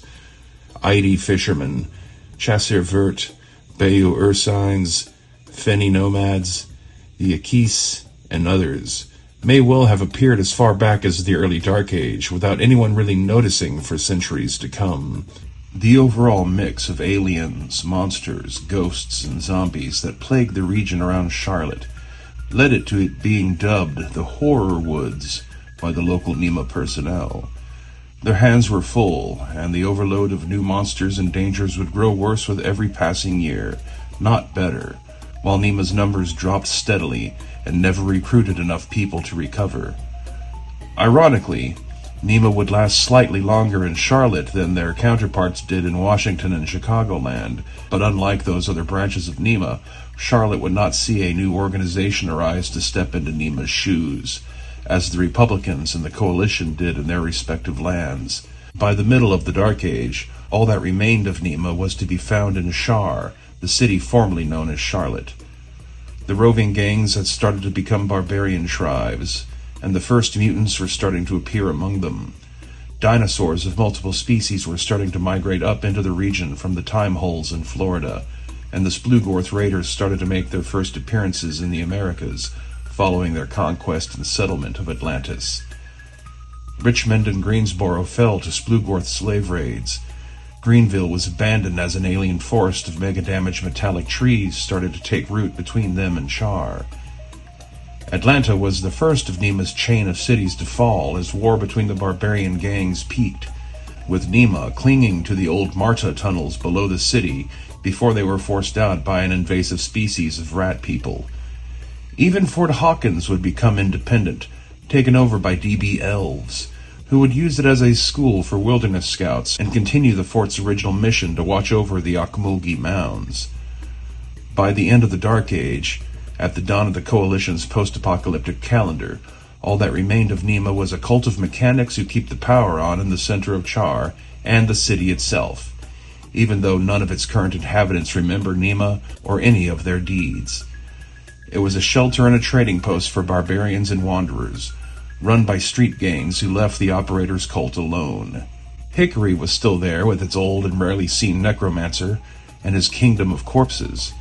The ghosts of dead Civil War soldiers still battled one another over and over again out in the woods. The steel trees were well on their way to replacing the entire native forests of South Carolina. Dinosaurs ruled the land. Fort Hawkins's elves kept watch on Ocmulgee and Atlanta's barbarians. Most human barbarians native to the region were born as mutants. The Kopar tribe now ruled Atlanta without challenge, and the rat men lurked in the tunnels below.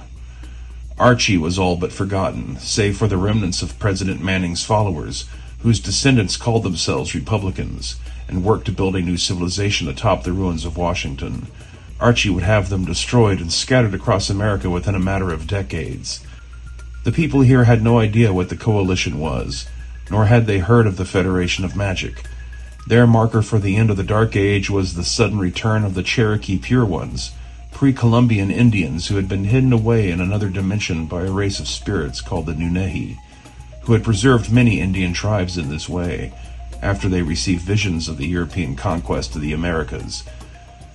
These Pure One tribes, as they would be called in comparison to the modern Indians whose ancestors had survived not only European colonialism, but the Dark Age of the Rifts at its conclusion as well.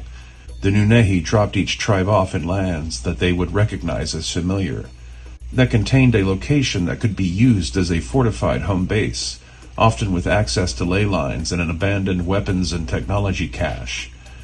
The Cherokee, like most of the other Pure One tribes, shunned the use of the technologies beneath Greenville where they were led, but they would quickly establish themselves as a power to be reckoned with in the dinosaur swamp, holding their own against mutant barbarians, dinosaurs, and the armies of ghosts haunting the horror woods. Smaller tribes like the Catawba and the Creek would soon join them as allies, although they would live apart in their own areas of the dinosaur swamp instead of on the Cherokee's preserve.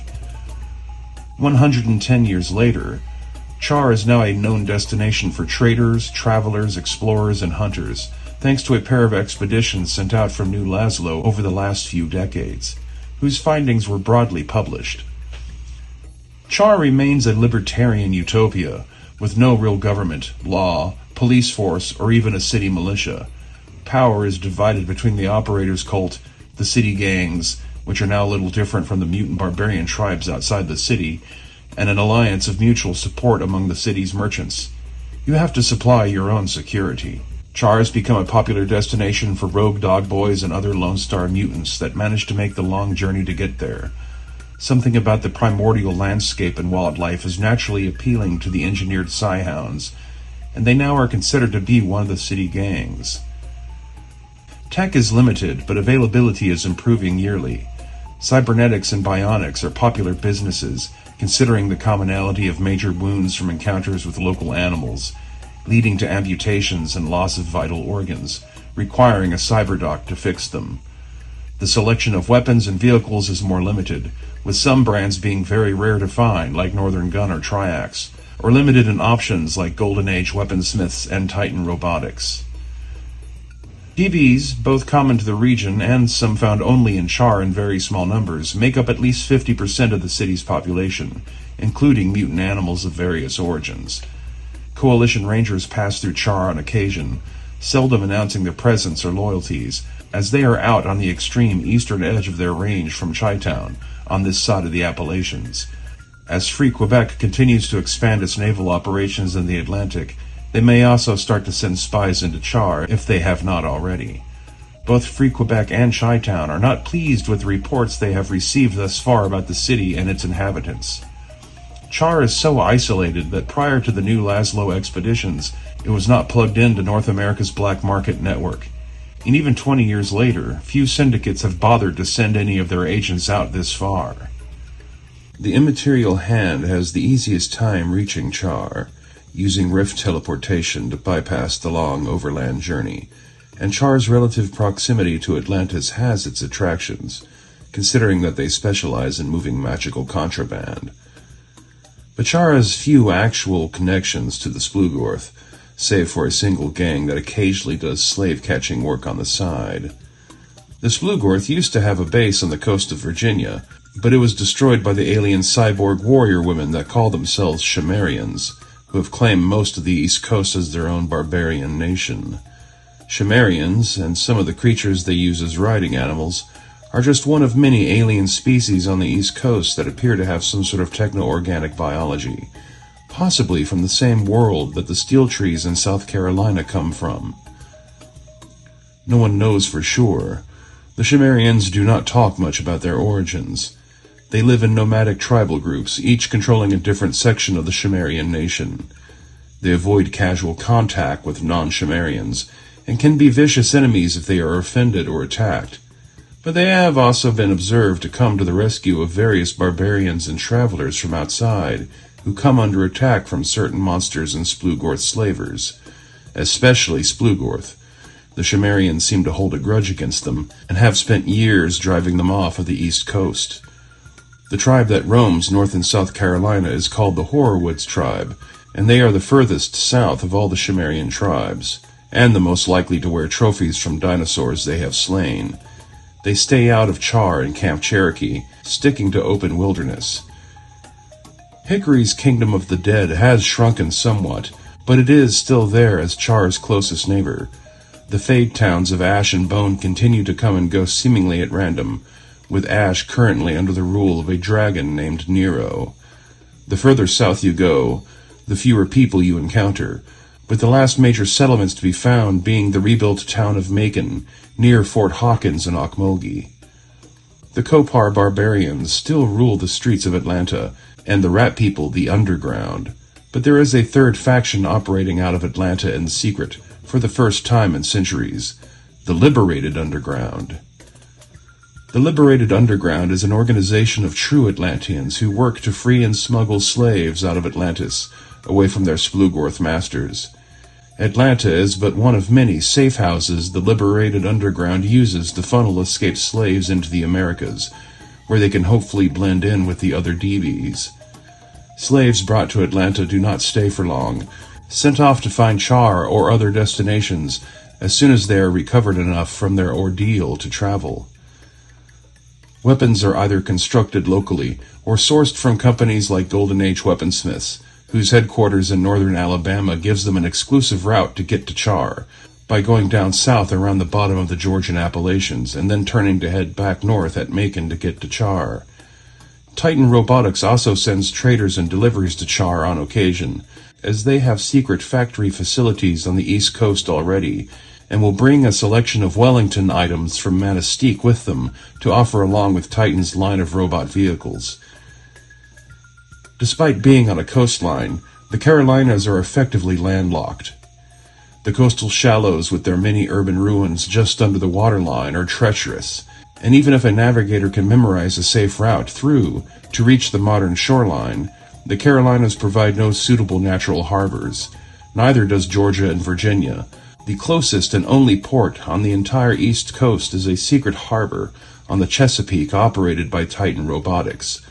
Otherwise, you have to go all the way to the St. Lawrence to find a town with a port facility, or head south around Florida, avoiding its deadly shallows, to reach the coalition ports at Baton Rouge or Fort Pinnacle, or further on to Houston. Overland travel is the only reliable way in or out of the Carolinas. Only GAW knows of or uses the southern route from Alabama, and the D-shifting zone over the Appalachians blocks travel directly from the Magic Zone in the American heartland. Unless one dares to fly such a distance, the vast bulk of travel into the region has to come down through Pennsylvania, Maryland, and Virginia to reach the Carolinas. A vast, uncivilized wilderness with no real roads, mutant barbarian tribes around every corner, and fiercely patrolled by Cimmerian war bands. The lands stretching north from North Carolina's borders up to Massachusetts are even more desolate than the lands around Char in many ways. No other cities that are known to the outside world, other than the Longhouse Preserve in Albany, New York, where the Mohawk dwell. Titan Robotics has a secret factory in Pennsylvania, and their secret Chesapeake seaport as previously mentioned, but they have no settlements for their workers, and seem intent on keeping their existence unknown to other corporations in the Midwest, and to the local barbarians and monsters. They may also be avoiding the Republicans who continue to gather in this part of the country, insistent on carrying out the old dream of rebuilding Washington, D.C. and reestablishing the United States of America. Their new colony in the D.C. ruins is small and hidden entirely underground, and from there they keep an eye on their ancient enemy in western Maryland's Allegheny Mountains. The Republicans, descended from President Manning's followers, are one of a handful of heirs to the original NEMA, with arguably the clearest lineage of the bunch. The coalition replicates much of NEMA's core technology and tactics, but they arose long after NEMA fell in defense of Chicagoland. Free Quebec is much the same in origin, although they may have a bit more claim to authenticity than the coalition, since the Quebecois still use glitter boys. And finally, there are the Tundra Rangers, who may in their own way be the closest in mission and ideals to the original incarnation of NEMA, even if they no longer have any record of it.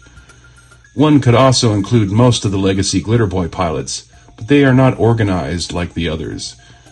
The Republicans have spies and agents throughout the coalition states, Free Quebec, and other North American nations, and do what they can to manipulate events in their favor. But the ultimate dream of Republican leadership is the defeat of Archie III and the resurrection of the now mythical NEMA army, kept in stasis beneath Archie's command base. The Republicans beneath Washington avoid strangers and attracting attention to themselves, but the route down to Char from Pennsylvania passes close by to the old D.C. ruins, and some travelers are compelled to poke around before moving on. Virginia's Cimmerians are known as the Skull Crushers. Those who claim the lands between D.C. and Archie call themselves the Hawkmoon Tribe. Pennsylvania's vast wilderness is patrolled by the Wolf's Path Cimmerians. Tucked below the lands of the Longhouse Preserve, the Ghost Rider tribe claims southern New York and the haunted ruins of Madhaven. Madhaven has been an attraction on the East Coast for explorers and treasure hunters since long before New Laszlo discovered Char hiding down in the dinosaur swamp. Madhaven is the twisted peninsula, covered in mountainous ruins where New York City once stood before the coming of the Rifts. The mutant barbarians who dwell in and around Madhaven are even more extreme and grotesque than any of the region's other mutants, some with shapes that seem biologically impossible. And then there are the ghosts. So many ghosts. All of Madhaven is one great big gigantic haunt, filled with ghosts and entities that will torment the living who dare enter their territory. So many ghosts in one place that the entire area carries a psychic stain that even the most insensitive of people can feel. and that slowly drives those who remain here too long to the brink of insanity and beyond. The Splugorth have a tiny outpost on a small island outside of Madhaven's city limits that comes under attack from the Ghost Rider Cimmerians from time to time. But the inhabitants of Madhaven that truly perplex the alien warrior women are the Knights of the White Rose. Hidden in a wooded parkland that is shielded by illusionary magics, right in the middle of the Madhaven ruins, the mystic Knights of the White Rose protect the sacred flowers from which they derive their name. Magical roses that are said to hold incredible healing powers, with some claiming that they could even cure vampirism, raise the dead, reverse the juicer process, and other unlikely effects that have been attributed to them. How the White Rose Knights avoid losing their minds to the constant psychic wailing of Madhaven is likely due to their association with the flowers, as the few who know of them speculate. Psychics, including mystics, are usually more vulnerable to Madhaven's mental effects than non-psychics, and yet the White Rose Knights who dwell there seem to be in full command of their faculties. North of the lands patrolled by the Wolf's Path and Ghost Rider tribes, the bulk of old upstate New York is respected as the territory of the Mohawk Pure Ones and associated modern Indians from the former Iroquois nation. Following the trails north across the Longhouse Preserve leads to the shores of Lake Ontario, from which the kingdoms of Laszlo and Montreal can be reached. Heading west out of Wolf's Path territory leads to the edges of the Magic Zone in the Midwest, where Queenston Harbor and Dwemer are the closest cities travelers can reach. Heading south out of Georgia from Fort Hawkins, the only trails are fading tracks from Lou Laszlo's expeditionary forces. Past Fort Hawkins one finds the small town of Macon, Georgia, and then nothing all the way south for hundreds of miles. The forests drop away to be replaced with broad patches of flat grasslands interspersed with marshes and swamp. Only dinosaurs and the occasional band of nomadic mutant barbarians are to be found here until you reach one of the small blue zones in northern Florida, somewhere around where Gainesville once stood. The rifts here are known as the Time Holes by local barbarians and New Laszlo's researchers. They seem to connect to either a primordial dimension parallel to Earth's ancient past, or they truly are connected to Earth's primordial past, as they are the point of origin for most of the dinosaur species now found in the Old South. The only landmark further south than this, at the very end of New Laszlo's trail, is the Jungle Castle, a strangely cheerful pre-rift settlement built atop an abandoned and flooded underground robotics factory. The surface structures are uninhabited, as local barbarians believe the entire place to be haunted, but the only thing the explorers from New Laszlo encountered there was a foul tribe of subterranean mutant DBs they dubbed as Clay Men before they retreated from the site. Florida's most frequent visitors are the Horoon Pirates, an alien race of sailors with close ties to the Splugorth. They come to Florida and the coastal lowlands of Georgia and the Carolinas with some frequency to hunt and seemingly just camp out. They will even come to Char from time to time to get drunk and spend their money, a rare point of contact with these famously hostile aliens. The Horoon's most important settlement on Earth is located fairly close to Florida's southern tip, on one of the islands formed when Cuba broke apart during the Cataclysm. Devil-operated sailing ships are also becoming a frequent sight off the Dinosaur Swamp's coast. Their Dimension Stormer fleet is based out of another one of Cuba's islands, where the devil city of Ciudad de Diablo stands atop the ruins of Havana. The Devil City has been down there for as long as anyone who sails these seas can remember, but since the beginning of the year 110, their numbers have surged, and their black-sailed ships have been committing acts of piracy around the Gulf of Mexico, Demon Sea, and Caribbean Sea. The seas south of Florida are also plagued by harpy attacks, who also nest on the Cuban Isles. The swamplands of coastal Georgia have been covered in a nexus of ley lines forming a small blue zone since the apocalypse began, source to a few other monsters and aliens found in the region, though not as prolific as the Time Holes or Appalachian D-shifting zone, inhabited primarily by the Catawba Indians, who like to use the land for hunting and fishing. This overlooked patch of land has now become the source of Dinosaur Swamp's greatest threat, the demon army of Hellord Pain. Arriving at the end of 109, Hellord Pain's demon army is spending the early months of the year 110 getting their operations set up. scouting the area, capturing Catawba Indians, mutant barbarians, and local DBs to serve as slave labor as construction begins on a hell pit, or to recruit them as demon worshippers or mortal spies. And most important of all, to their Hell Lord, seeking out any sign of the Splugorth and planning for an assault on the Splugorth's holdings on Atlantis. Hell Lord Payne's obsession with getting revenge on the Splugorth that had experimented on him will be the one saving grace the peoples of the Carolinas and Georgia will have to their advantage. Their major hurdle to overcome is one of coordination. Char itself is not organized. Fort Hawkins has only a loose network of independent scouts spread across the region. Ash's only resource of note is the dragon, Nero. The Cherokee, Creek, and mutant barbarian tribes are a bit more internally organized, but getting them to work in tandem will be nigh impossible. The liberated underground in Atlanta could be torn apart by the demon army, as the DB slaves they have brought to Georgia are vulnerable to Hell Lord Payne's anti-Splugorth recruitment pitch, and the true Atlanteans will be divided by their ancient hatred of demonic beings and their ongoing struggle to unseat the Splugorth from their homeland. Hell Lord Payne's army is an obvious evil that must be thwarted, and yet, if left alone, his army could deal serious damage to Splinkrith's minions in Atlantis. It is a conundrum for the true Atlanteans in the liberated underground to come to grips with. The Horuns, Splugorth, and Cimmerians are the best equipped to battle a full-scale demon army, but of these only the Horun and Splugorth would work together. The Cimmerians will not even notice Hell Lord Payne's presence at first, as their territory does not stretch that far south. Convincing them to not only listen, but to also coordinate their attacks on Hell's Payne, alongside the Cherokee and volunteers from Char, will be an extremely hard climb to make. Wild cards in the upcoming struggle against Hell Lord Payne are the navies of the Coalition out of Baton Rouge and of Free Quebec from Halifax. Of the two, it is the Free Quebec Navy that is nominally more likely to notice what is going on in the dinosaur swamp and send a few ships to help bombard Hell's Payne, with ship-to-shore artillery and SAMUS strikes. The Coalition Navy is less likely to enter these waters with their hands full patrolling the Gulf of Mexico, but the Coalition's spies in Char will send word back to Chi-Town of the Demon Army and Hell Pit once they have been identified and located. In light of all the other fights they are facing, the Coalition may, and I stress the word may, send a single frigate or long-range special forces unit to the region. Not that any of this is going to happen all at once. Fort Hawkins and the Creek and Cherokee Indians will be among the first to notice what is going on along the Georgian coast, but they may not be able to grasp the true scale and implications of it. The Demon Army are just a new set of monsters in a land already dominated by monsters.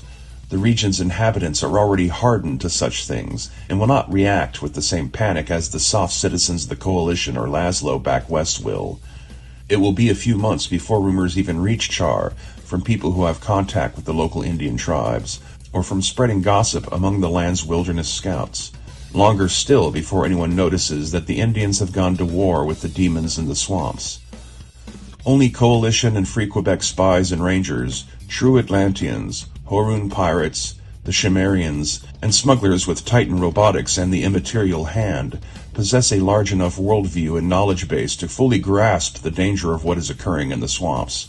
The demons are digging in and fortifying their positions, establishing control over their area's ley line nexus points, enslaving locals to work on the Hell Pit, which will be a slow, miserable process to dig out of the soft, boggy ground, and spreading the influence of Payne's demon cultists. Whole tribes of barbarians will be converted to Payne's cult, along with escaped slaves from Atlantis who are all too eager for a chance to hurt their former captors. He will target nearby Macon, the Kopar tribe in Atlanta, the Fade town of Bone, and the devil-themed barbarians out of Durham-Raleigh before the devils get to them. Inroads into Char's gangs, or even the Operator's cult, will be searched for by Payne's more subtle demon agents. Once Hell Lord Payne believes his forces are ready, they will begin to launch attacks using the rifts to reach the interior lands of Atlantis. They will be one of several demon and devil armies that stage strikes on Splugorth assets, and it will take the Splugorth minions some time to single them out and track them back to Georgia. Horun and the dinosaur swamp may in fact be the ones to alert the Splugorth to their presence and locate their ley line network. Once word reaches Char of Hell's Payne, the Cimmerians will be alerted and start to send scouting forays beyond their territorial limits. Horrorwood's Cimmerians at first, but soon joined by warbands from the Skullcrushers and Wolf's Path tribes as well, as fast as their mounts can carry them that far south from their ranges. The Cimmerians have no spies of their own in Char to hear these rumors. It is the secret android agents of Titan Robotics that will alert the cybernetic warrior women.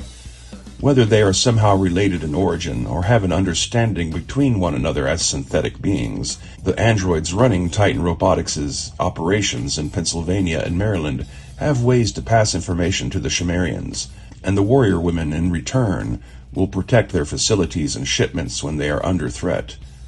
Char does not rate having a whole population of android agents placed within its population, but there are at least 2 or 3 of them in the city, in positions where they can overhear the most gossip. In the employ of merchants or possibly the ranks of the Operator's Cult are the most likely options for a synthetic spy looking for a cover. The Republicans also likely have a spy or 2 in Char, especially now that its profile has been raised across the continent. Perhaps even as a double agent also working for the Coalition or Free Quebec. They have no real options to bring to the table when they hear about the Demon Army in Georgia, as they are a scattered network with a single small underground settlement to their name. Efforts to breach the security systems around Archie 3 will be given Washington's full attention. If there ever was a time when they needed the sleeping Nema army to awaken, it is now. But the Hawkmoon Cimmerians, Skullcrushers, and Wolf's Path tribes all patrol around that region with regularity, and the facility itself has continued to produce and adapt new security robot designs the whole time. Its defenses are among the most advanced to be found on Earth. Breaching it and shutting down Archie's mainframe is no easier now than it has ever been before. The Republicans have not yet noticed that Titan Robotics' robot factory in Pennsylvania is literally a robot factory. All the workers there are synthetic, and thus have not made the connection as to why the Titan androids and the bionic Cimmerian aliens get along so well, and what else that may imply about their ancient enemy in the Allegheny Mountains. Even if the Republicans somehow could take down Archie and release the Nema army from stasis, these troopers will be extremely disoriented and suffering a multitude of side effects from being frozen alive for so long. And shutting down Archie would have severe consequences for the Cimmerians and Titan Robotics, who are both valuable assets in the war against the Minion War, and their loss will have ramifications. The androids may be able to keep Titan Robotics running without Archie's input, but the Cimmerians will likely be mass lobotomized if Archie is shut down and cut off from their Wi-Fi network, removing North America's primary shield against the Splugorth. Emperor Prosek, Plato of Laszlo, Aaron Tarn, Merlin of New Camelot, Pharaoh Ramesset, and all the rest fail to see the great pattern that only Archie is capable of grasping at. Archie 3 was right to cut himself off from President Manning and his Nema division, and right to prevent their Republican descendants from gaining a toehold on the East Coast. It had to remain a wilderness, to provide a buffer between the Splugorth aliens on Atlantis and the domain of man in the American interior. All of the infrastructure that Archie has put into place across North America to defend against a doomsday scenario of a full Splugorth invasion can be pivoted with ease to bolster America's defenses against the demon and devil armies of the Minion War. Shutting him down would be a critical mistake. Pray that the Republicans do not succeed at their current objectives. Char's greatest ally in the fight against Helllord Payne will be the true masters of Dinosaur Swamp, the dinosaurs themselves, along with the other hostile predatory life forms. The demons may try to capture and domesticate some of them, like Triceratops and Brontosaurs, but not all will go quietly, and some of the swampland's predators are alien creatures of types that the demons have never encountered before, intelligent and powerful. Swamp diseases will ravish and weaken their slave force, further slowing completion of the Hell Pit, buying time for their location to be determined, and forces of one kind or another brought in to bombard the site and free Payne's slaves with merciful death. Note as well that the armies of Dixie and Yankee ghosts in the area will not take well to demons interfering with their eternal Civil War reenactments, and could bring vast numbers of spectral soldiers to bear on Hell's Payne. Helllord Payne's army has mobility based on the use of the rifts, and even if the Hell Pit is destroyed, it is likely that he and a large chunk of his forces will manage to escape. This could trigger the true inciting event to spark a war in the dinosaur swamp, for if Hell's Pain is dislodged from the coastal swamplands, they will fall back to the nearby Ocmulgee Mounds. Fort Hawkins has been watching over Ocmulgee since its founding, and it has remained unoccupied other than the occasional native spirit passing through. But if Hell's Pain moves to occupy it, and construct a hell pit there instead of in the muddy swamps, it will spark an outrage in not only the Cherokee and Creek, but also from distant Indian preserves like Longhouse in New York and the Sky Fort in Louisiana. Both the Mohawk and the Natchez will dispatch warriors to reinforce the Cherokee in any battle to retake the sacred Ocmulgee site. Everyone else in the region still standing, with any amount of wit to them, should take advantage of such an event and join in besieging the demons at Ocmulgee. Native spirits and gods may even join in by making the rifts inaccessible to Hell-Lord Pain when he seeks to use them to escape his fate. All of which lies in the murky waters of the future. For now, in the year 110, the Minion War is only just beginning, and to the people of Char it is just a rumor about something happening far, far away from them, and not in their own backyard. Barbarians, as an occupational category, is not very well defined. Civilized people will call other civilized people barbarians over morality disputes, but on a fictional anthropological level, we shall define barbarians as a type of low-tech shamanistic society that is semi-nomadic and practices horticulture instead of agriculture, and subsistence hunting. Barbarians could include humans of several OCCs, as well as some mutants and DB species. The mutant barbarians in the Carolinas are similar to those found across the East Coast, with the exception of Mad Haven's outskirts, descended from human survivors of the Dark Age, who have started to mutate randomly due to centuries of inbreeding and exposure to low levels of radiation. Psystalkers are another type of mutant human, entirely separate from the mutant barbarians, even though the wild Psystalker mutants do lead a barbarian lifestyle of their own in other regions of the continent, where the supernatural are more plentiful. Indians, both pure ones and modern Indians, are only pseudo-barbarians, greatly depending on the tribal nation in question, their attitudes about technology, and whether or not they practice settled agriculture, which many do, including the Cherokee in the Carolinas. Outside of North America, barbarians can be found around the world, controlling rather vast regions of land. The native inhabitants of the Amazon rainforest, for one, as well as the vast majority of the humans living in Africa, the Middle East, Central Asia, Siberia, Mongolia and the Gobi Deserts, the jungles of Southeast Asia, the Indonesian islands, and the Australian outback. Inuit and their cousins control the entire northern polar region. Even the Cossacks and Reavers of Eastern Europe and Russia can be loosely classed as barbarians, as could the Gypsies. In spite of their great power and influence, the pockets of civilization scattered around the earth, both human and alien, are just that, pockets. They may claim a territory in a map, but only the places where they have the manpower to constantly patrol and firepower to back it up can they truly say they have any control. Most of the world is a wilderness, and the people living out there in it, not the scouts, not the explorers, but the actual locals, are little different whether they be in the Carolinas or in the open wilderness between the coalition cities in Iowa and Chi-Town. They just may not be mutants. That seems to be a unique quality of the peoples on America's East Coast, not found elsewhere on such a scale.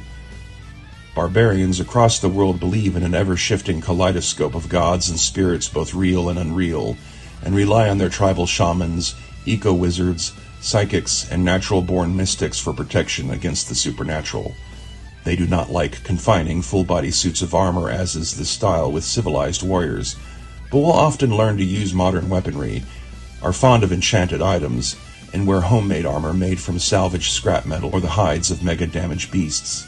They will raid among each other and upon neighboring civilized folk, but seldom resort to full tribal warfare unless seriously provoked by something. The Carolinas are on the verge of crawling out of their barbaric state, but the mutant barbarians of the region are still a significant local power to contend with, as civilized settlers and explorers are still few in number here. For both good and evil, these tribes will find themselves becoming pawns of one side or the other in the Minion War to come.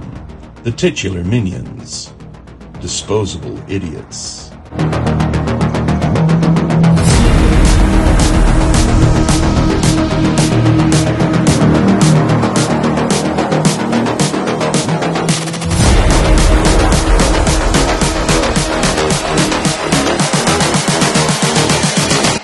just wish he knew.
I just wish he knew.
The distant future of 1999.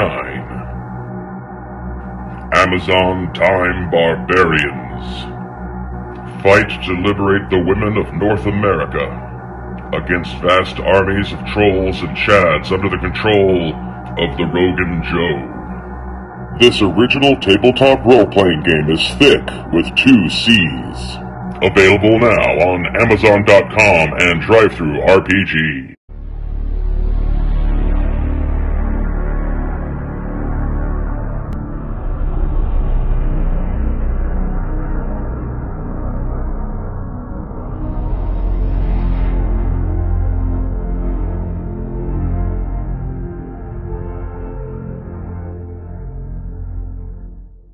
Manchuria, the northeastern extremity of China.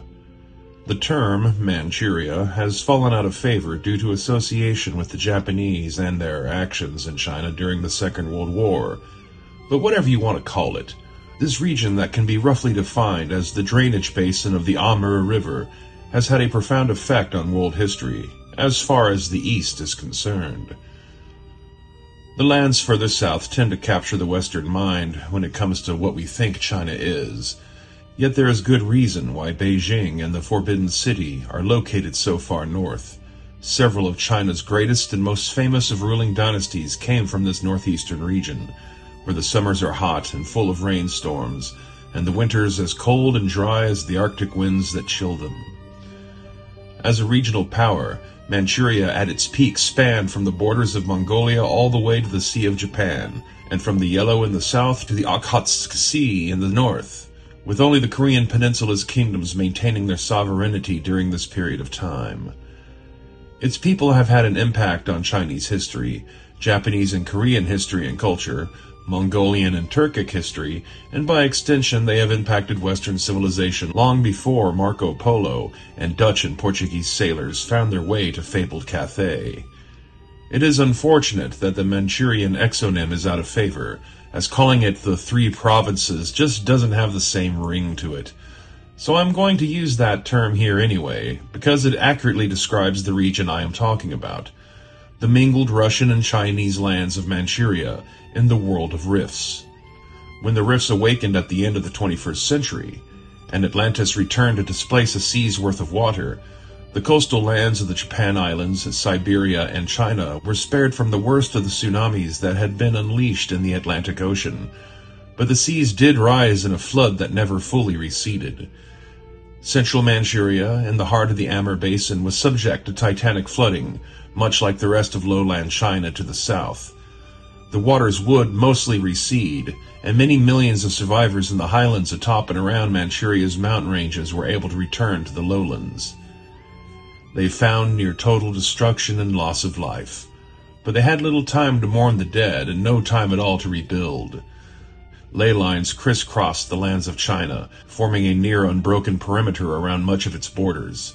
The Yama kings of the Thousand Hells, seeing they had been provided a highly unique opportunity, conspired to blanket China in an invisible magical mist, to hide themselves from heaven, and then proceed to drag their own personal hell dimensions into the earth realm. The unlucky survivors of the apocalypse found themselves suddenly living alongside demons out of ancient myth, and the souls of the damned, those cursed to eternal punishment in one of the Yama King's hells. But not 1,000 hells, or even 100. Only 10 Yama Kings managed to pull their realms with them through the rifts, reshaping the land where earth and hell overlapped. The lands outside of the mist in northwestern China, Mongolia, and the Siberian borderlands were plagued with their own demons and problems, but none of them came close to wielding the reality-bending authority of the Yama Kings and their chief lieutenants. Korean civilization had been washed away and replaced with monstrous DBs and raw wilderness. The Russian settlements in East Siberia were cut off from their government in the west and were quickly forgotten in the Dark Age that descended over the world for the next 3 centuries. Japan was likewise drowned, its cities destroyed, or vanished altogether. No one remained in their corner of the world to challenge the Yama King's power, other than themselves.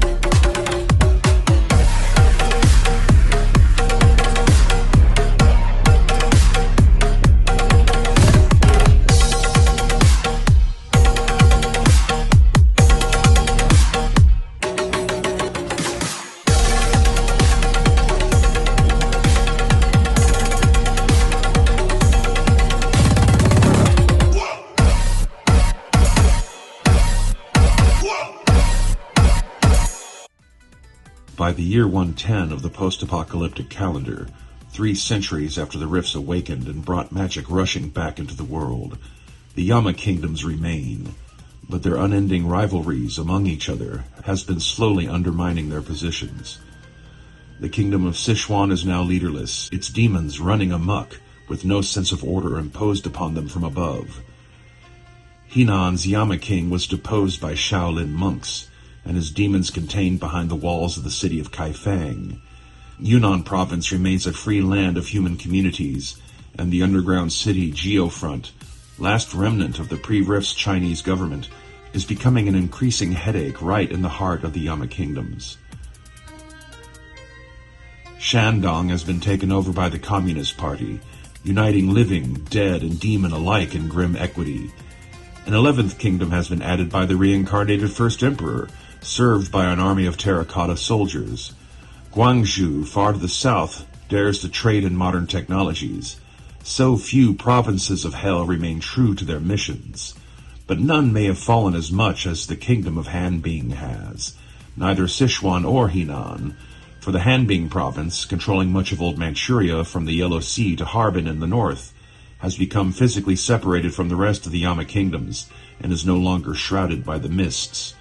Hanbing's master is asleep, or so the story goes. No one really knows, not even the demon nobles who serve at his whim. All they know is that he sealed himself in his chambers within his white-hot iron palace, and has not been seen in many, many years. His lieutenants now run the kingdom like it is composed of their own tiny fiefdoms, warring and competing among one another, but none having the joss to make a move to take the throne for themselves. Discipline amongst the demons and the damned is not as bad here as it is in Sichuan, but with the mists fallen, demon goblins and mortal humans have learned that they can come and go as they please across Hanbing's borders with Inner Mongolia and Siberia. Russians had been immigrating into the region from their western homelands and nibbling away at Manchuria's territories for many centuries by the time the rifts ended the Old World, and despite being completely cut off from Moscow and each other for centuries, the Russians living in the far east of Siberia managed to hold on, eking out a living in the harsh wilderness. A string of settlements sit atop a string of ruined cities that follow the old tracks of the Trans-Siberian Railroad, and gypsies will use this path to travel into these regions before turning back. What little trade the Russians in the east have with the warlords of Russia and the Sovietsky is through these gypsy caravans. These Russians share the land with nomadic tribes of Orochen, a shamanistic people native to western Manchuria, who have escaped China through Hanbing's fallen mists. Taiga-dwelling DBs like the Wolverine people, Gridgits, were-tigers, and strange cephalopods from Alaska called cracks. The Siberians' biggest threats are the demon goblins that have been slipping out of Hanbing, and the Russian Kolchai demons, whose war bands have conquered much of Mongolia and a sizable patch of southwestern Siberia. Technology is rare, expensive, and precious. Most Russian and Orochen communities rely on magic and mysticism for protection, whether it be the old believers of Russian fables, fire sorcerers, mystic Kuznia, and other magic professions known to the Russians, or by shamans and spirit hosts amongst the Orochen. The region does not lack for resources, but its dramatic variable between summer heat and winter frost, and remoteness from western centers of commerce, have always hamstrung the region's ability to develop an industrial base. Coastal Siberia, east of Hanbing, has slightly higher tech levels due to their need for keeping functional ocean-going boats on the water, as the region is home to many dozens of Russian fishing villages, some of which have turned to piracy when presented with a viable target. Whether it be by piracy or honest trade, the Siberian coast is a more reliable source of modern technology for the rest of Russian Manchuria than the gypsies usually are, and thus, this far east, one is more likely to encounter Russians using weapons, vehicles, and gear sourced from Japanese brands like Armatech and H-brand, or even stuff from Guangzhou or Australia, than those using tech manufactured west of the Urals. The Siberian pirates are limited in range, as most of their ships are a literal piece of shit hunks of junk, but a few of their captains have managed to successfully trade up by seizing a new, more modern vessel and transferring their crew to it. The new Navy and the Inuit around Alaska are very much aware of their presence, but they have no trade relations. They are too far north for encountering Tritonians, Lemurians, or Not-Yil, but they are within the region of the Pacific, closest to the Lord of the Deep's lair below the Philippines, and some villages may well be members of the Cult of the Deep. The Siberian pirates mostly target vessels heading to and from the Japanese island of Honshu. Honshu is host to a fractured Japanese society, with strong divisions between those who embrace modern technologies and those who rely on traditional Japanese ways. The traditionalists had been the dominant faction on Honshu for most of the Dark Age, until a quartet of cities that vanished during the Cataclysm suddenly reappeared, intact, with all their marvels of late 21st century technology. Hiroshima, Kure, and Iwakuni pooled their resources and re-established the Republic of Japan. The fourth city, Ikto, refused the join due to the influence of Ikto robotics. As of the year 110, these cities have been back on Earth for roughly 23 years. A whole generation of kids have been born and raised and reached adulthood since the Republic of Japan appeared, but the elders and middle-aged adults remember what life was like before, when the new Empire of Kyoto was the dominant power on the islands, challenged only by the immoral modernists of the Otomo shogunate and the tribes of Oni demons that claimed the northern half of Honshu for themselves, a time when Otomo was only joined by Takamatsu and the Yukimura shogunates as tech-friendly states, a time when Japan was ignored by the outside world. But with each year of the Republic of Japan's existence, more and more ships make the long journey to reach its harbors to conduct trade, and with them comes trade opportunities for Otomo and the Edo shogunates around Tokyo's ruins. Otomo especially shows a willingness to trade with foreign pirates, making H-Brand the most popular Japanese tech manufacturer in the Russian East. North of Honshu, the islands of Hokkaido and Sakhalin are inhabited by native Ainu peoples, who have flourished in the post-Rifts world as many other indigenous shamanistic cultures around the planet have. Hokkaido is known as the domain of the gods by the people on Honshu, as the island is also home to small tribes of Oni, mortal goblins, Tengu, dragons, and legend says the Japanese gods themselves, though no one living can claim to have seen them without resorting to lies and distortions. The Ainu live as fishermen and hunters and try to avoid unnecessary contact with their Russian and Japanese neighbors. They have no way to casually contact the Urochin nomads beyond the Siberian coast, but they would likely get along with each other if they could. Korea has reverted to wilderness across its length, dotted with small villages of native Koreans and small bands of Oni, Tengu, trolls, mortal goblins, and demon goblins in the areas bordering Hanbin to the north. Stories about were-tigers are also commonly spoken of among the Korean villagers. The only sign of organized civilization is the so-called Hermit Kingdom, a collection of allied villages built over the lands where Seoul once stood. They are led and protected by a Changku dragon who everyone calls Khan. The Hermit Kingdom is functionally similar to many martial arts schools and Taoist temples found within China, where local heroes hold their region's demons at bay, but Master Khan and his students do not show any interest in involving themselves in the ongoing struggle against the Yama Kings. They are called the Hermit Kingdom for a reason, after all. Visitors are treated politely, but they are not interested in trade or alliances with powers in Japan or China. Some of the independent fishing villages in Korea do work with or against the Siberian pirate crews. To the west of Korea, the Yellow Sea divides Hanbin and the rest of Old Manchuria from Shandong and the rest of the Yama kingdoms. From the land side, the area surrounding the Forbidden Cities serves as a no-man's land, haunted by ghosts and spirits but unclaimed by any of the Yama kings. Heading into Shandong from land or sea will require entering the mists that obscure China from heaven's vision, which will appear to clear away after a few miles have been crossed. If Shandong is the first Yama kingdom you ever visit, it may leave a false impression about what life and death in the other provinces is like. Shandong's Yama king reportedly walks among the human population of his kingdom in disguise as one of them, be they living or dead, DB or demon, is a card-carrying member of the Communist Party, and everyone equally suffers for it. The only place in the entire province where one can escape this hell of equity is the sacred Mount Tai, jutting out into the Yellow Sea from the coast as if pointing towards Manchuria, where the monks from several temples have managed to keep Shandong's Red Army from seizing the mountain. The monks of Mount Tai are a part of a scattered and loose alliance of heroes, monks, and priests, organizing themselves out of the old Shaolin, Taoist, and Buddhist temples that managed to survive the upheavals of the apocalypse and having multiple hells overlap themselves onto the living earth. The Shaolin Temple in Henan has had the greatest success, having overthrown their Yama king and trapping the demons inside of his fortress city. And they support the monks at Mount Tai, in the Wudasheng Mountains in Hubei, and have limited contact with Free Yunnan and the Geofront, both in southern China. The Shaolin Temple in Henan also has limited contact with Mount Qian's temple monks in Hanbin.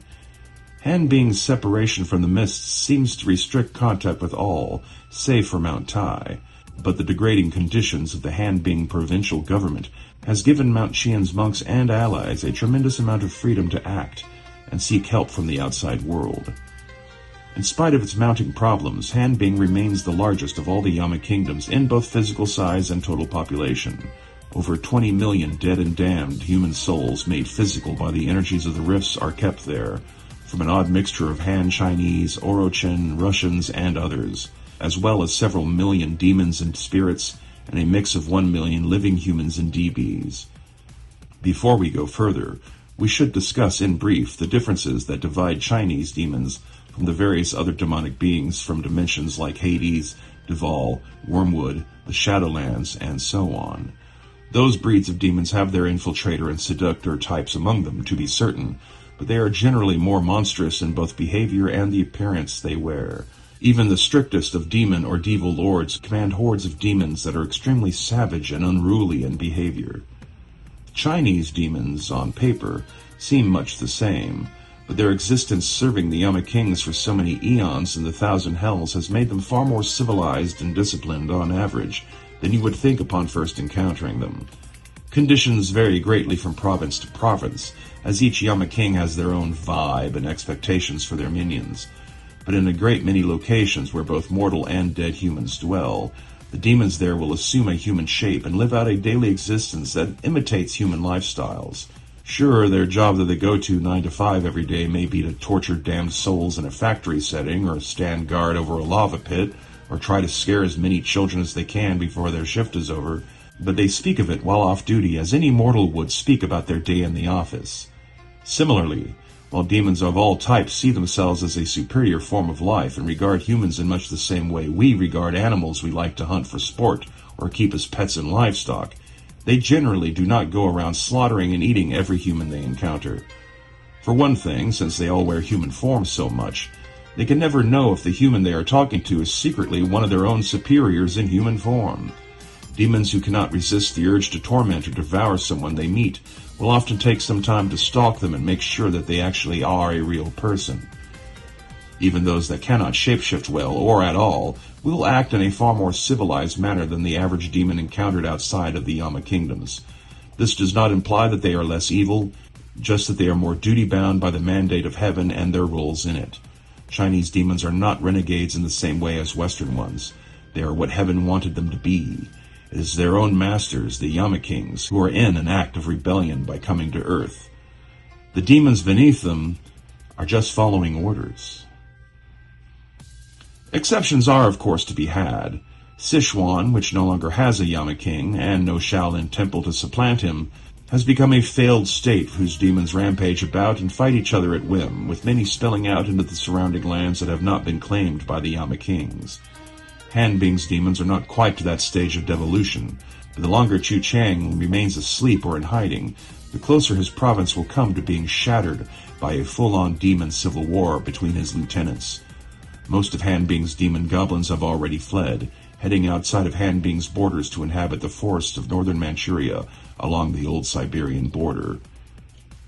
Chinese demon goblins are not related to the mortal goblin race of DBs found across Eurasia, nor to the goblin spiders of Korea and Japan.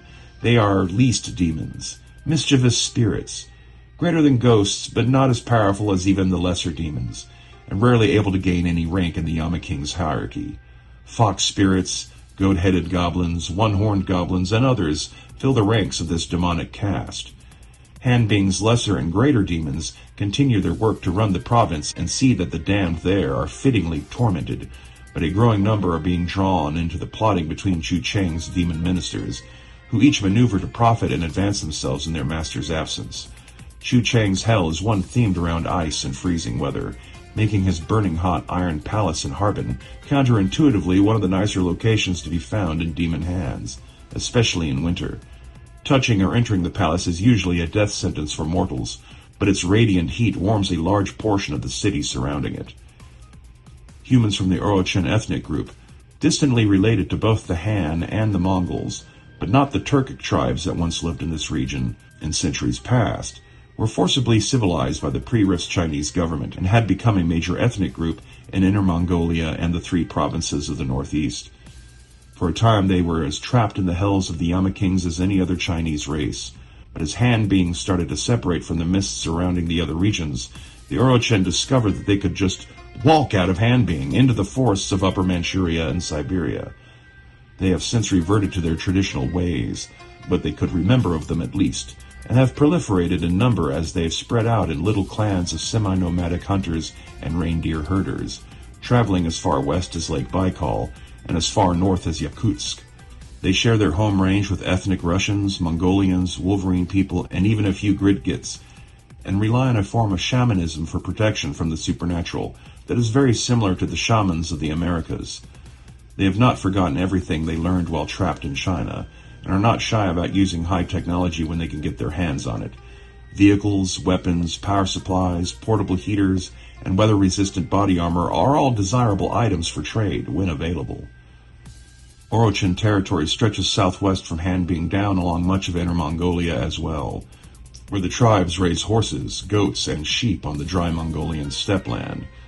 This branch of the Orichan people have frequent contact with the Uyghur nomads of the Gobi Desert, another people who had been absorbed into Chinese society who have reverted to their older ways after the rifts inadvertently set them free.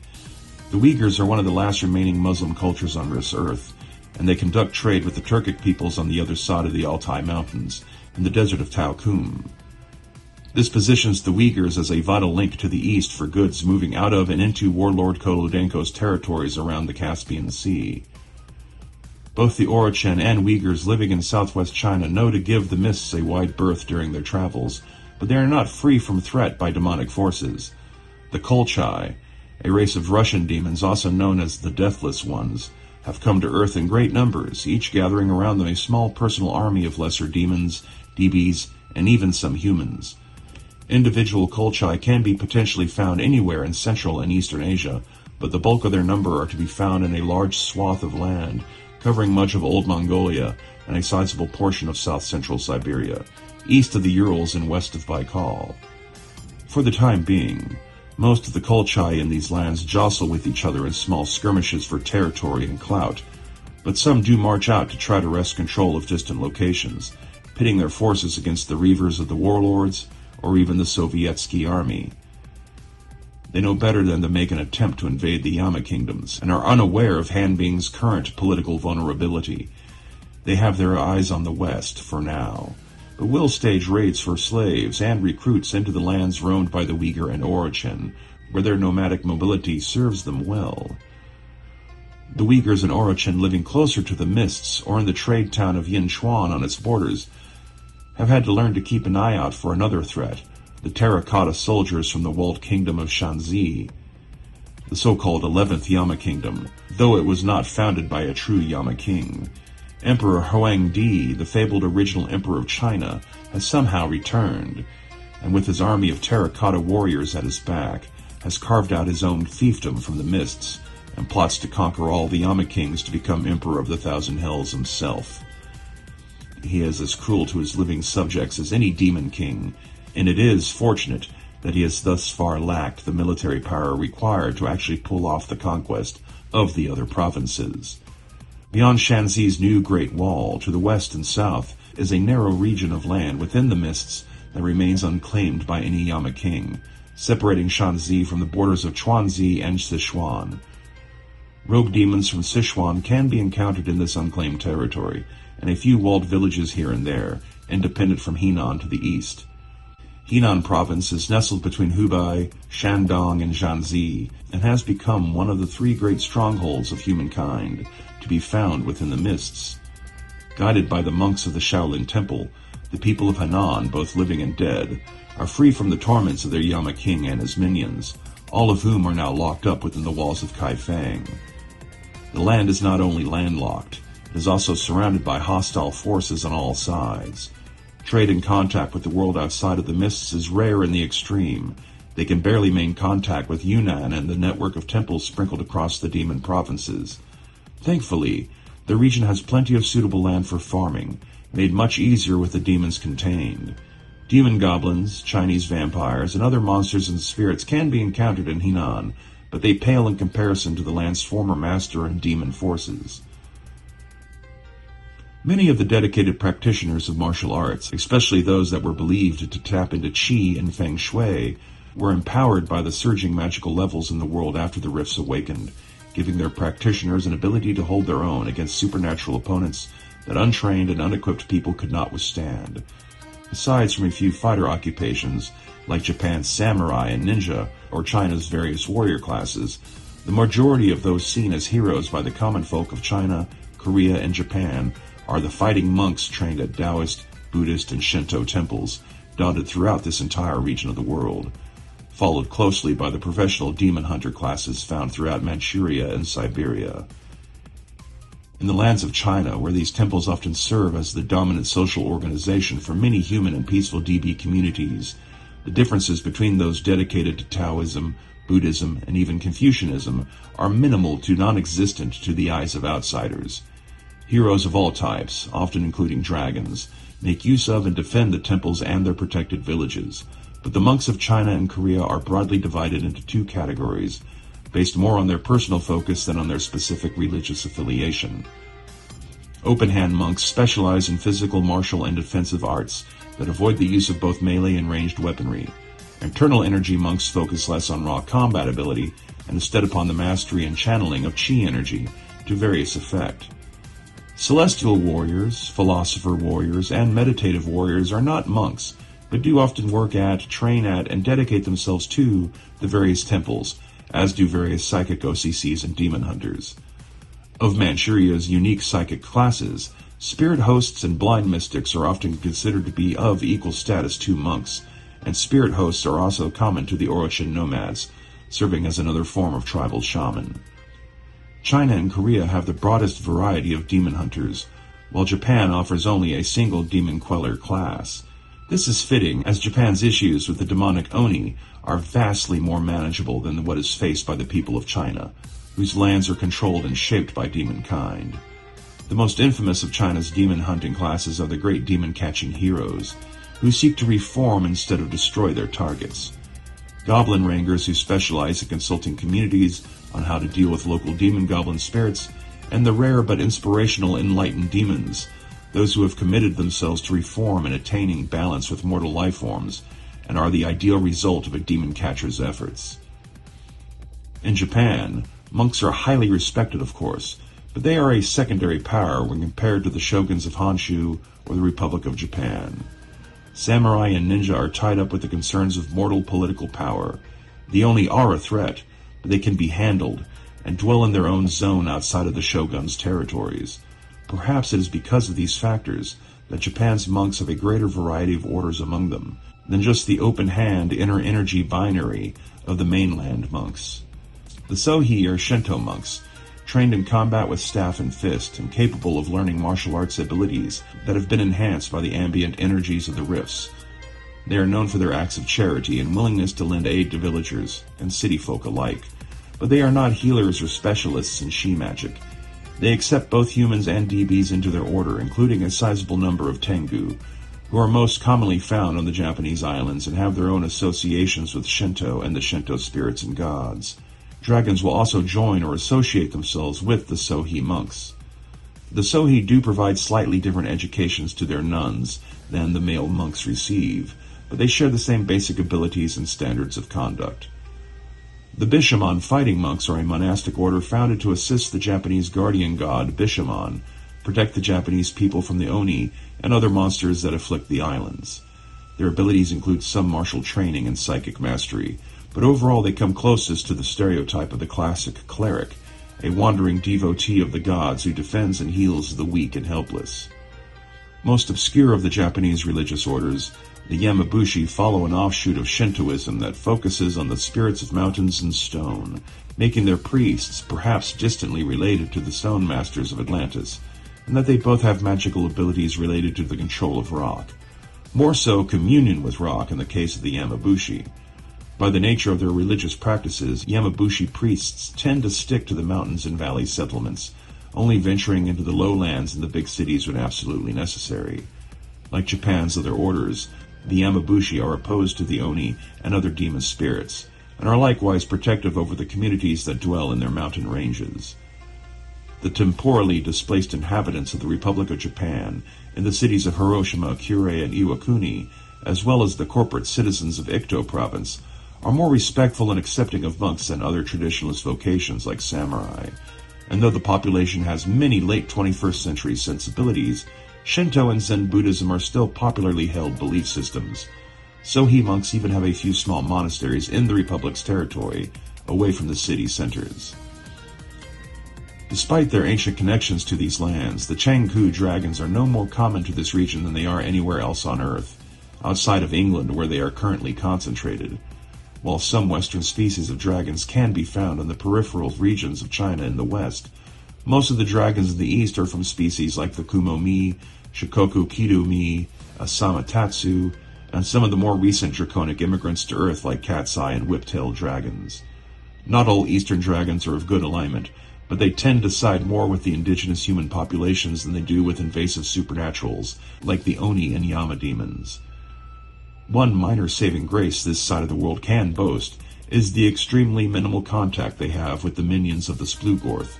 Their Horun allies do sail these waters, and even have a tiny outpost on the eastern coast of northern Honshu, but few people are captured and taken to Atlantis by the Horun to be sold into slavery. They are actually far more interested in capturing Oni and demon goblins for such ends. Cultists of the Lord of the Deep are not uncommon in the coastal villages of the East, as both Japan and China are fairly close to the Lord of the Deep's center of power in the Marianas Trench. They are generally too far north to be bothered by the invasive, not Yil aliens in the South Pacific and Atlantic Oceans, and the Lemurians have only sent a few small scouting expeditions to the Eurasian Far East. Tritonia is aware of the existence of the Republic of Japan and shogunates like Otomo, who deal in modern technology, but there has been no official contact between these governments.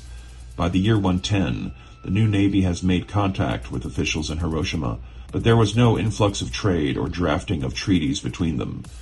The Republic is polite towards new navy personnel, but they are cautious about how much America's navy has changed during the centuries of their absence. Whale singers, Numa biforms, sea inquisitors, and other enemies of the Lord of the Deep are far more likely to be encountered among the coastal communities of Japan, Korea, and Siberia than either new navy officers or Lemurians. As the Japanese do engage in whaling, whale singers are not particularly fond of them, but still find them preferable to the Horun, Oni, and Yama kings. With China's coast blanketed by the mists, most whale singers in the east are found in Siberia and Korea. North of Old Manchuria and the Amur River system, the land is dominated by the seemingly endless forests of the Siberian taiga. These are the lands of the Yakut, many of whom have mixed Russian ancestry. Unlike the Orochen or the Ket Inuit even further north, the Yakut have not reverted to their original Neolithic lifestyle, having instead retained the cultural norms of the late 21st century Russian Federation, as best as they can isolated out here so far from the west. Their ancient capital of Yakutsk still stands, and is the last stop along the Gypsies' Trans-Siberian Road, but is currently under the control of a Morozko frost demon that styles herself as Queen of the Yakutsk. But other than her demonic spirits and witch cultists, Yakutsk has been abandoned by its inhabitants, living scattered across the landscape in tiny villages, outposts, and the occasional town. They dream of the day when they can depose the Morozko Queen and retake their capital. The Yakut have limited trade with the Siberian coast and the Orochen, but they have learned to be as self-sufficient as possible this deep in the wilderness. West of Yakut and Lake Baikal, the central Siberian taiga serves as a broad unclaimed frontier between the territories of warlord Alexeyevna and the other warlords beyond the Urals, and the lands of Mongolia and southern Siberia that are under the control of the Kolchai.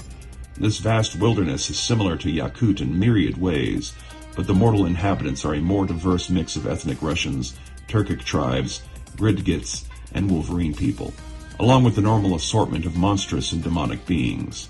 Towns can typically be found where cities had once stood along the Trans-Siberian Railroad, but the makeup of their inhabitants, tech levels, and system of local governments can vary wildly. In these lands, as well as in Yakut and the Siberian coast, the closest thing to monks in the Eastern sense are the believers of the old ways, who are functionally very similar to England's Druidic orders, just as is applicable to Russian mythology and folklore. Born mystics and mystic Kuznia are also regarded in a semi-holy way by many communities, but the old believers command the most respect.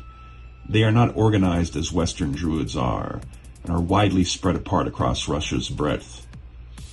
Like China, Japan, and Old Manchuria, the peoples of Siberia also have demon and monster hunting professions, who are natural allies of anyone who fights to protect humanity from the demonic scourges found all across Eurasia, from the Gargoyle and Broadkill empires in the west to the Yama kingdoms in the zone in the east.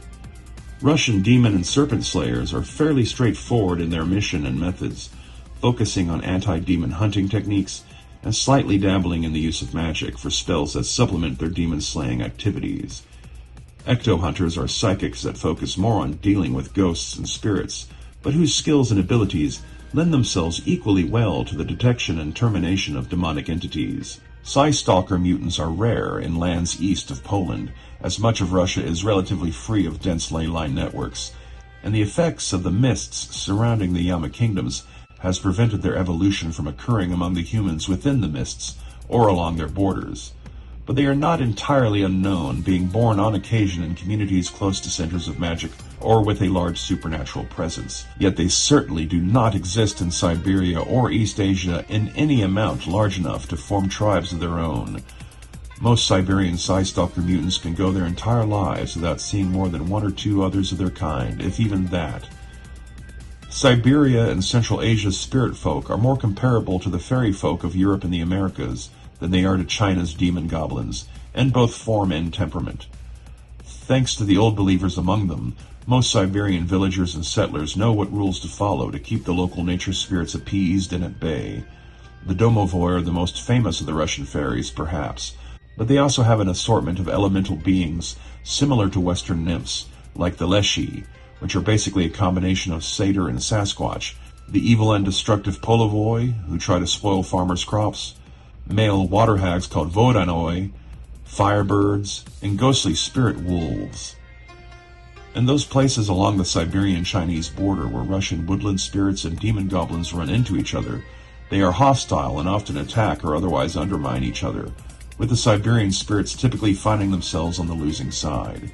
However, demon goblins that have escaped into Siberia are not able to hold their own against even the lesser Russian demons, and try to avoid them lest they be pressed into the service of yet another demon lord. South of Shandong and Henan, the remaining Yama kingdoms can be divided into two geographical groups, the coastal Yama kingdoms and the interior Yama kingdoms. The coastal kingdoms include Shandong itself as the northernmost, followed by Zhejiang, Fujian, Guangdong, and Guangxi as one follows the coast southward. The interior Yama kingdoms, starting south of Henan and west of Zhejiang, heading inland, are the provinces of Hubei, Chuanzi, and Sichuan, as well as the corridor of free lands along their southern borders, stretching from the lands patrolled by the Geofront to Yunnan. What lies further south in the jungles where Vietnam, Laos, Cambodia, Burma, and Thailand once stood has little documentation. Much of Vietnam would have been reduced to a chain of coastal islands after the seas rose, and it has been said that Naga loyal to the Brahmin pantheon have been colonizing the regions of Southwest Asia closest to India. South and west of the Philippines, the Lemurians have been patrolling the coastal waters and islands in an ongoing effort to destroy the Lord of the Deep's many cults in the regions south of mainland China. Martial arts practitioners and monks from Buddhist and Taoist schools in these lands would have training much like the monks of China. Most of the Brahmin and Vedic gods of the Indian subcontinent and southern Himalayas remain away from Earth and have not yet become involved in its affairs, save for a small handful, the most notable of which is Varuna, former king of the Vedic pantheon, who has taken up residence in the Bay of Bengal and has a small following among local sailors and fishermen. What remained of India's population after the apocalypse has slowly recovered over the centuries of the Dark Age, but are still far from regaining their pre-risk population density. Their overall tech level is medieval with some early industrial technologies, and the land is divided by hundreds of tiny independent city-states, some ruled by nobles, some relying on democracy to elect leaders, and a few managed entirely by Hindu priests and ascetic monks. Most follow all of the traditional practices that have been employed by India's inhabitants for thousands of years, but few of their priests are able to demonstratively channel divine power, as the actual Hindu gods are busy elsewhere tending to alternate Indias and alternate realities, leaving the Hindu priesthood on Rift's Earth to be unknowingly corrupted by an imposter pantheon made up of enhanced neuron beasts. For the time being, they have been using their influence to urge the mortal priesthood to renovate their temples and build new shrines and erect new statues in honor of the gods. How could they know that this is all being done to bring the neuron beast's master, an alien intelligence, to Earth to dominate India and the rest of Southeast Asia if it can? The Naga, of all creatures, and the followers of Varuna and his sons, Surya and Soma, who accompanied him to Earth, are the only groups aware of and working against the false god neuron beasts. The overconfidence of Varuna and Surya in their godly powers and fixation on India's peoples has prevented them from seeking any external allies in combating the evil immortals' influence over their people, such as from the Lemurians, who instead have learned to give the Bay of Bengal a wide berth, their patrols of Southeast Asia's coastline abruptly ending there. Most of the tribes of the lower Himalayas have reverted back to their old barbarian ways, living off of and with their mountainous land, forced to share their valleys and mountain passes with demon goblins, yeti Sasquatch, goblin spiders, and a host of other monsters, demons, and beasts out of myth like griffins.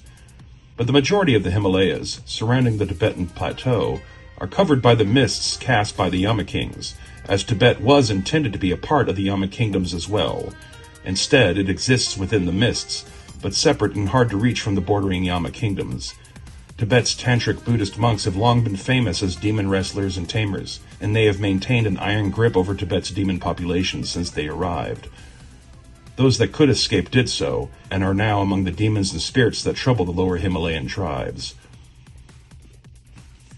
Base locations for player characters in a Rifts Clerics campaign set in the Far East around Old Manchuria are spread apart, and few provide reliable access to technology and electricity outside of Japan. And even in Japan, the optimal location for monk and monk-adjacent characters to gather and use as a home and place to find objectives would be the holy city of Kyoto, capital of the new empire, and home to one of the only millennium trees to be found east of Poland. The mountainous terrain of the new empire provides excuse for Yamabushi priests to be in the same area as Sohi monks and nuns, Bishamon fighters, and demon quellers. The new empire is a traditionalist society, so technology in Kyoto is limited, and largely only available through the black markets run by ninja clans. But that also means that monks and other practitioners of the mystic arts are highly valuable members of society, as it is up to them to protect the new empire's citizens from the Oni and other supernatural threats. Kyoto does, however, offer a highly unique opportunity for characters to get their hands on Millennium Tree items. As a city location, Kyoto also provides access to the empire's internal political conflicts, rival ninja clans, and news of any ongoing major threat from the zone or the neighboring Otomo shogunate. Spies from Otomo and the Tokyo shogunates, Takamatsu, or Republic of Japan can also be found here, with plots of their own to become entangled with. Our next base location to consider is the Hermit Kingdom in Korea. Not really so much a single town, city, or fortress of note. The Hermit Kingdom is instead a collection of small villages all within a few miles of each other, built on top of the now buried ruins of Seoul, the old capital of South Korea. Master Khan's local Buddhist temple not only provides training for monks and other martial artist vocations, but the Changku's presence also provides a unique opportunity to include various tattoo magic classes in the mix of OCCs available as player characters in your campaign. The villages are all medieval in tech, and they are not aligned with any of the other small settlements to be found in Korea's interior, or especially along its coasts. Adventure opportunities in the Hermit Kingdom will generally be local in scale, but it can provide a secluded base of operations for characters who do not mind ranging far afield in between stops back home. The Hermit Kingdom has an unusually high proportion of dragons and mortal heroes living among the human villagers, and they are generally grateful towards Master Khan and his allies for keeping their little patch of Korea safe. But this means that starting-level characters from the Hermit Kingdom will have to head out into the wilderness to find any real challenges that haven't already been dealt with. Across from the Hermit Kingdom on the other side of the Yellow Sea is Mount Tai, considered to be one of the holiest mountains in all of China, and a sanctuary from the communist hell of Shandong. Multiple temples and shrines can be found upon Tai's slopes, along with a few villages of farmers at the mountain's feet, and a remarkably Mediterranean climate thanks to Mount Tai's location on a peninsula jutting out right into the middle of the Yellow Sea, pointing towards Manchuria. The peninsula's coastline is coated by the mists, forcing the farmers to terrace the lowest parts of the mountain in order to farm, but they have avoided marring the mountain's appearance as much as humanly possible. The Politburo and Red Army of Shandong leaves Mount Tai and its inhabitants alone for fear of the monks converting the Red Army troops to their cause. They have a notable number of enlightened demons among them, as many of their number have defected to find refuge and escape from the communist hell that would make demons and humans equal in status. Shandong is admittedly a dreary place to adventure in, but Mount Tai's proximity to the coast and the edges of the mists makes it the heroic location in China with the easiest access to the outside world outside of Hanbing. Next will be the Shaolin Temple in Henan. Not just a Shaolin Temple, the Shaolin Temple. Located at the foot of Mount Song in the Taishi mountain range, the Shaolin monks have partnered with a handful of Taoist immortals to force Henan's former Yama king, Shen Kuang, to flee to who knows where, subjugate his demon servants, and protect 3 or 4 generations now of mortal humans as they restored their culture on the fertile plains east of the Yellow River. Multiple villages are found around the Shaolin Temple, and Henan's spiritual leader and highest ranking of the Taoist immortals, Huang Shi, dwells in a cave atop Mount Song when not traveling around the land on business. Shandong's Red Army ignores Henan for reasons similar to why they avoid Mount Tai's monks, and they are guarded from the Hubei and Shuanxi provinces by the Wudashang Mountains, another stronghold of temple monks and good-aligned dragons, leaving Shanxi as the remaining threat on Henan's border, along with the demons that have wandered out of Sichuan into the unclaimed territories on the far side of the Yellow River. There is, of course, also the horde of demons trapped within the walls of Kaifeng, which the Shaolin monks keep a vigilant eye upon. Which takes us at last to our recommended base location in Old Manchuria.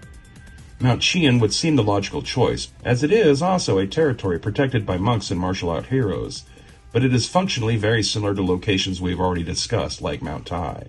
There are barely 1 million living humans and DBs in Hanbing, many living in the wilderness away from the dead and demons of the cities, and the greatest of these cities, surrounded by tall, red-hot iron walls, is Harbin, where Chu Chang's white-hot palace is located. Harbin's population is almost entirely damned souls and their demonic tormentors, and Chu Chang's demon governors constantly plot against one another as they work up the courage to try to usurp the throne from Chu Chang, who never leaves his palace anymore.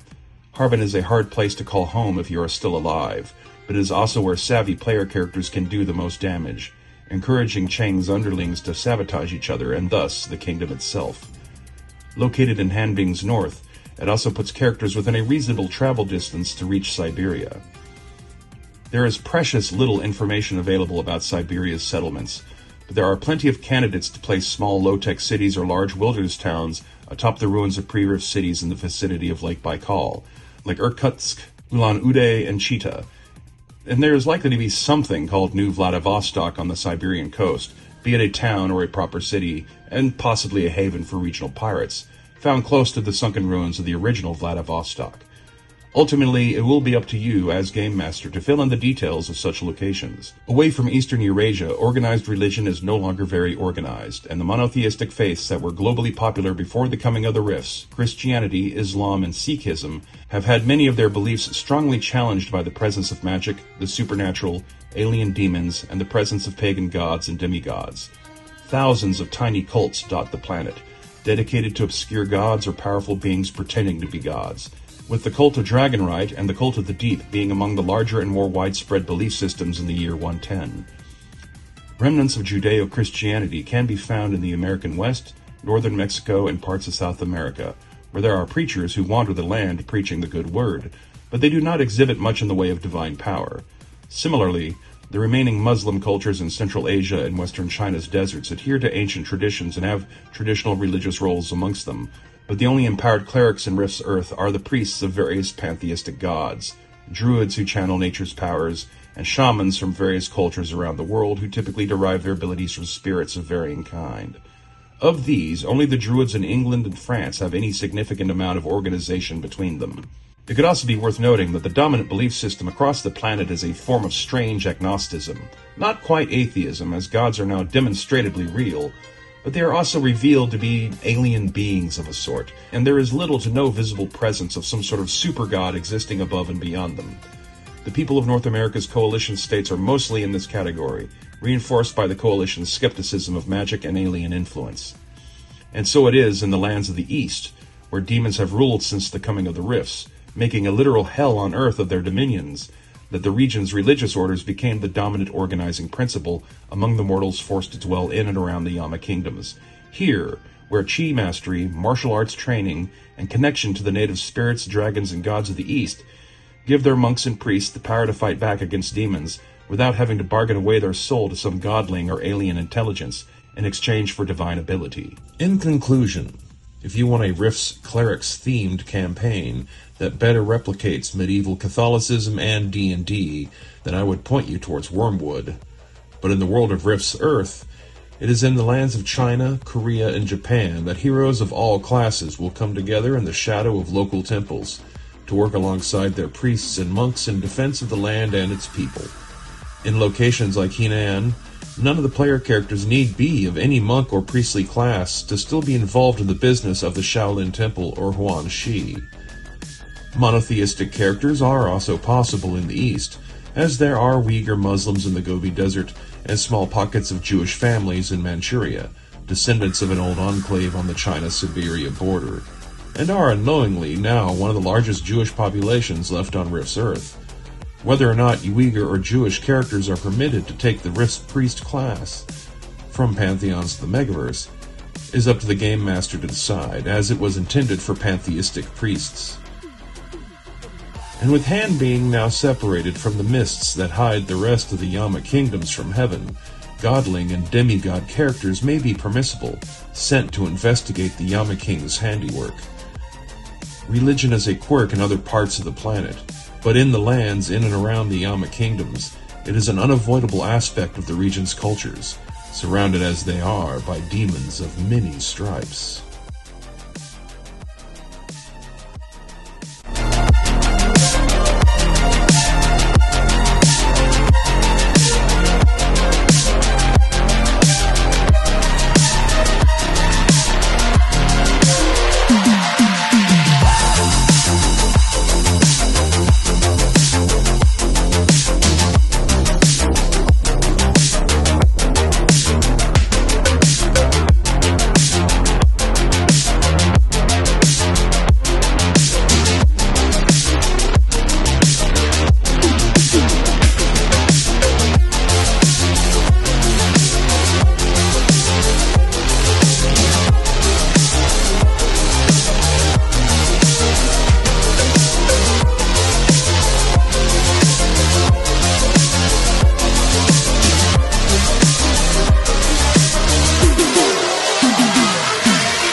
in the distant future of 1999.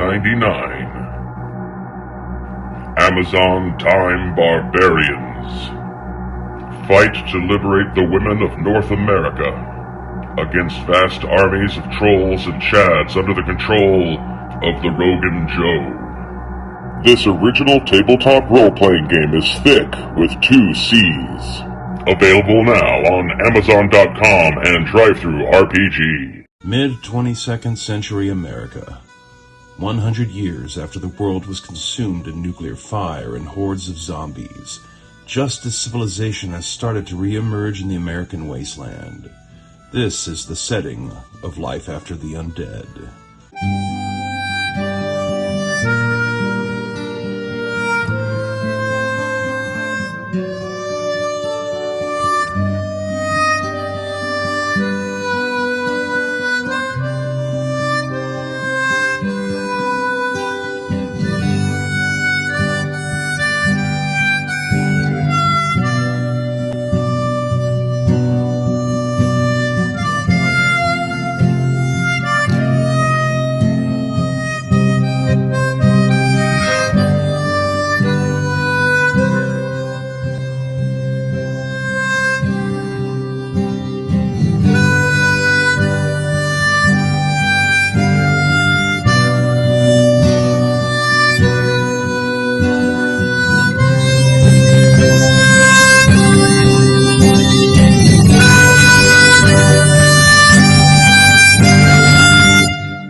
I wanted to make a post-apocalyptic role-playing game that took the subject matter more seriously than Amazon Time Barbarians did, but I also didn't want to make something that was too similar to Rifts, despite there being some universalisms to America's landscape and demographics that would lead to some inevitable overlap.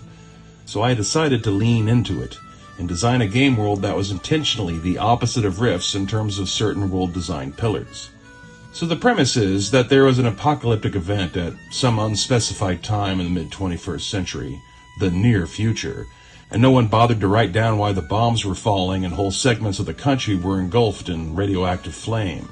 Was it a war? Was it a surprise attack? Was it a malfunctioning supercomputer? Was it the rapture? No one knows for sure, but there are a new generation of scholars a century later who love to pontificate about their educated guesses as to the cause. Many of those who are alive a century after the fact believe a combination of World War and rapture occurred, though there was nothing supernatural about how it started. But the commonality of the belief that Jesus briefly returned is due in large part to the zombie plagues that soon erupted in the wake of the initial nuclear exchanges. That no one living can explain. All that is known is that if a person's body is not destroyed after their death, it will rise as undead a few days to a week later. By the time that Life After the Undead takes place, the undead are treated more as an avoidable natural hazard and less of an existential threat, now that the survivors understand the basic mechanics of what is happening, even if they do not know the why of it. Unlike Rifts, with its multiverse reality of parallel dimensions colliding, the secret reason why the undead have been rising for the last century in Life After the Undead is because the dimensional barriers around Earth have been completely closed. No magic flows from the high dimensions down to the low, and the souls of the dead are unable to pass on to either heaven or hell. They are stuck, attached to the dead matter of their former bodies, and this connection is what allows them to rise as undead.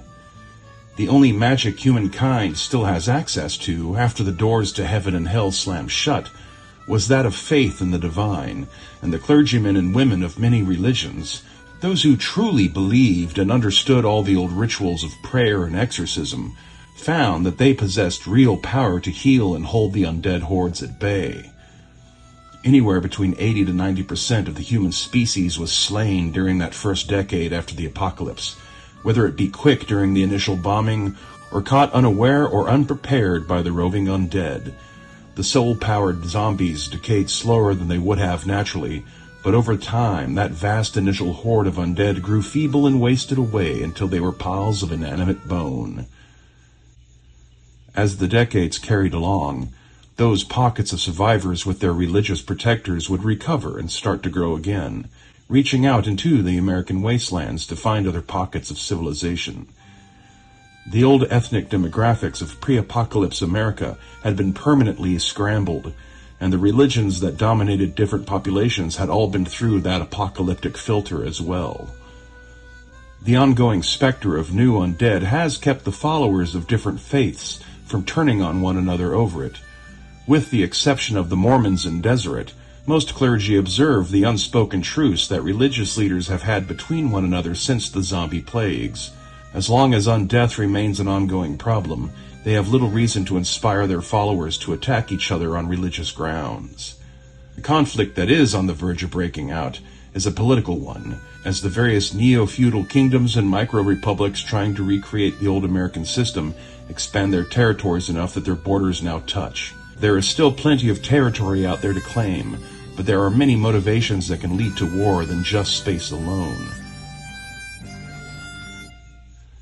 Technology is crumbling and hard to keep functioning, not from lack of know-how, but from practical limitations in availability of materials and manufactured parts.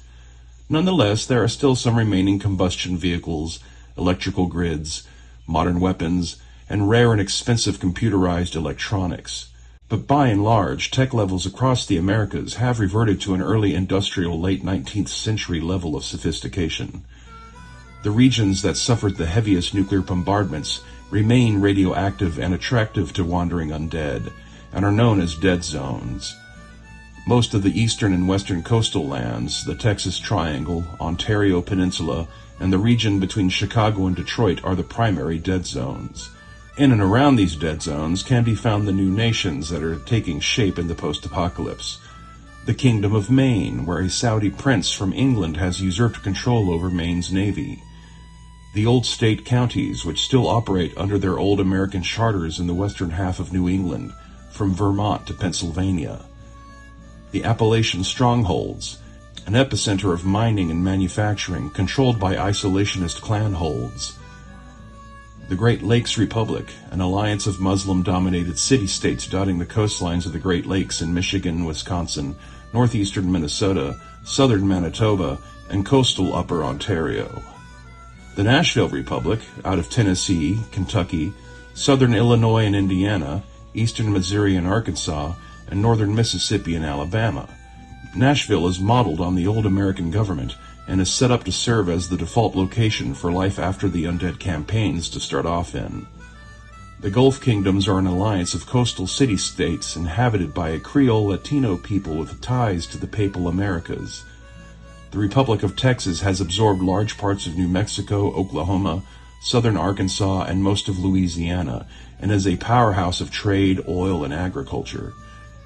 The aforementioned nations have agreed to permit homesteaders and unaffiliated settlers to lay claim to areas of the eastern Great Plains and southeastern Canada without automatically annexing these lands. How long this situation will last remains to be seen, especially as the nations in the west beyond the Dust Bowl will not agree to just let the plains be settled all willy-nilly. The Christian Buddhists of the cowboy kingdoms are the most inclined to be friendly towards explorers and settlers from back east, both from their temperament and due to their need of allies against Deseret to their south.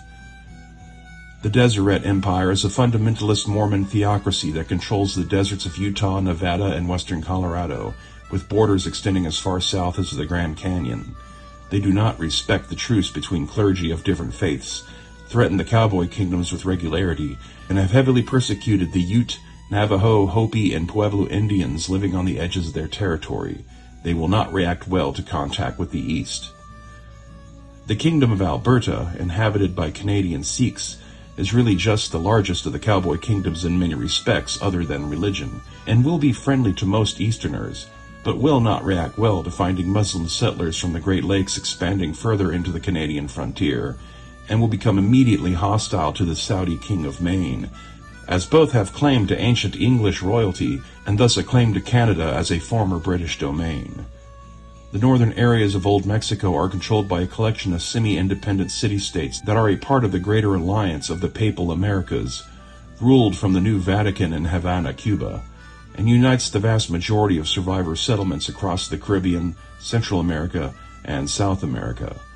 Northern Old Mexico cities are distinguished by being more dependent on trade with other American nations that are not a part of the Papal Americas, like Texas. Sailors from Maine, the Gulf, Texas, and Papal America cross the Atlantic regularly and have contact with the new emerging nations in Western Europe and Africa, but they have yet to go further than this. It is a low-tech medieval neo-feudal setting, with some hints of higher technology and modern weapons, but there is no mass production and infrastructure is primitive and limited in scope. There is no magic amongst human society other than the basic divine abilities of the clergy. But among the undead, a rare few have been able to figure out how to use proper magic by powering it with raw soul material. The most powerful of these are called necromancers, and there are many a tall tale about the kingdoms they rule from within the dead zones. Player characters cannot learn non-divine magic until they die. And then there are the Gestalts, alien conglomerations of entire forests, mingling the living and the dead into a single inhuman mind and will, for now found far from the borders of the lands of the living, but out there nonetheless and growing. The necromancers do indeed have their own plans and plots, but zombies and the undead are not the average everyday threats for characters to face. All the normal assemblage of possible plots and scenarios from both medieval times and western frontiers can take place in life after the undead, with little to no modification. There are also the dangers of the wilderness, which can include mutant versions of natural life forms, and just the basic struggle to survive the elements. It's a zombie frontier survival setting with an open-ended future, with potential for large-scale conflicts that do not box the game master into having to account for an ongoing war somewhere on the continent unless they want that to be part of their campaign, and can easily include characters in the events that spark said conflicts off, if so desired. Pull off a heist, defend a town from bandits, make a living as a wandering trader, thwart the plotting of arrogant nobles, search for lost treasure and artifacts, fight monstrous animals, and just when you think it's all over for your character, rise from the dead and discover that there are many more secrets out there that only a dead man can discover. Based on the Total Party System rules, this complete core rulebook is available now on DriveThruRPG as a PDF or in print on Amazon.com. Links in the description box below.